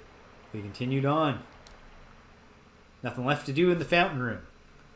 In the atrium. There's nothing to do except fall into the trap and then eventually fix the trap. Leaving the atrium behind us, we immediately found ourselves at a fork in the path. And we continue along the path, and we should come to Riddell's room, right? Ornate door on the right-hand side. It was Riddell's room. Lynx's daughter. We went inside.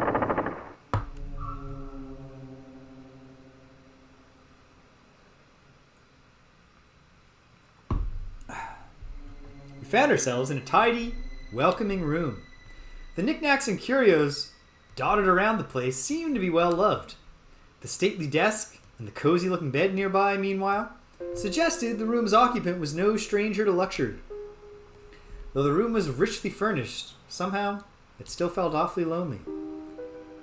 Is someone there? Came the voice of a young woman. We shrank into the shadows. We're looking for her! Oh well. It's thieves' instinct. The woman appeared from deeper in the room. She was lightly made up and had a gentle, unthreatening air about her.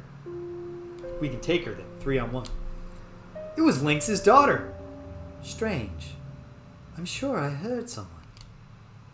I was at a loss of what to do for a moment, but before I had much time to do much more than hold my breath, Kid had already darted over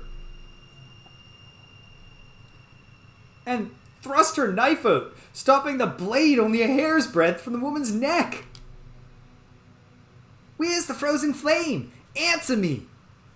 Her voice came out in a harsh growl.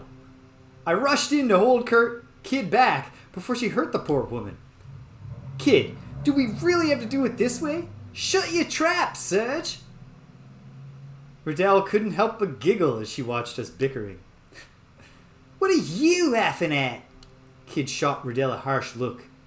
It's just, you don't seem like thieves at all. You want me to cut you, girl? I'd be surprised if that knife would cut anything. For a moment I felt faint, imagining Riddell on the floor, covered in blood. But Kid, I don't think Kid has stabbed anything in any of the fights. I think she's exclusively been using striking attacks. So maybe this is a blunted knife for some reason. But then, clang, Kid had thrown her knife to the floor and I saw it was only a letter opener. Heh, didn't think you noticed. Whatever. Not here to mess around killing the likes of you anyway. I have no desire for bloodshed either. I have no desire for bloodshed either, said Riddell, in a voice that was almost a whisper. I'm not your enemy. In fact, I want to help you. There wasn't a hint of hesitation or deception in her voice. Let me guess, you're trapped in the manor too? Riddell only lowered her eyes sadly in response to Kid's question. The frozen flame should never have been allowed to fall into Lynx's hands. Riddell spoke quietly, but deep emotion clearly underpinned her words. The flame was once the property of an ancient kingdom to the north, who kept it for generations. It was said to have the uncanny power to guide people and change history itself. After the kingdom fell, the flame changed hands countless times, until eventually it came into my father's possession. That was before I was born. Sometime later, Lynx became aware of the flame's true value and approached my father under false pretenses of friendship. Not a soul suspected what his true intentions were. And then, on that horrible day, he destroyed everything. He killed everything. Riddell shook her head, buried her face in her hands. I don't care about the frozen flame. I don't care about that stupid, accursed stone. It means nothing to me. I just want to take it away from Lynx and smash it to pieces right in front of him. And only we can make that happen. Riddell looked up in surprise as Majil spoke. No one else in this world can seize that jewel from Lynx. Riddell stared speechlessly, and then in a low voice, she whispered, What can I do to help you? There's a survivor of the Acacia Dragoons in the dungeon. We want to help. And if we're to help him, we need your help, said Majil, taking a step forward. What? That man is a traitor. It's because of him that Zoranda... Please, it's the only way. So there's why he had to make the mental palace. Perhaps he agreed to betray the general under the promise that they wouldn't be harmed or something. I don't know. Who knows? Riddell turned her back to us and hung her head low. Looking at the clock here. I got time. I got a bit of time anyway. I'd love to finish this today. Going to a concert tonight, so as soon as Danielle gets home from work, she's gonna be like, come on, we gotta get supper and get going. Alright. The Chamber of Death. There might be something to bring him back to his senses there. After all, It was there that he chose to abandon his pride, his life. The Chamber of Death. Sounds fun. What is it? Asked Kid. A place of torture. A place of pain and suffering. A place designed by Lynx to crush the spirit and the body both. She shivered involuntarily, as if a chill wind had blown through the room. Adjust my earring underneath these headphones. She told us that the room was cursed, that the blood and tears shed there were transformed by its evil, warped into an all-consuming envy of the living. It is a place that feeds on fear and suffering. It'll take more than a creepy story to scare off a master thief like me. No, you mustn't rush in there blindly. You will need to take the Iron Lancer with you. It is a sacred sword, said to have been forged by an ancient sage, and a sister blade to the crimson, cursed Masamune. So the Masamune was like in many RPGs, not just Chrono Trigger, but it was the big sword in Chrono Trigger. That's another connection. And also, Masa and Mune, there were two demons in Chrono Trigger, Masa and Mune, who formed together to be Masamune, and you have to defeat them to get the sword. So do they have a sister demon? Who knows? The timeless blessings of the Iron Lancer will surely help keep you safe from the Chamber of Death's wickedness. It used to be such a sight to see it in the hands of Zoranda. It danced like the wind, shone like the stars, struck like lightning. Lost again in memories of fonder times, Riddell once more bowed her head. Forgive me, I have little more to tell you. Not even where Lynx keeps the Iron Lancer? You've told us more than enough. We'll take our leave now, said Majid, turning around and making for the door. I wish I had the strength to chase things, to change things like you do, whispered Riddell, biting her lip. Kid hesitated for a moment, seemingly deep in thought. It ain't about strength. It's about having a purpose, something to fight for. I will be praying for you. Kid shot Riddell a look over her fingers. Great. Maybe you can cross your fingers too. We left the room. She's trying to be nice, Kid. But I'm not surprised the kid is irreligious. Views religions as mere superstition.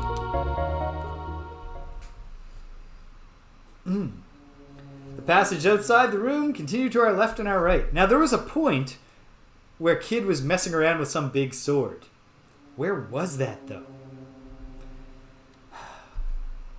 Was it in the... Okay. The main... Can't remember. Was it in Lynx's room? Might as well go look.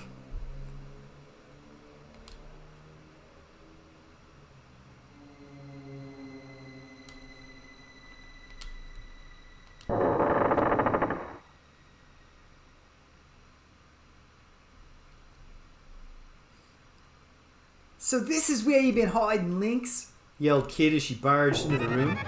What? Is Lynx here? I followed after her, panicking. I looked around to see no one else but us. Where is he? Kid was just standing there, clearly not in any danger at all. It was a joke, idiot. Quite funny. Okay, now, Lynx, all the strength drained from my body. Thought I was serious, did you? Chuckled Kid, trying not to laugh too hard. I bet you wish you were living the easy life, rather than traipsing around after me, eh? Your face. I ignored her, walked over to the mirror, draped with the red silk cloth. Oh, can we ask the mirror? Hi there, sorry about all the noise. Statue of Venus in the mirror giggled back at me. Oh, that's quite alright, Sage. What is it you desire? Came her husky alto. Nothing much, just thought I'd check up on you since I was here. You mustn't say such things. Your friends will become envious, she giggled mischievously. You what? Said Kid, her voice completely flat. And why would I be envious? Please, there's no need to get upset. I have a gift for you. Oh yeah? Yes, well, one might call it that. You see, I thought you might be interested to see what it is like inside the mirror. Wait, so you're inviting us into the realm of mirrors? Kid's interest was suddenly piqued. It won't take up much of your time. Come, Kid. Step inside. The surface of the mirror rippled like water. Kid reached out her hand towards the glass, then hesitated. She deliberated for a moment before finally pulling it back. You go first, Serge. You're a favorite. Are you sure? Kid nodded, and filled with excitement, I pressed my hands to the mirror. The surface was like cool water on my fingertips. No, Serge, you mustn't. Or did the...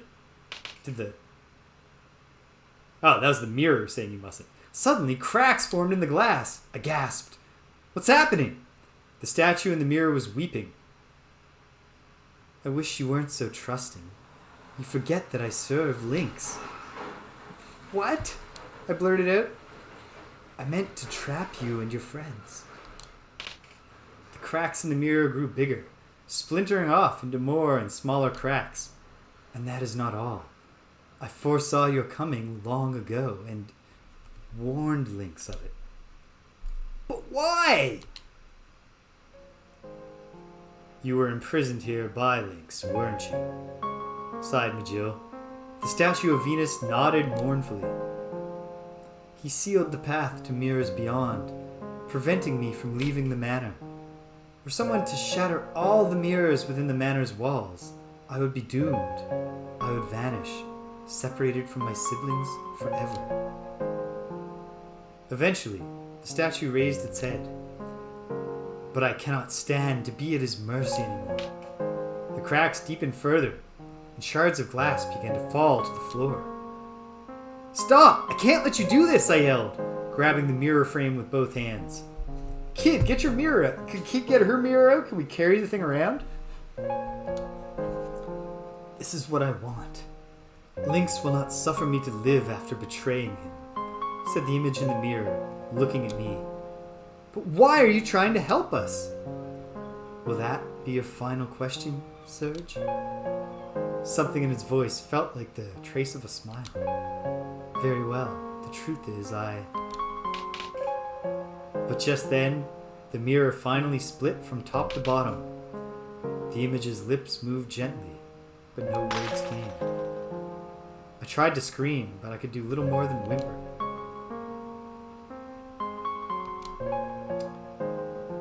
I took a shard of glass from the floor, gripped it tightly in my hand. Serge! Behind me, Kid was softly calling my name. I gave a slight nod, slowly turned around. Let's go. As we left the room, I turned back to look one last time, and my eyes coming to rest on the remains of the mirror. I'd never be able to hear her voice again. I turned again and left the room. So is that the only mirror in this entire manor? Okay, well, just I can't imagine that's important. Just if you go back to Lynx's room unnecessarily, you get a little bit of flavor, which is cool.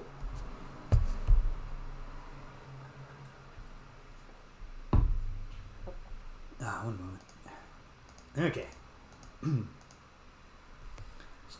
Check the time there. All right. We retraced our steps. Eventually, we came across Riddell's room. We'll skip that. Continue on our way. So, the sword that I saw must have been somewhere upstairs. Was it in the main hall? Oh, we'll find it. Anyway. Stairs up. That's where we want to go. There's one path we haven't explored in the basement yet.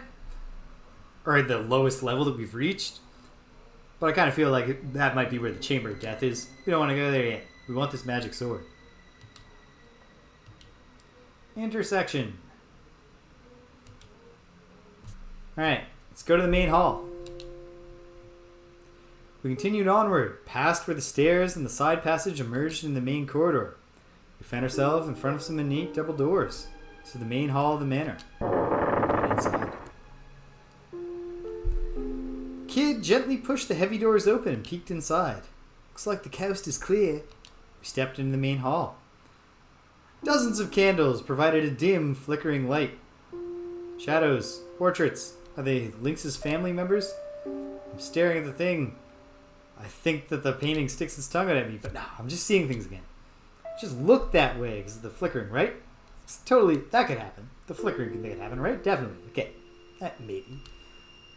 This place gives me the creeps. Get a look at all those ugly mugs. There's nothing for us here. Let's look somewhere else. Neither Magus or I had any objections. We left the main hall and returned to the corridor.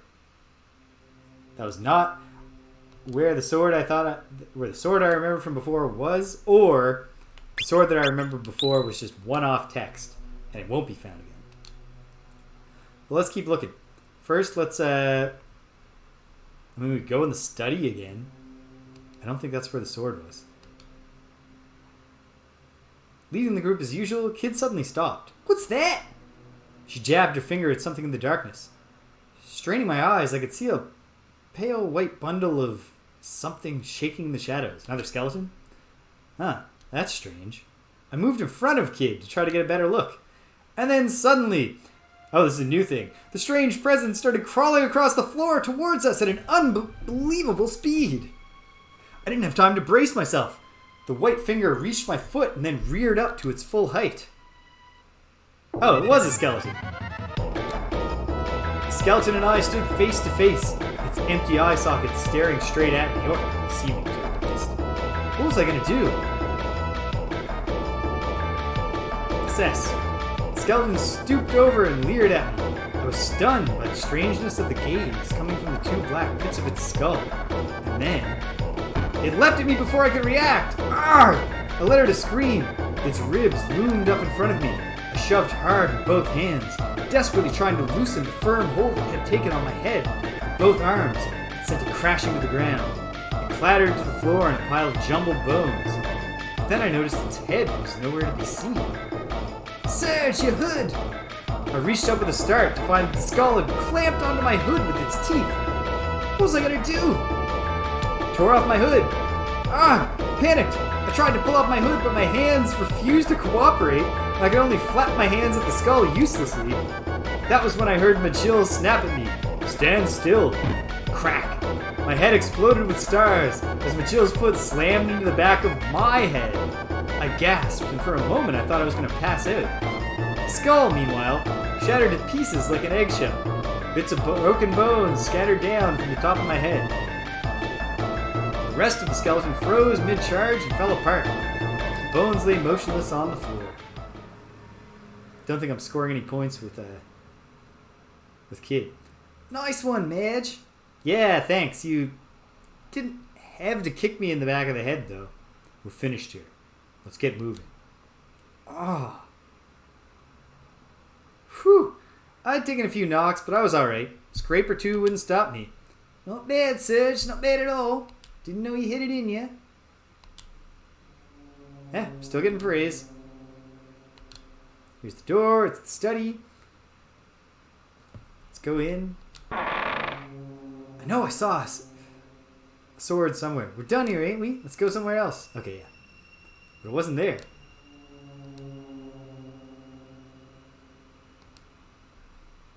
Okay. It's not in the main hall. Let's go to the terrace. I mean, maybe I've just not actually... Can we go out on the terrace? I don't think the sword's going to be out on the terrace, but what's out there? I mean, that's where we came in. We returned to the quiet terrace overlooking the garden, and then... Talk to Kid. Blimey, Serge, you're a dark horse, ain't you? You really had me thinking you were just a whining sook. There was a mischievous glint in Kid's eye as she rewarded me with a few rare words of praise. At least, I thought I caught her. You ain't seen nothing yet. We should go back inside. Hit the wrong character for a second. We should go back inside. We're not here for fun, muttered Najil. Well, he said that, but you seem to be coping better than I had expected, Stage. Told you before you left. You can count on me. I might have taken a few knocks, but I was alright. Nothing that would get the better of me anytime soon. Right, dust yourself off and let's get moving. We got work to do, said Kid. Well, she said that, but... So I think this is just like a status screen. If you talk to Kid, you find out how you're doing in her esteem. And if you talk to Majil, you find out about your own health. Okay. Oh no, I don't even remember. Is it left that takes us? Intersection with the stairs. No, we gotta go back. Ah.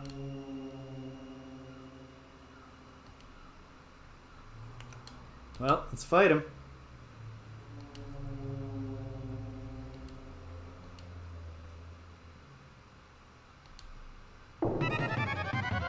Let's believe that nothing can go wrong. 5 of them. Bigger than the Jill. They've got the Morning Star, but it's a flag. Alright.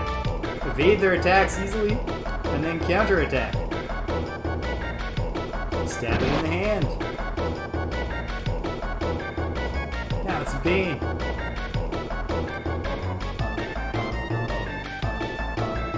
Throw my knife. Take the Morning Star. This one blocks it. Thunk. Oh no! The goblin parried.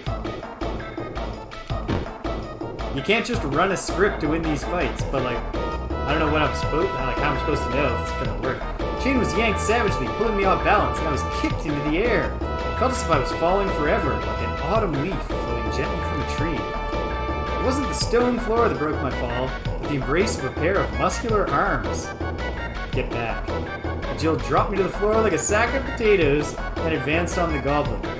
That can't have made me look very impressive in the Kid's eyes. Took the mace from its belt and charged towards him.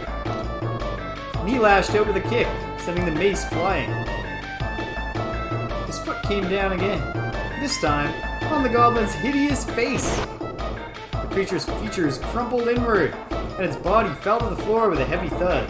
It was all over in a second. Man, both Kid and Najil can literally just kill with a single kick. You bloody pathetic! That was Kid. It's no good nabbing a weapon you don't know how to handle, is it? Try using your head for once, will you? Kid, you've seen me do this right before. Sometimes I really did despair. I was doing my best just to survive. Would it hurt her to offer a little, you alright, mate? Just once in a while, if only to mix things up? I'm a grown man, I have feelings, I said to myself, as usual. Trying to tell her that for real, in a swift route to an early grave and nothing else. Starting to feel a little worse for wear. I was going to have to be more careful from now on, or this was going to end badly. But we're still at the not bad level. Okay, follow the corridor past the terrace. What's past here again? Ancient looking door. That's the clock tower.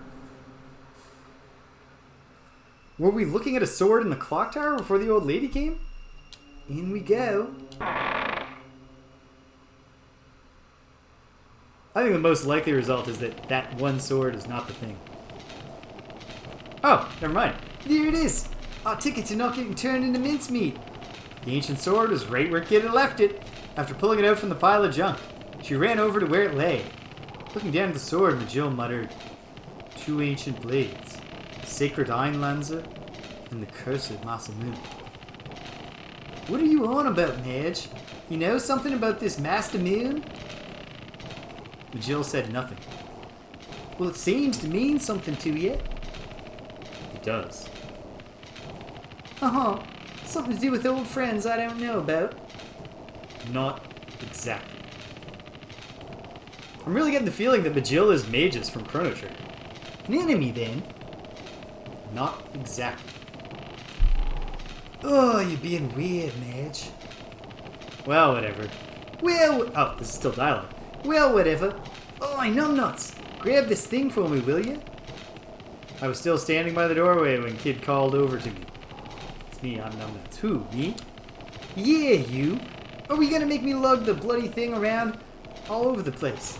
I'm a scrawny little girl, ain't I? You call yourself a gentleman. My jaw dropped. I knew there wasn't anything I could say to her.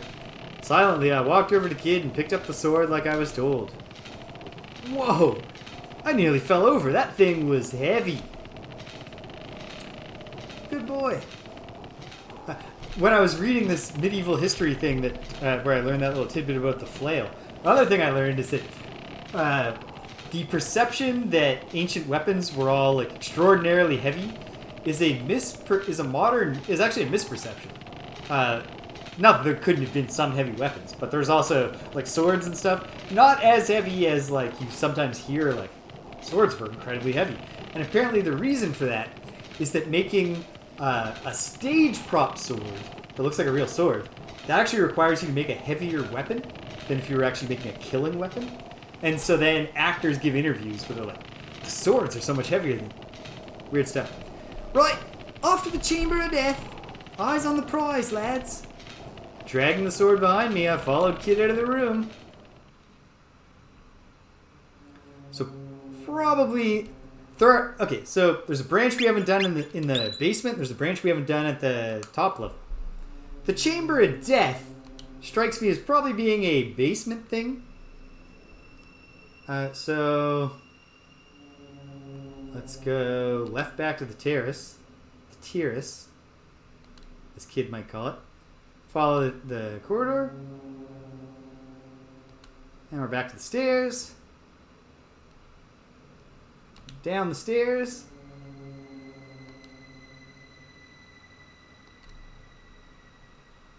Through the atrium.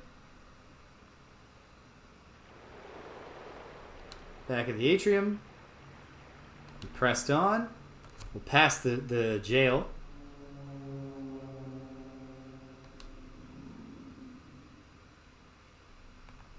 Take the stairs down. Very kind of the game to throw in the Surge's own memory of the layout. And down the stairs. Slowly we crept down the stairs, descending deeper into the shadows as we went. Intersection, and the left path is the one we took before to the guard room. So what's to the right? Is it the Chamber of Death? We followed the corridor for a while before coming across a small door. Get a whiff of that. Something smells good, whispered Kid, sniffing at the air. My gut tells me this is not the Chamber of Death, actually. Let's find out. We opened the door. Blimey, there's a small kitchen. Must be for the servants, commented Maggio. Scanned our surroundings. A basin for washing dishes, cooking utensils, some food made ready for tomorrow, and a mouse trap. Looked like any other commoner's kitchen. Kid walked over to a large pot filled with food and peered inside. Looks like tomorrow's lunch. Want to try some, Serge? I'm gonna go out on a limb. I was feeling hungry. Timidly, I peered into the pot. It looked like stew, and it didn't smell bad at all. Almost inviting. I scooped some up with a ladle and brought it to my mouth. Delicious. This stuff's delicious. You should grab a bowl, Kid, I urged between bites. I hope I'm not poisoning us both. Kid was looking at me again. Staring at me intently, in fact, like she was searching for something. She's watching me to see if I die of poison. Well, you ain't going green or nothing. Guess it's safe. Alright, let's have a try. She licked her lips with anticipation, swiped my spoon right on my hand.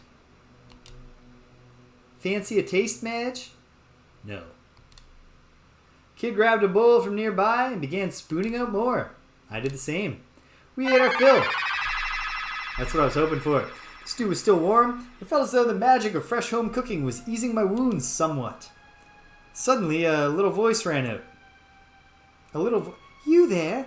The young man with the braid. Kid froze. Oi, who you calling a bloke? Kid barked angrily in the direction the voice was coming from. A mouse was looking at us with eyes like saucers. From the inside of a mouse trap hanging from the wall in a corner of the room. Oh, I am sorry. You're a young lady, I see. The mouse bowed its head in apology. Please, kind young lady, you must hear me out. The mouse put its paws together and stared pleadingly at Kid. I left the nest to find food for Mother, but as you can see, I managed to get myself caught in a trap. If you leave me here, I'll surely be eaten by goblins. Kid eyed the little creature suspiciously.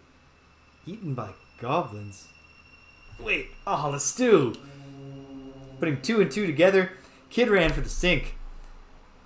I beg of you, please free me from this trap. My mother is sick and she'll be terribly worried about what has become of me.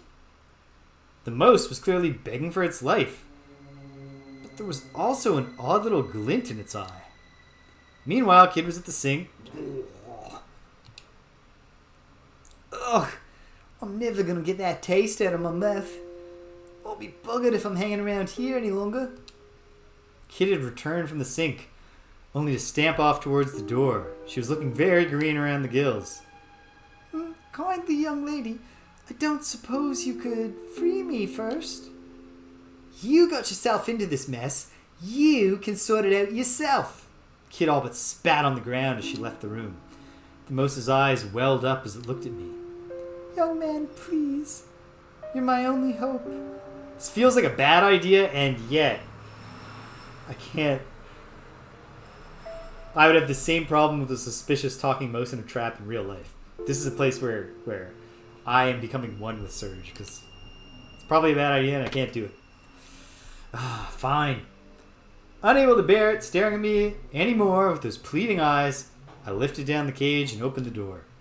The mouse bounded happily out from inside. The mouse gave a wicked chuckle. You poor naive fool. Suddenly, its body began to balloon massively in size. Oi, Surge, what are you doing? Kid stopped in horror the moment she opened the door. Bugger me, a griffin! Okay. The enormous creature stared balefully down at us. Idiots, humans! My mother is not sick, but yours will be when she sees what I've done to you. Good going, Surge. You're a bloody liability, you are. Okay, maybe I made a mistake. We shouldn't have to rub it in like that. Griffin gave an almighty cry and leaped at us. Here come the talons raking down. Oh no! I didn't select that fast enough. The blow never came. Oh, great. The griffin suddenly lost its balance and crashed to the ground.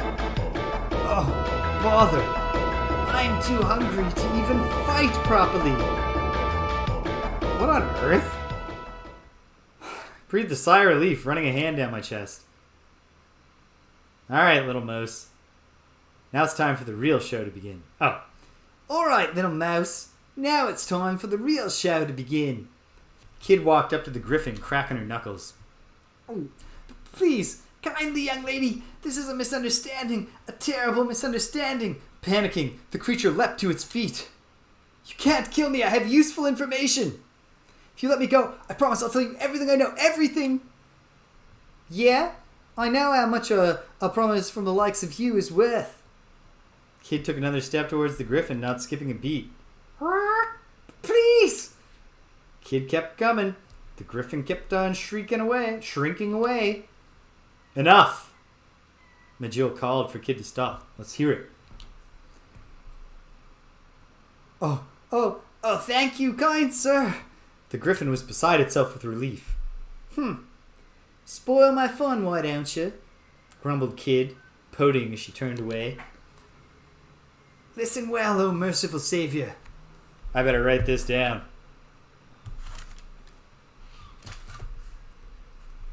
Right thrice. Wait, that's my/Surge's voice. Right thrice, left twice. Right, twice. Should you find yourself trapped in one of Lynx's swirling snares, remember my words. With that, the griffin returned to its mouse-like form and just disappeared into a small hole in the wall. So is it a griffin that can turn into a mouse, or a mouse who can turn into a griffin? The other griffins didn't talk. Trapped in Lynx's snares. Huh. As if I'd be thick enough to walk right into one of his traps. Let's get out of here. We've wasted enough time already. Kid turned on her heel and made for the door. We left the kitchen. Leaving the room behind us, we took a right turn down the corridor. We followed it a while before coming to an intersection. Okay, so we gotta go up.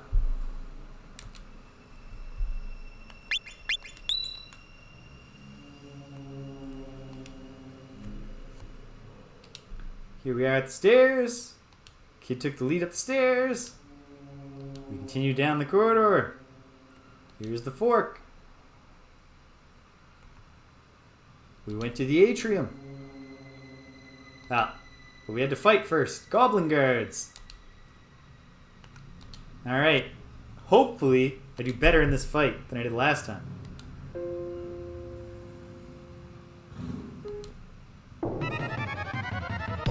But how do I know what to do? I'm going to try the stab the hand, steal the mace strategy. It's the only way I've ever won a fight against a goblin. Okay, evade the attack.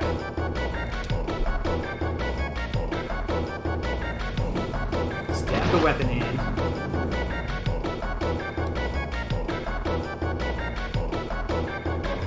What are my other choices?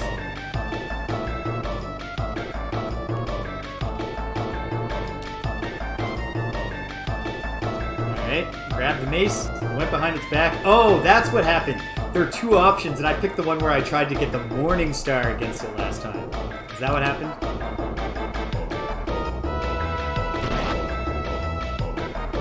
I think that's what happened. Killed that one. Exhausted, I panicked for breath. Finally get a notch in your belt, eh? Taunted kid coming to my side. I wanted to say something like, I've killed several of these goblins, and a griffin.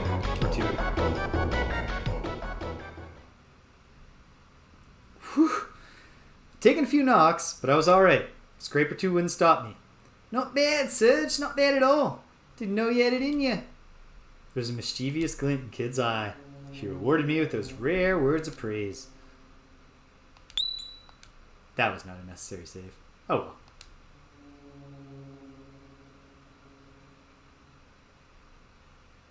Now I'm like staring at the clock like, oh man, because I don't feel like this is going to be a long game. So if I leave it on a cliff, actually, you know what? If I come back to it in the next time, and there's only like 45 minutes left or something, I could just start Chrono Cross when I finish it. So that's okay. Okay. There's their rooms, but we continue on.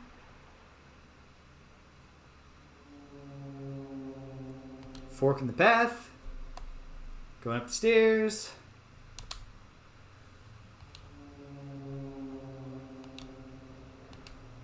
More intersections.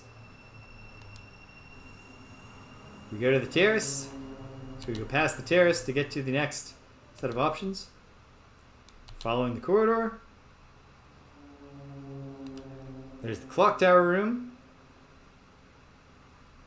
We carry on. Sturdy looking door on the left. And stairway leading upward.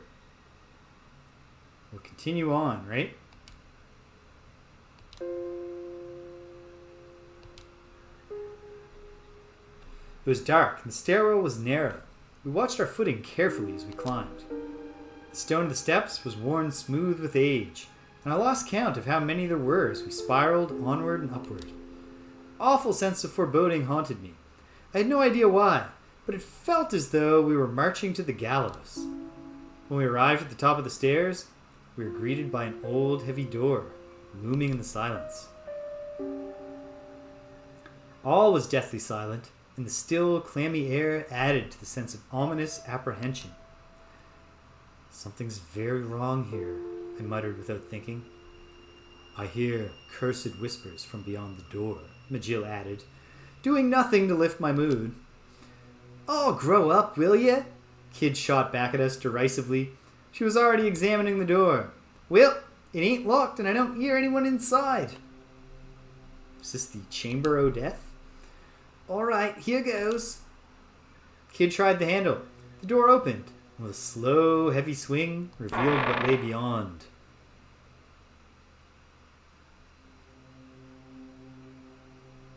It was a small, cylindrical room that appeared to be the inside of one of the stone towers. It was completely deserted, and there were no windows. What's this supposed to be? Something about this place gives me the creeps. Still standing in the doorway, Kid seemed suddenly taken aback. Bearing in mind what Riddell had told us the room was called, it definitely wasn't somewhere we wanted to linger. What were we even looking for, though? What could the old man have left in this room that would help us bring him back to reality? The flagstones were covered in dozens of narrow scratches, and in places there were thick, black stains. Something in the stains spoke of a horror that no amount of scrubbing would ever wash away, a malice and a sadness beyond imagining. There's something written here. Oh, there's something written here. Subtle difference in intonation when it's Majil. Crouching in front of a wall, Majil was inspecting some brownish markings that looked like more of the same stains. Someone's carved letters into the wall and scrambled them using blood magic. Kid had gone over to take a look. Looks pretty old. Hard to read, too. Some of it's been worn away. Let's see.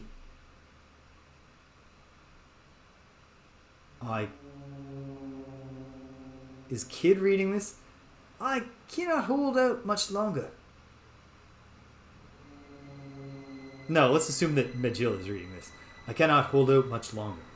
My only hope now is to leave the Acacian signet in this room. The Acacian signet?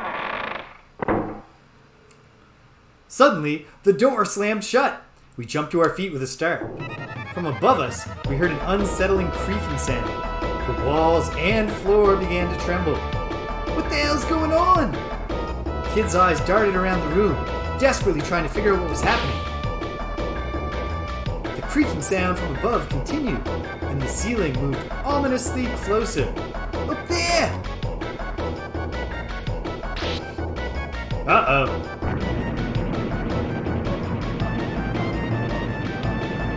Alright, how's the sword gonna save us from this? Don't look now, but I reckon we're about to find out when they call this the Chamber of Death.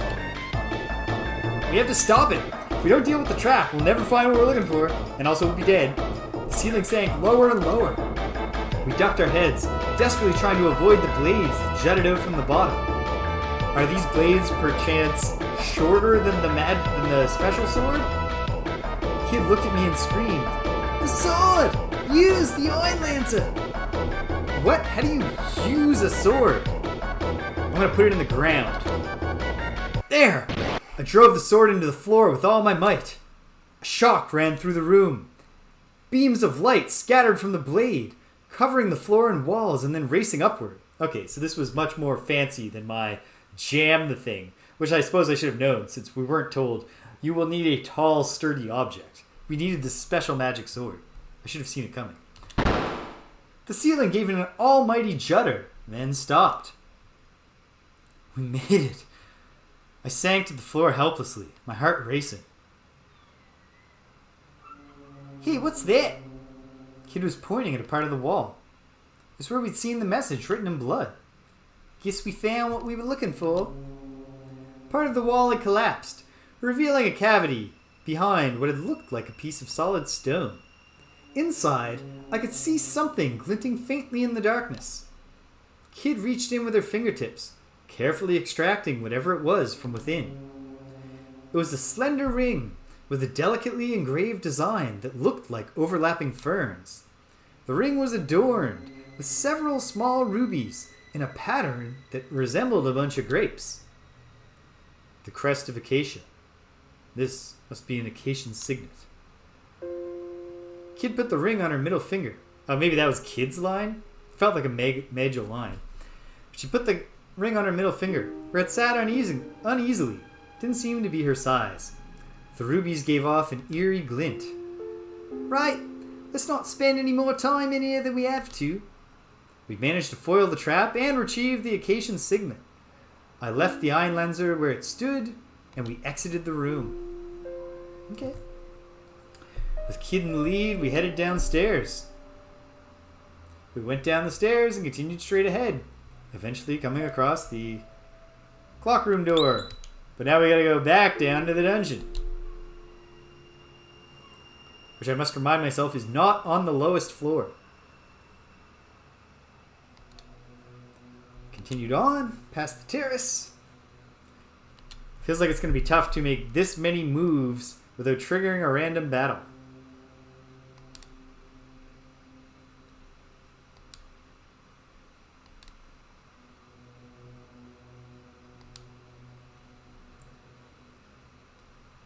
Downstairs.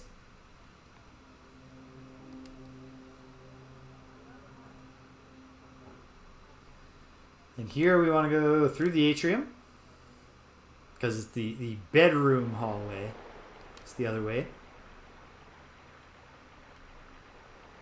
I will say, I don't know if it's just because it's a small space, but I feel like they've done a good job of getting the mansion across to me. Again, the fact that the text prompts just remind you what goes where probably contributes. Here we go, fork in the road, off to the left and right. We went to the dungeon.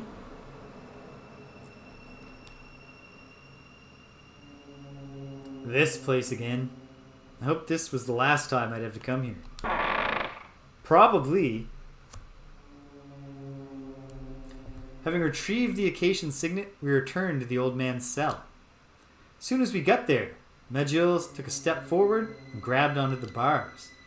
They creaked and groaned as he heaved at them, gritting his teeth as he summoned every ounce of his might. Slowly, they bowed apart. He stepped into the cell through the gap, and Kid and I followed. The old man was exactly... How come earlier when we got trapped in the vault, Majil was like, we're not getting through these bars. Just use your astounding strength, Majil. Anyway. The old man was exactly as we had left him, staring into space, muttering meaningless words. Kid walked over to him and crouched down.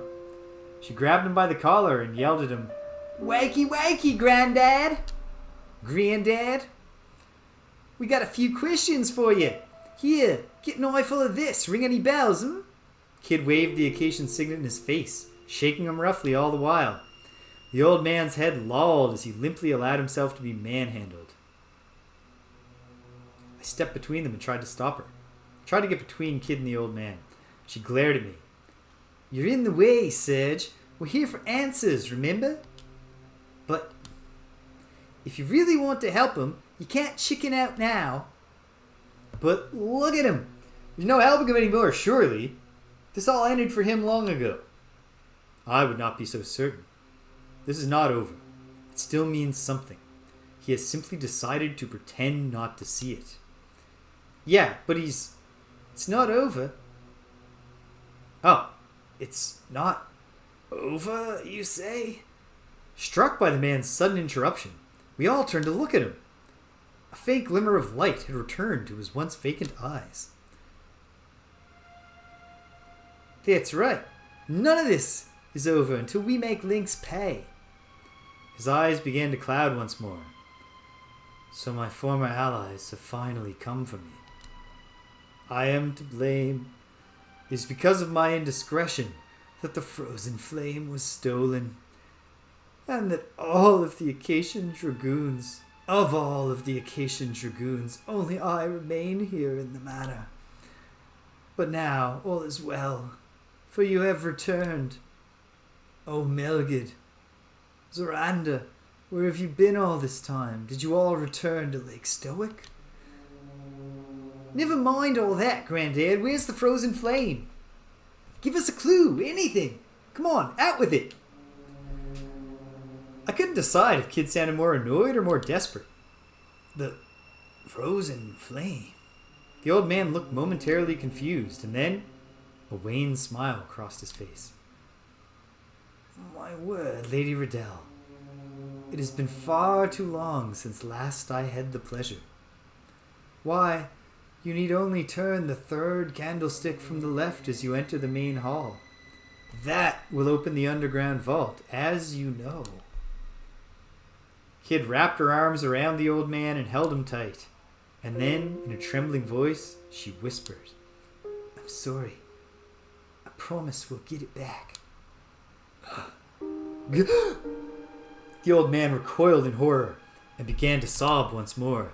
I'm to blame. It's all my fault. Forgive me. Forgive me.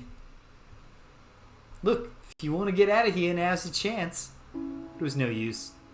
He was too busy. Oh, that was me. Look, if you want to get out of here, now's your chance. But it was no use. He was too busy cowering and wailing to hear me. We're done here, Serge. We can't help him. There's things we need to be doing. Thank you, I whispered to the old man, before following Kid and Magiel out of the dungeon. After making our way down the dark corridor, we came to a branch in the path. Well, let's save. I feel like there's got to be a random battle coming up, right? Back to the atrium.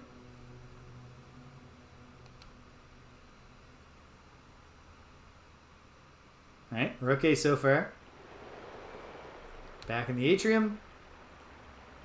We continue on.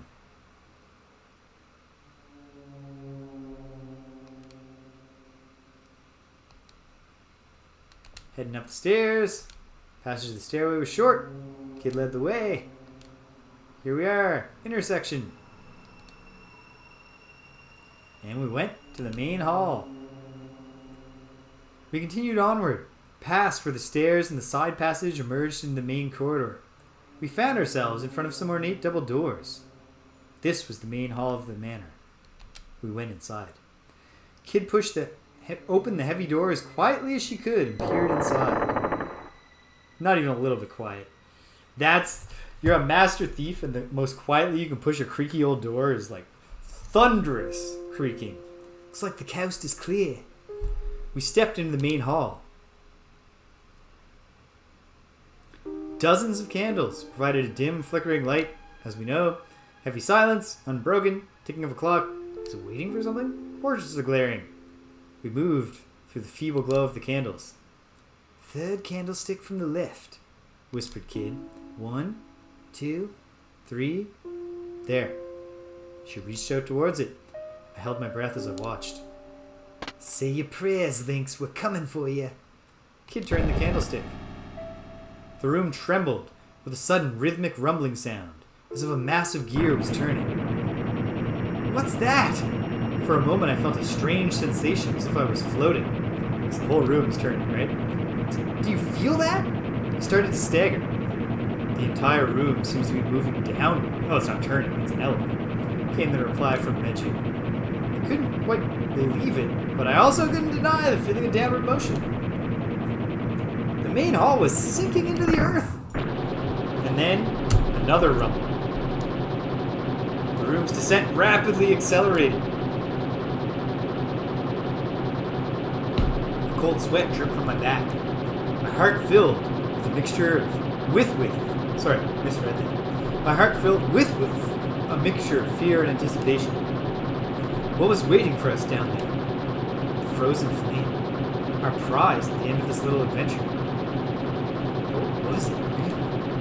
Did we live up to our expectations? I tightened my fists, which were slick with sweat. What were Kid and Jill thinking? The room remained veiled in silence.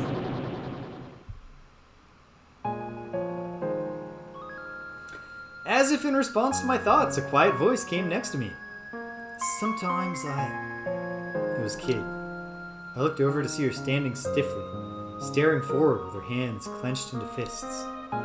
Sometimes I feel like I'm stuck in a losing battle.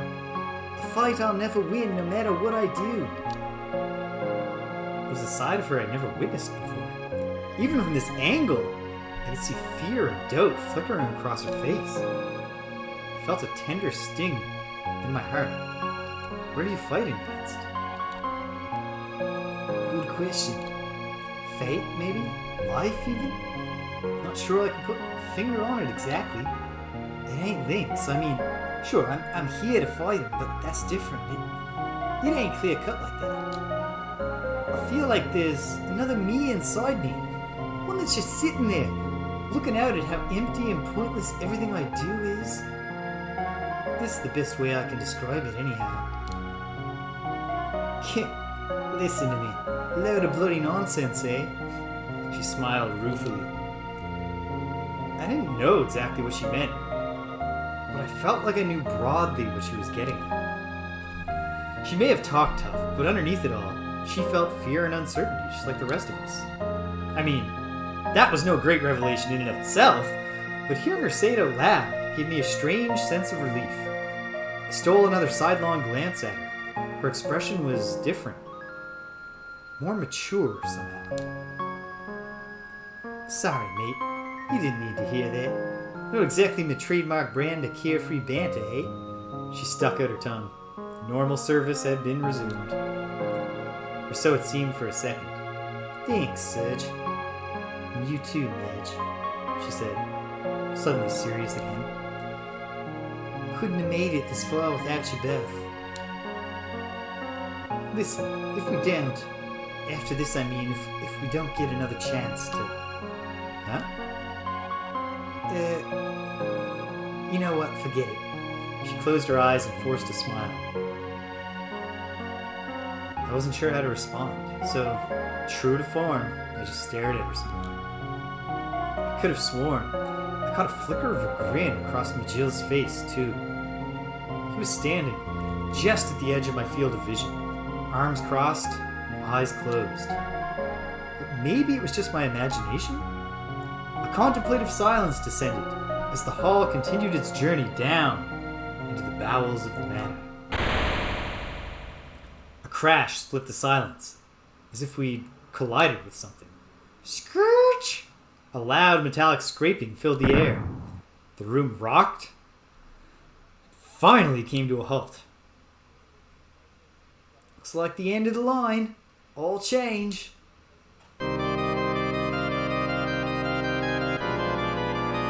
Swelling grandeur of the organ suddenly filled the air. No one had so much as touched it, and yet the keys and the pedals were moving by themselves. The melody it played was both unsettling and sad. Funeral tune, is it? Way to greet your guests. Kid took a long stride forward, then turned to face me and Meji. Come on, let's go. Majil and I gently nodded our assent. Kid grinned, turned back to the door. I'm coming for you, Lynx. This is the end for you. And with that, she led us from the hall.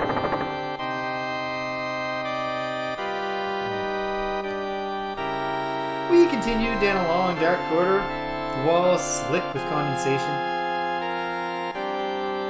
The air was thick and heavy, as though ripe with the stench of death. Were we really getting close to Lynx's hidden vault at last? Was there any turning back now for any of us? There was something strange about Kid that night. Magiel didn't seem to be his usual self either. To begin with, it was vanishingly rare for him to speak so much, let alone to show any kind of emotion. What happened to make them change like that? Unable to take the silence anymore, I decided to speak. I had to ask the question that had been on my mind this whole time. Why do you want the Hey kid, why do you want the frozen flame so badly? You see, I made the choice there quickly because it really does feel like, especially for Surge, learning more about Kid is more important than this magic item. All I got in reply was the cold echo of her footfalls. She She didn't like to talk about her reasons for doing things. After all, it was a topic that was likely to lead to discussion of her past. But then she spoke, though it was almost a whisper. I'm doing it for Sis. Before she died, she told me to find the frozen flame and bury it. Bury it where? Her old maid's grave. Kid looked at her feet as she walked. She wasn't my real sister, but she was good as family to me. When she took me in, I was bloody helpless. Couldn't remember a thing. I was barely old enough to survive on my own. She didn't go into too much detail about who her mate was. Best I can remember is that I needed to find the grave of a girl who married another mate of hers and died not long after. She said that's where the frozen flame should be laid to rest or something like that. To be honest, I wasn't paying much attention at the time. It's not like I could have known what was about to happen when she disappeared and I realized she wasn't coming back though. I swore I'd make good on what she asked me to do. I'd nab the frozen flame from that rat bastard Lynx and get my revenge. So did Lynx kill her, or is the revenge another thing? Kid's eyes almost seemed to glow with heat in the cold night air. I'll make him pay for everything he's done, no matter what it takes, even if it kills me. And then she fell silent. Sorry, kid. I didn't mean to bring up something so painful. There was a pause before she replied. Nah, you're alright. I should have said something sooner, before I roped you into this. Sorry. Silence reigned supreme as I fumbled around to try and find something I could say in reply. But all that filled the darkness of the corridor was the sound of yet more footsteps. Suddenly, Majil stopped in his tracks. Wait. Huh? Huh? Kid turned around, puzzled. Just then, a powerful light surged across the floor, and a ring-shaped sigil appeared. Damn it! A blood circle! Kid and Majil were at least quick enough to try and jump clear. But they weren't quite quick enough. The three of us were trapped in a circle of blinding light.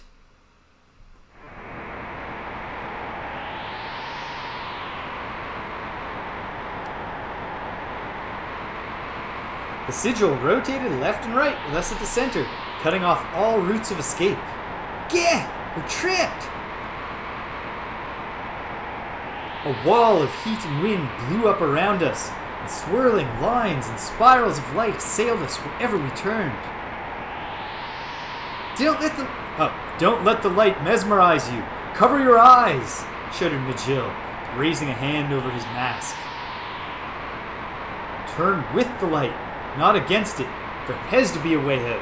Could it be right thrice, left twice, right twice? What? I barely even understand what's going on. Kid's elbow brushed against the wall of light surrounding us, sending sparks flying. Be careful! Merely to touch it is more than enough to harm you. Oh, this must be magic. Be careful. Merely to touch it is more than enough to harm you. Stay well back. I slowly turned my body to follow the movements of the ring of light, looking for a gap to escape through. I turned right 3 times. 3 steps to the right. There, I see it. That's our way through. I found a gap in the wall of light and carefully walked through it. Kid, Majil, this way. Next, left twice. We managed to get through the barrier unscathed, but we weren't out of the woods yet. There was still another wall of light swirling with a great wind in front of us. I slowly turned my body to follow the movements of the ring of light, looking for a gap to escape through. I turned left twice, 2 steps to the left. There, I see it. That's our way through. I found the gap in the wall of light and carefully walked through it. Kid, Majil, this way. We managed to get through the barrier unscathed, but we weren't out of the woods yet. There was still another wall of light swirling with a great wind in front of us. I slowly turned my body to follow the movements of the ring of light, looking for a gap to escape through. Turned right twice. 2 steps to the right. There! See it! That's our way through. found the gap in the wall of light and I carefully walked through it. Kid, chill, this way. I hope we're out. Because I got nothing if there's a fourth wall. Oh, thank goodness. We're okay, team. Suddenly, my body felt light and I staggered 2 or 3 steps forward. We were back in the deserted passageway we'd been walking down before the blood circle had appeared. The sigil had vanished from the floor, and everything was silent as if nothing had ever been amiss. And then I looked up.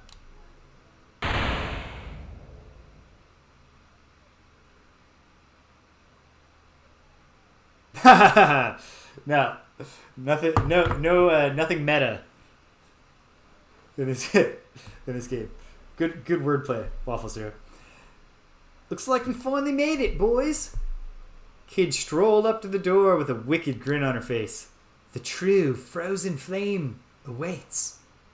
Magil's eyes gave a glint from behind his mask, like glass catching moonlight in the darkness of night. Let's go. Kid reached for the handle. So this is the place, huh?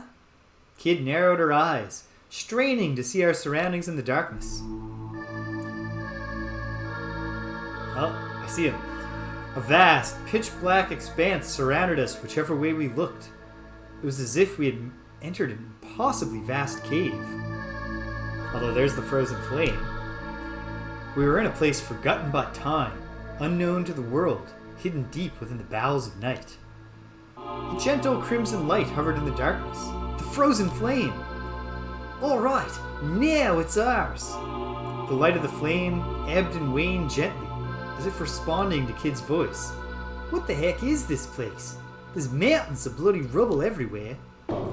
Magil took a step forward into the room and said in a voice that was almost a groan.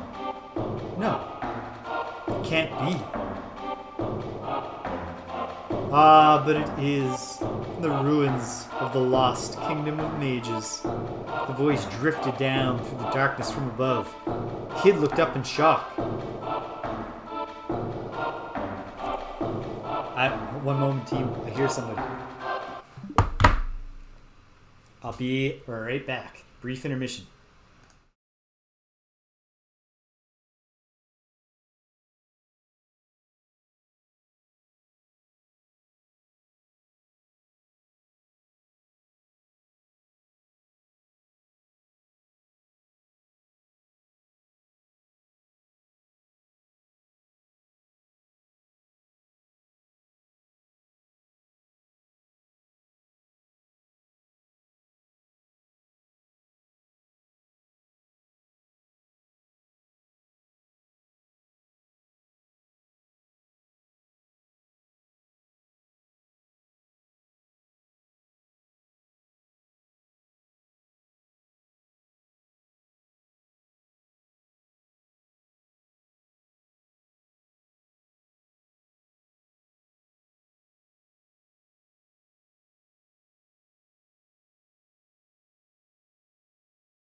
Alright, we're back at it, team.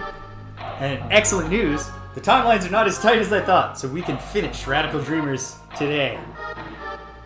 Lynx! Oh, can I do the voice? Have I lost it? I mean, not that it was that great or consistent. Lynx! I'll kick your flea-bitten arse so hard you'll kiss the moon! That was bad. Let me try one more time. Lynx! I'll kick your flea-bitten arse so hard you'll kiss the moon! Kid pulled her knife from her belt and threw it as hard as she could. It fell to the floor with a clang, as if knocked out of the air by some unseen hand. Still the same impetuous child as ever, I see. That's no way to greet an old friend. Smarmy bastard! Kid gritted her teeth with rage. And you, Shadow Dweller, I'll have none of your tricks this time. You must think me a fool if you believe I'll fall for that again. Magil, who had been quietly slipping into the darkness that surrounded us, stopped dead in his tracks. So this was the infamous Lynx. Whoa! He's got a fancy mustache. The lord of this deadly manor. The man who had murdered the closest thing Kid had to family. Okay, so her friend was murdered. Who had assassinated General Viper and eradicated the Order of the Acacia Dragoons. A pleasure as always, my dear Kid. And I must say, you followed the trail of breadcrumbs I laid for you admirably closely, my greedy little sneaky thief. What the bloody? She stepped forward, bristling. Lynx narrowed his eyes as his lips twisted into a snarl. You know what I want, Kid. Give me the stone you carry. The stone? Oh, the stone? Did Kid have some kind of jewel I didn't know about? Heh! Don't know what you're on about, mate. She just about managed to recover her composure, narrowing her eyes scornfully at her old foe. Spare me the act, child. I know that you have it. I know she gave it to you.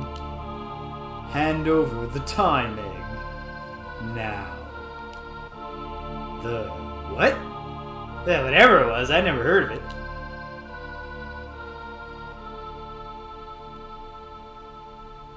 You're dreaming if you think I'll give it to the likes of you, Kid shot back. It's all I have left of her. I'll never let go of it, not for anyone, and definitely not for you.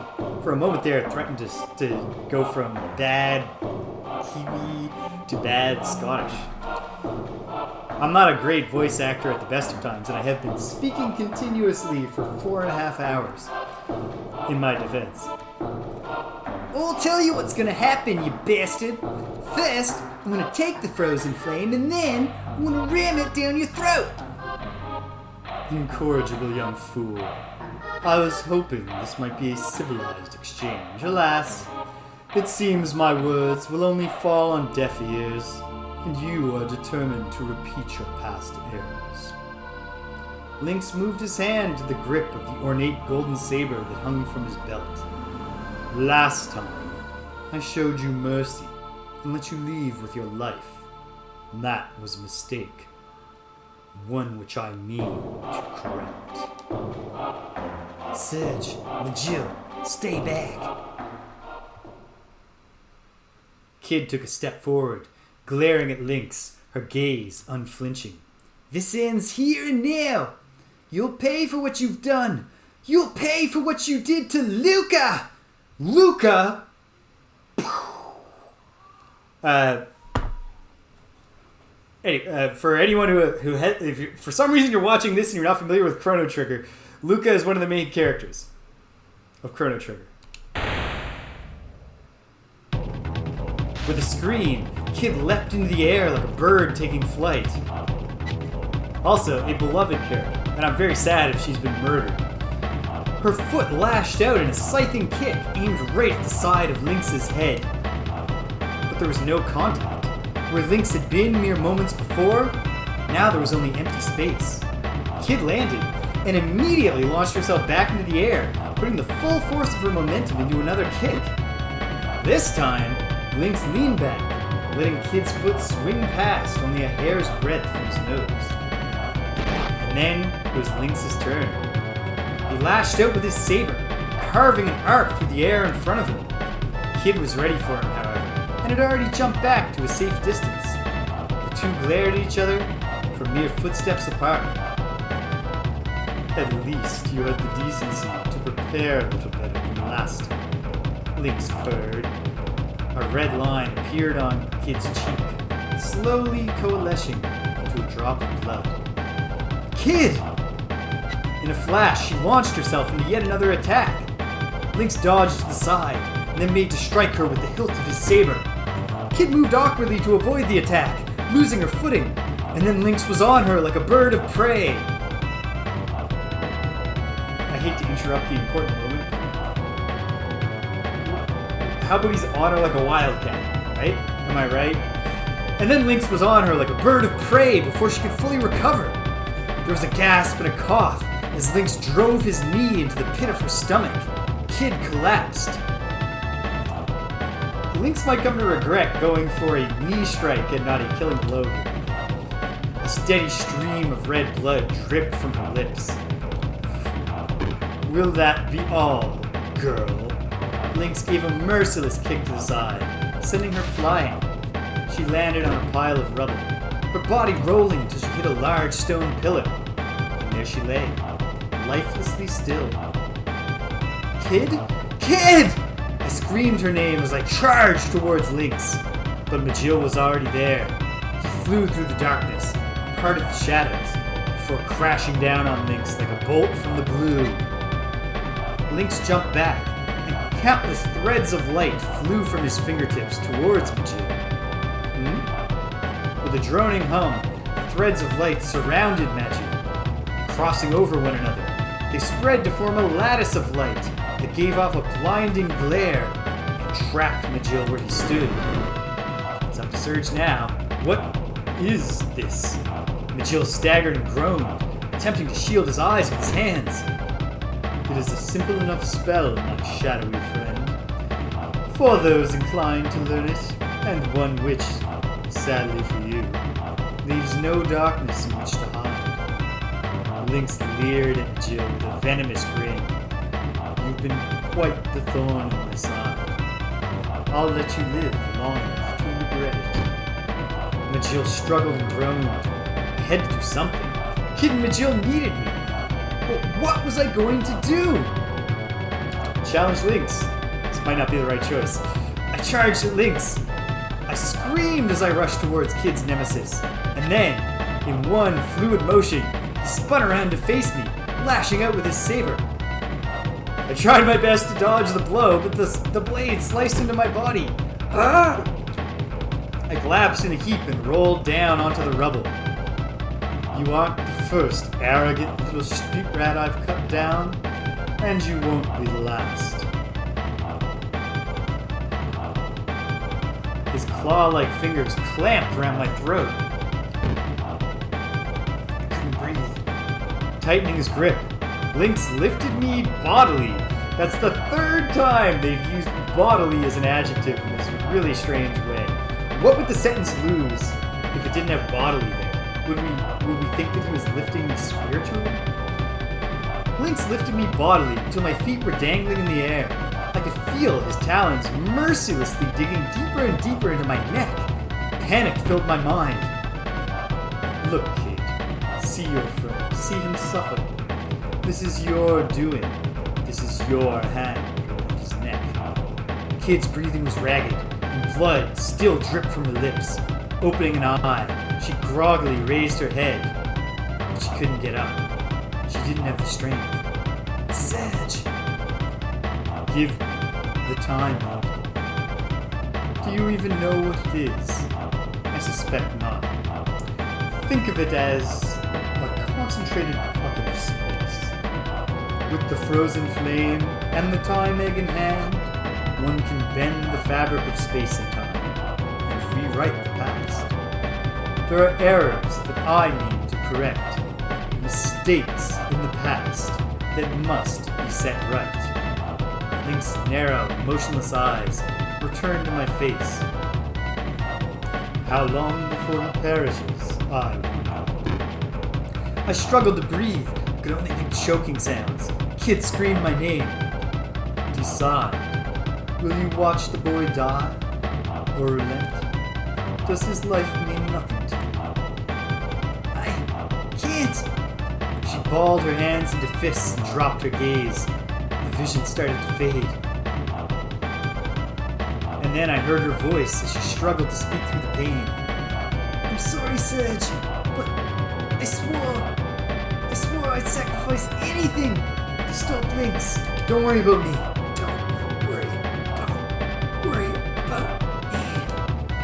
It was all I could do to force the words out past Lynx's icy grip. I was starting to black out. Was this really how it was going to end?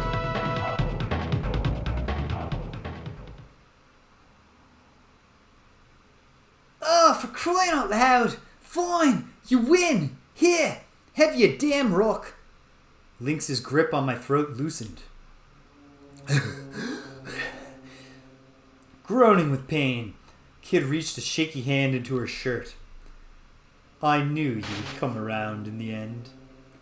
Lynx threw my body to the ground. Lynx threw me bodily to the ground, and then walked over towards her. Just shut up and take it, you bastard. It's all you deserve.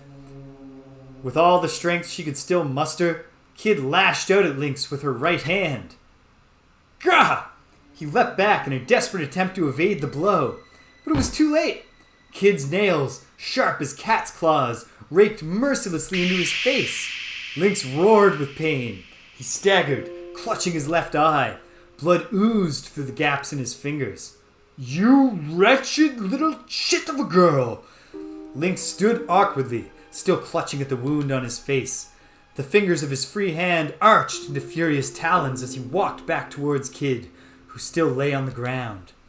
I will kill you all. He kicked her hard, concentrating all his wrath and venom into the blow. Kid gasped as all the wind was knocked out of her. Yet more blood ran from her mouth as her body rolled across the floor. Kid! I yelled hoarsely, clutching my burning throat with one hand. Lynx turned his head slowly to look at me, one eye fixing on me coldly as it came into view. He took a step toward me. Yes. Perhaps it would be better to start with you, my dear Kid. Rest assured that your friend's death will be a most elaborate and painful one. You will truly know what it means to suffer, boy. I will put you through the same suffering as I did that Luca woman. You son of a bitch. Kid's body stirred with shock and horror. Her eyes slowly opened, fixing on Lynx. They were wild eyes, stained with the blood that poured from her brow. Gritting her teeth, she staggered to her feet. Lynx! Lynx! And then an explosion of light burst forth from the frozen flame. Another light began. Remember earlier when I said that the Goblin elite guards were making a mistake by focusing on me, the weakest member of the team? That flows from the top. The whole system is rotten. Another light began to form from somewhere near Kid's chest, resonating with the light from the frozen flame. The twin lights entwined, twirling slowly upward. As it rose, the golden spiral spread. No! This can't be! Lynx stood motionless, transfixed by the spectacle. Was this the Time Egg's power?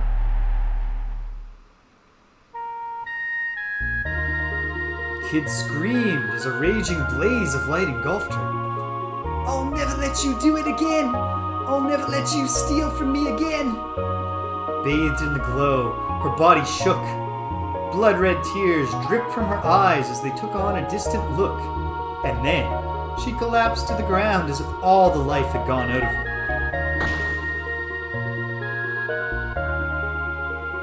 I heard a voice. It was quiet and still, like the evening. It has come to pass. Oh, I bet this is the daughter. It has come to pass. It has come to pass. Kid is retracing her lost memories back through time. Back to the Lost Kingdom.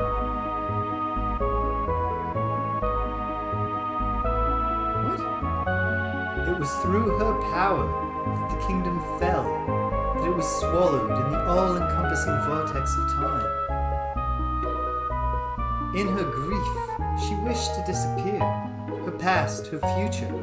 She wanted it all to sink into the void, to be lost in the seething whirl of time. She despised what she had done. She closed herself off from all that she saw and heard, and cursed her very existence. This might not be the daughter. I don't know. The stone wished for her to live. The hands of her clock were rewound, her memories unraveled. The stone gave her a chance to begin again. The stone had both the power and the will to bring all this about. Sinking through the sea of time, she drifted here, a mere babe, her memories a blank slate.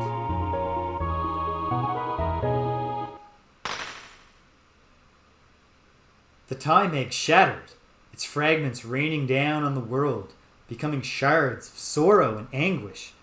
The world around us drifted into pieces. It swallowed us, engulfed us. We were consumed, locked into the void. And then, a girl's scream echoed in the darkness. That voice, was that Kid? It sounded just like...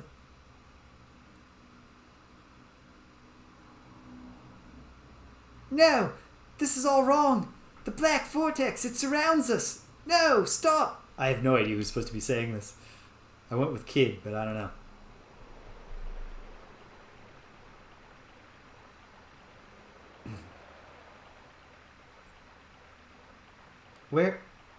Where am I? I have lost everything, and now I can but wander. The world drifts, and time is a blur. There is only an endless, unknowable sea. This is where time begins and ends. This is where all life finds peace. I see myself as a baby, crying next to my mother, an exhausted yet proud look upon her face. I see myself aged and wizened, waiting to succumb to death's embrace with a smile. I see countless incarnations of myself, walking time's intricate corridors as ghosts. This is a place where countless worlds overlap and infinite dreams play out. If only I could rest here for eternity. If only I could free myself of all my burdens and sleep here, in this sea of dreams. But I hear it calling me. I hear the song.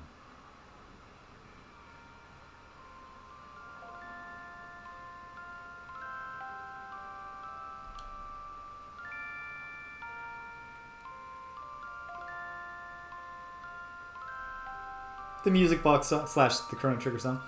Kid, please. Can you hear me?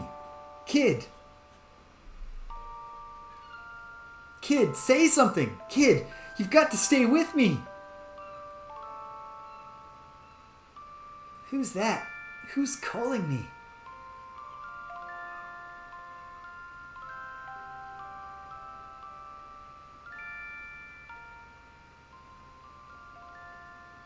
Serge?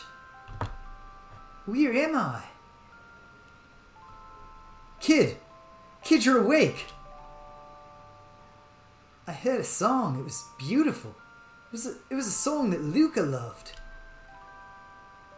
Did Ayla and Frog love it too? Kid closed her eyes, and her face glowed with a warm smile. I'll never forget that song. Makes me want to cry when I hear it. I'm just glad you're back. It felt like I was losing you, like you were going somewhere far, far away. Before I knew it, I was humming the song for you. I don't know if I ever mentioned it. Who's saying this? I don't know if I ever mentioned it, but I wrote it when I first started out as a musician.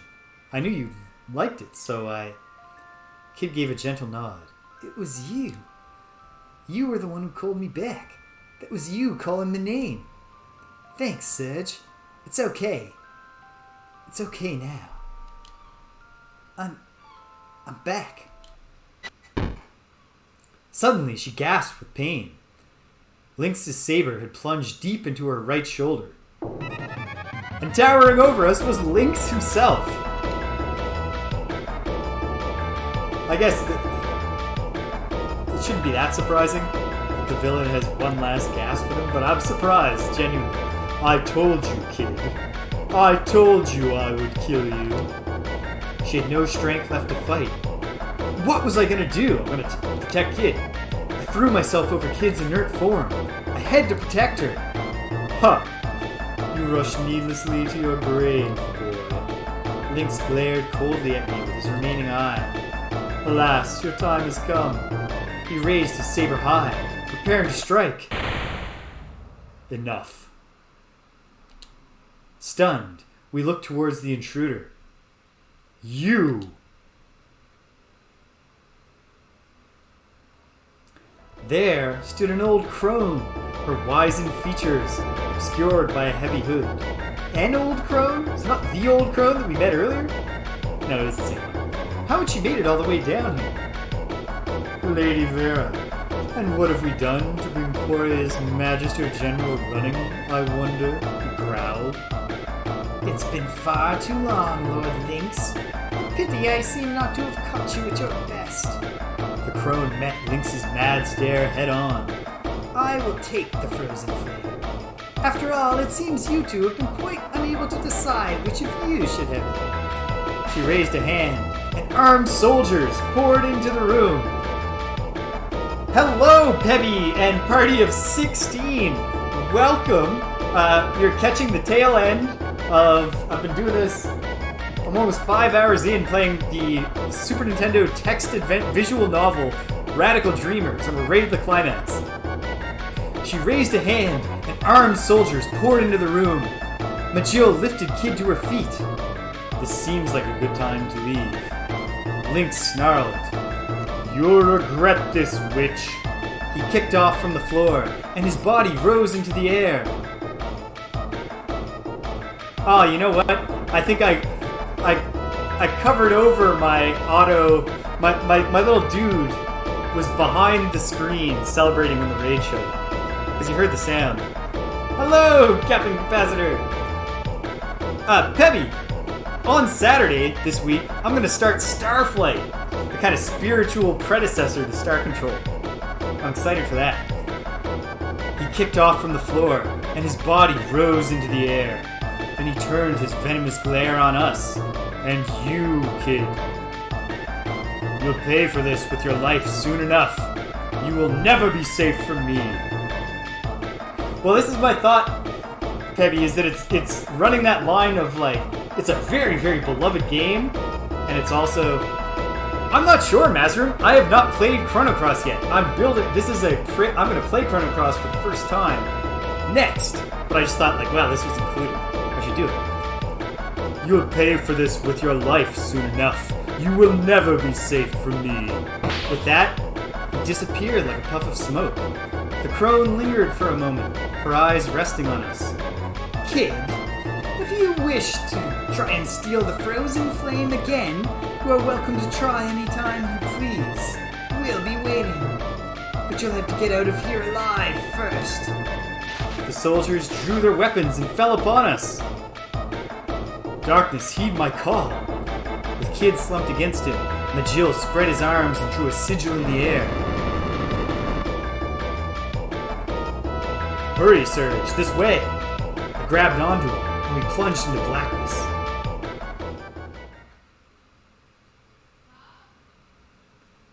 I'm being called to. 1 second, team. I'll be back forthwith.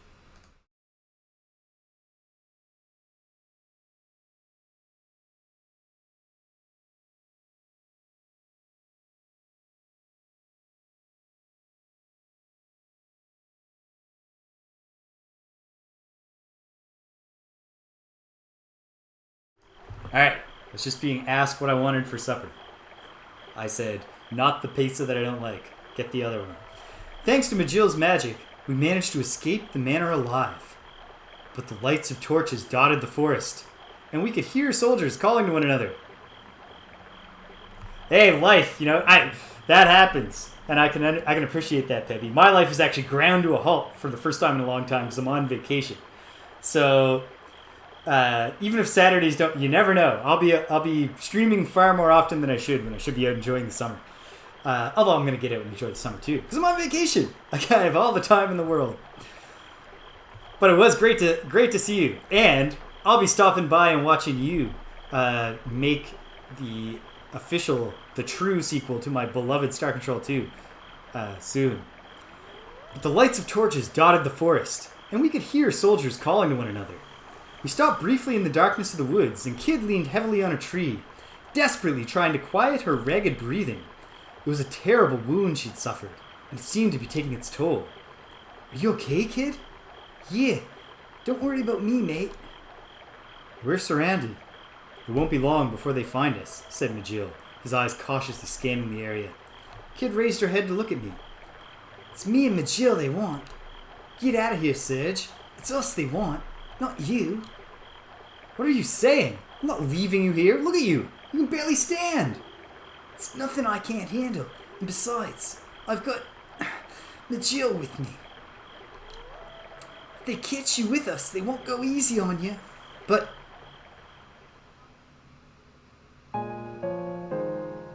I remembered everything. I remembered another me. A me from a long, long time ago. Slowly, Kid averted her gaze, looking up at the night sky. I have to go. The stars reflected in her eyes. And suddenly, she looked like nothing more than an ordinary young girl with a sad, distant expression on her face. Kid, don't worry, Serge. I'm okay. We'll meet again. Kid smiled. We'll meet again. Some way. Someday. Some time. Promise. Her eyes closed gently. I didn't manage to nick the frozen flame in the end, and I lost the time egg too. The only thing I had left of Lucas. But it's okay. Everything's gonna be okay. There's something inside me that shines brighter than any stupid jewel. The most important thing in the world. She opened her eyes and again fixed them on me. I could have lost myself in their depths forever. No one can take it from me. Not for as long as I live. There was nothing else in the world I wanted but this. I doubted I'd ever want anything again. I only wanted this moment. All the clocks in the world could have stopped right then and there for all I cared. And that was exactly what I wished for as I gazed at it. Goodbye, Serge. Thanks. She looked down, then turned away and disappeared into the darkness of night. Would I ever see her again? Kid! Don't follow me, Serge, please. Just don't. I strained to try and catch a glimpse of her as the last traces of her shadow vanished. Vanished toward a place I might never reach again. No, Kid! I leapt to my feet, meaning to chase after her, but a shadow soon blocked my path. Majil? Without saying a word, he slowly shook his head. Behind the mask, I saw a sadness in his eyes, and then the shadow withdrew and melted into the darkness. Majil? Kid? Wait, don't leave me! I screamed into the night, but there was no reply. The black silence swallowed my cries.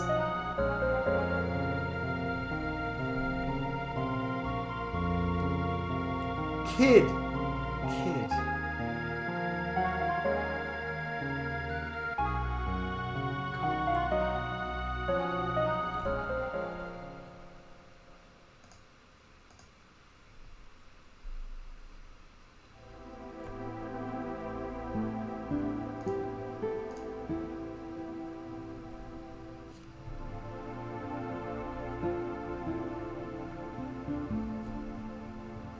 And so ends another tale. Perhaps one day I'll see Kid, Majil, and Riddle again. One day. Somewhere. At another time. In another world. Perhaps none of us will even realize it. But that's a story for another day. For now, I must put down my pen.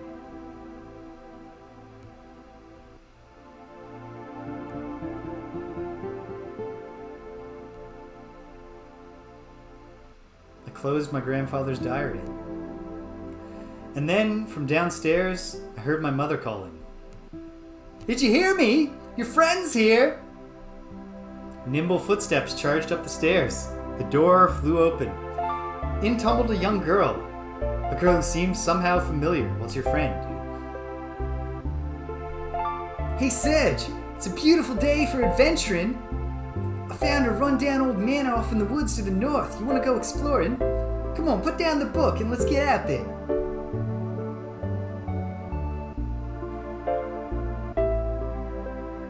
What is that? What does it mean? Is Serge his own grandfather? Time travel.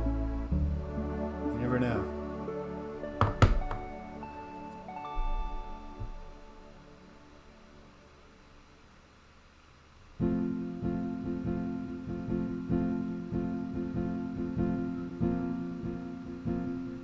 And a shot of the three of us standing there.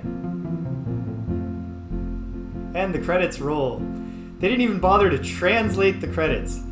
Waffle syrup, that's probably a better bet. I don't think that Chrono Cross, Chrono Trigger, like Radical Dreamers in the middle, was going the Futurama accidental incest gag route with the time egg. But there's no reason that had to be the kid, obviously. I used kid's voice because it had the same accent written. There's clearly, it wanted us to think there's some kind of weird parallel there. Cool. Well, this was really, really interesting. And, I mean, technically this is one of the longest streams I've ever done, and yet it was bite-sized compared to every other Let's Play I've done, because it only took 5 hours. So that's cool.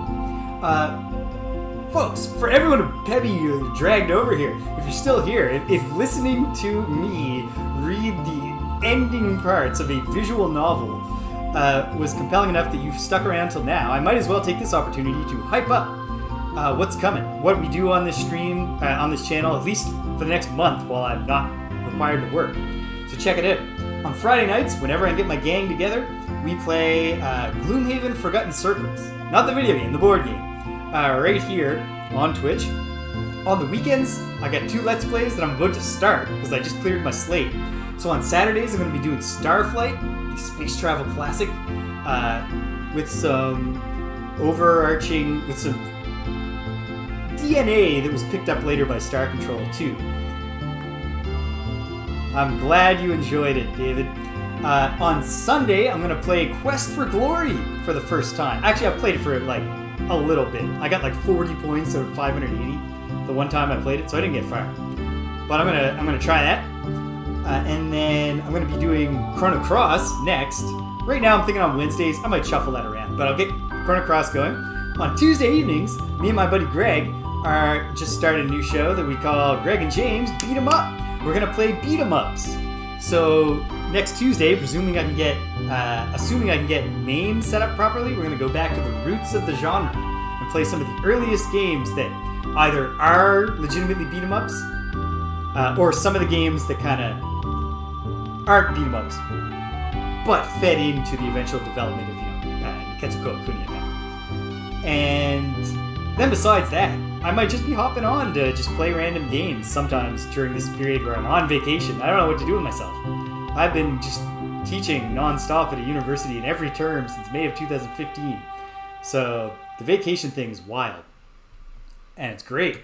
So there's a lot of stuff going on. So I'd love it if any of you wanted to stop back. If you enjoyed this, just imagine when there was something happening besides text on the screen. Who knows? Yeah. Finn, we're done. I guess I'll press a button and see if like a screen comes up that says you got, 500 time adventure points. Try for a higher score. I don't know. Are there 7 different endings? I don't know. I don't know what this means. I'll have to look into it.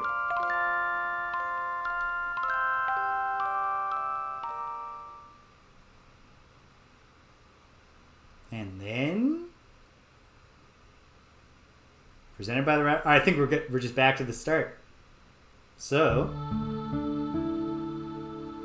yeah, it all began with a notebook my mother handed me. Great. So, Radical Dreamers. That was cool. That was fun. I bet the Chrono Cross will be more action-packed, but I guess we'll see. Maybe Chrono Cross is also just dialogue. I know for a fact that it's not. Anyway, I'm super psyched for everything that's coming up on this channel, and I hope multiple endings. I'll have to look into this. Probably won't do all the endings before we'll probably just go on to Chrono Cross, but this was a fun, this was cool. I'm glad I checked this out.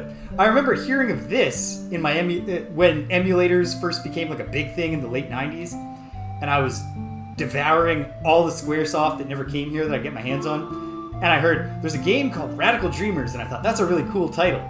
And then I heard it's a sequel to Chrono Trigger. I thought that's really cool too.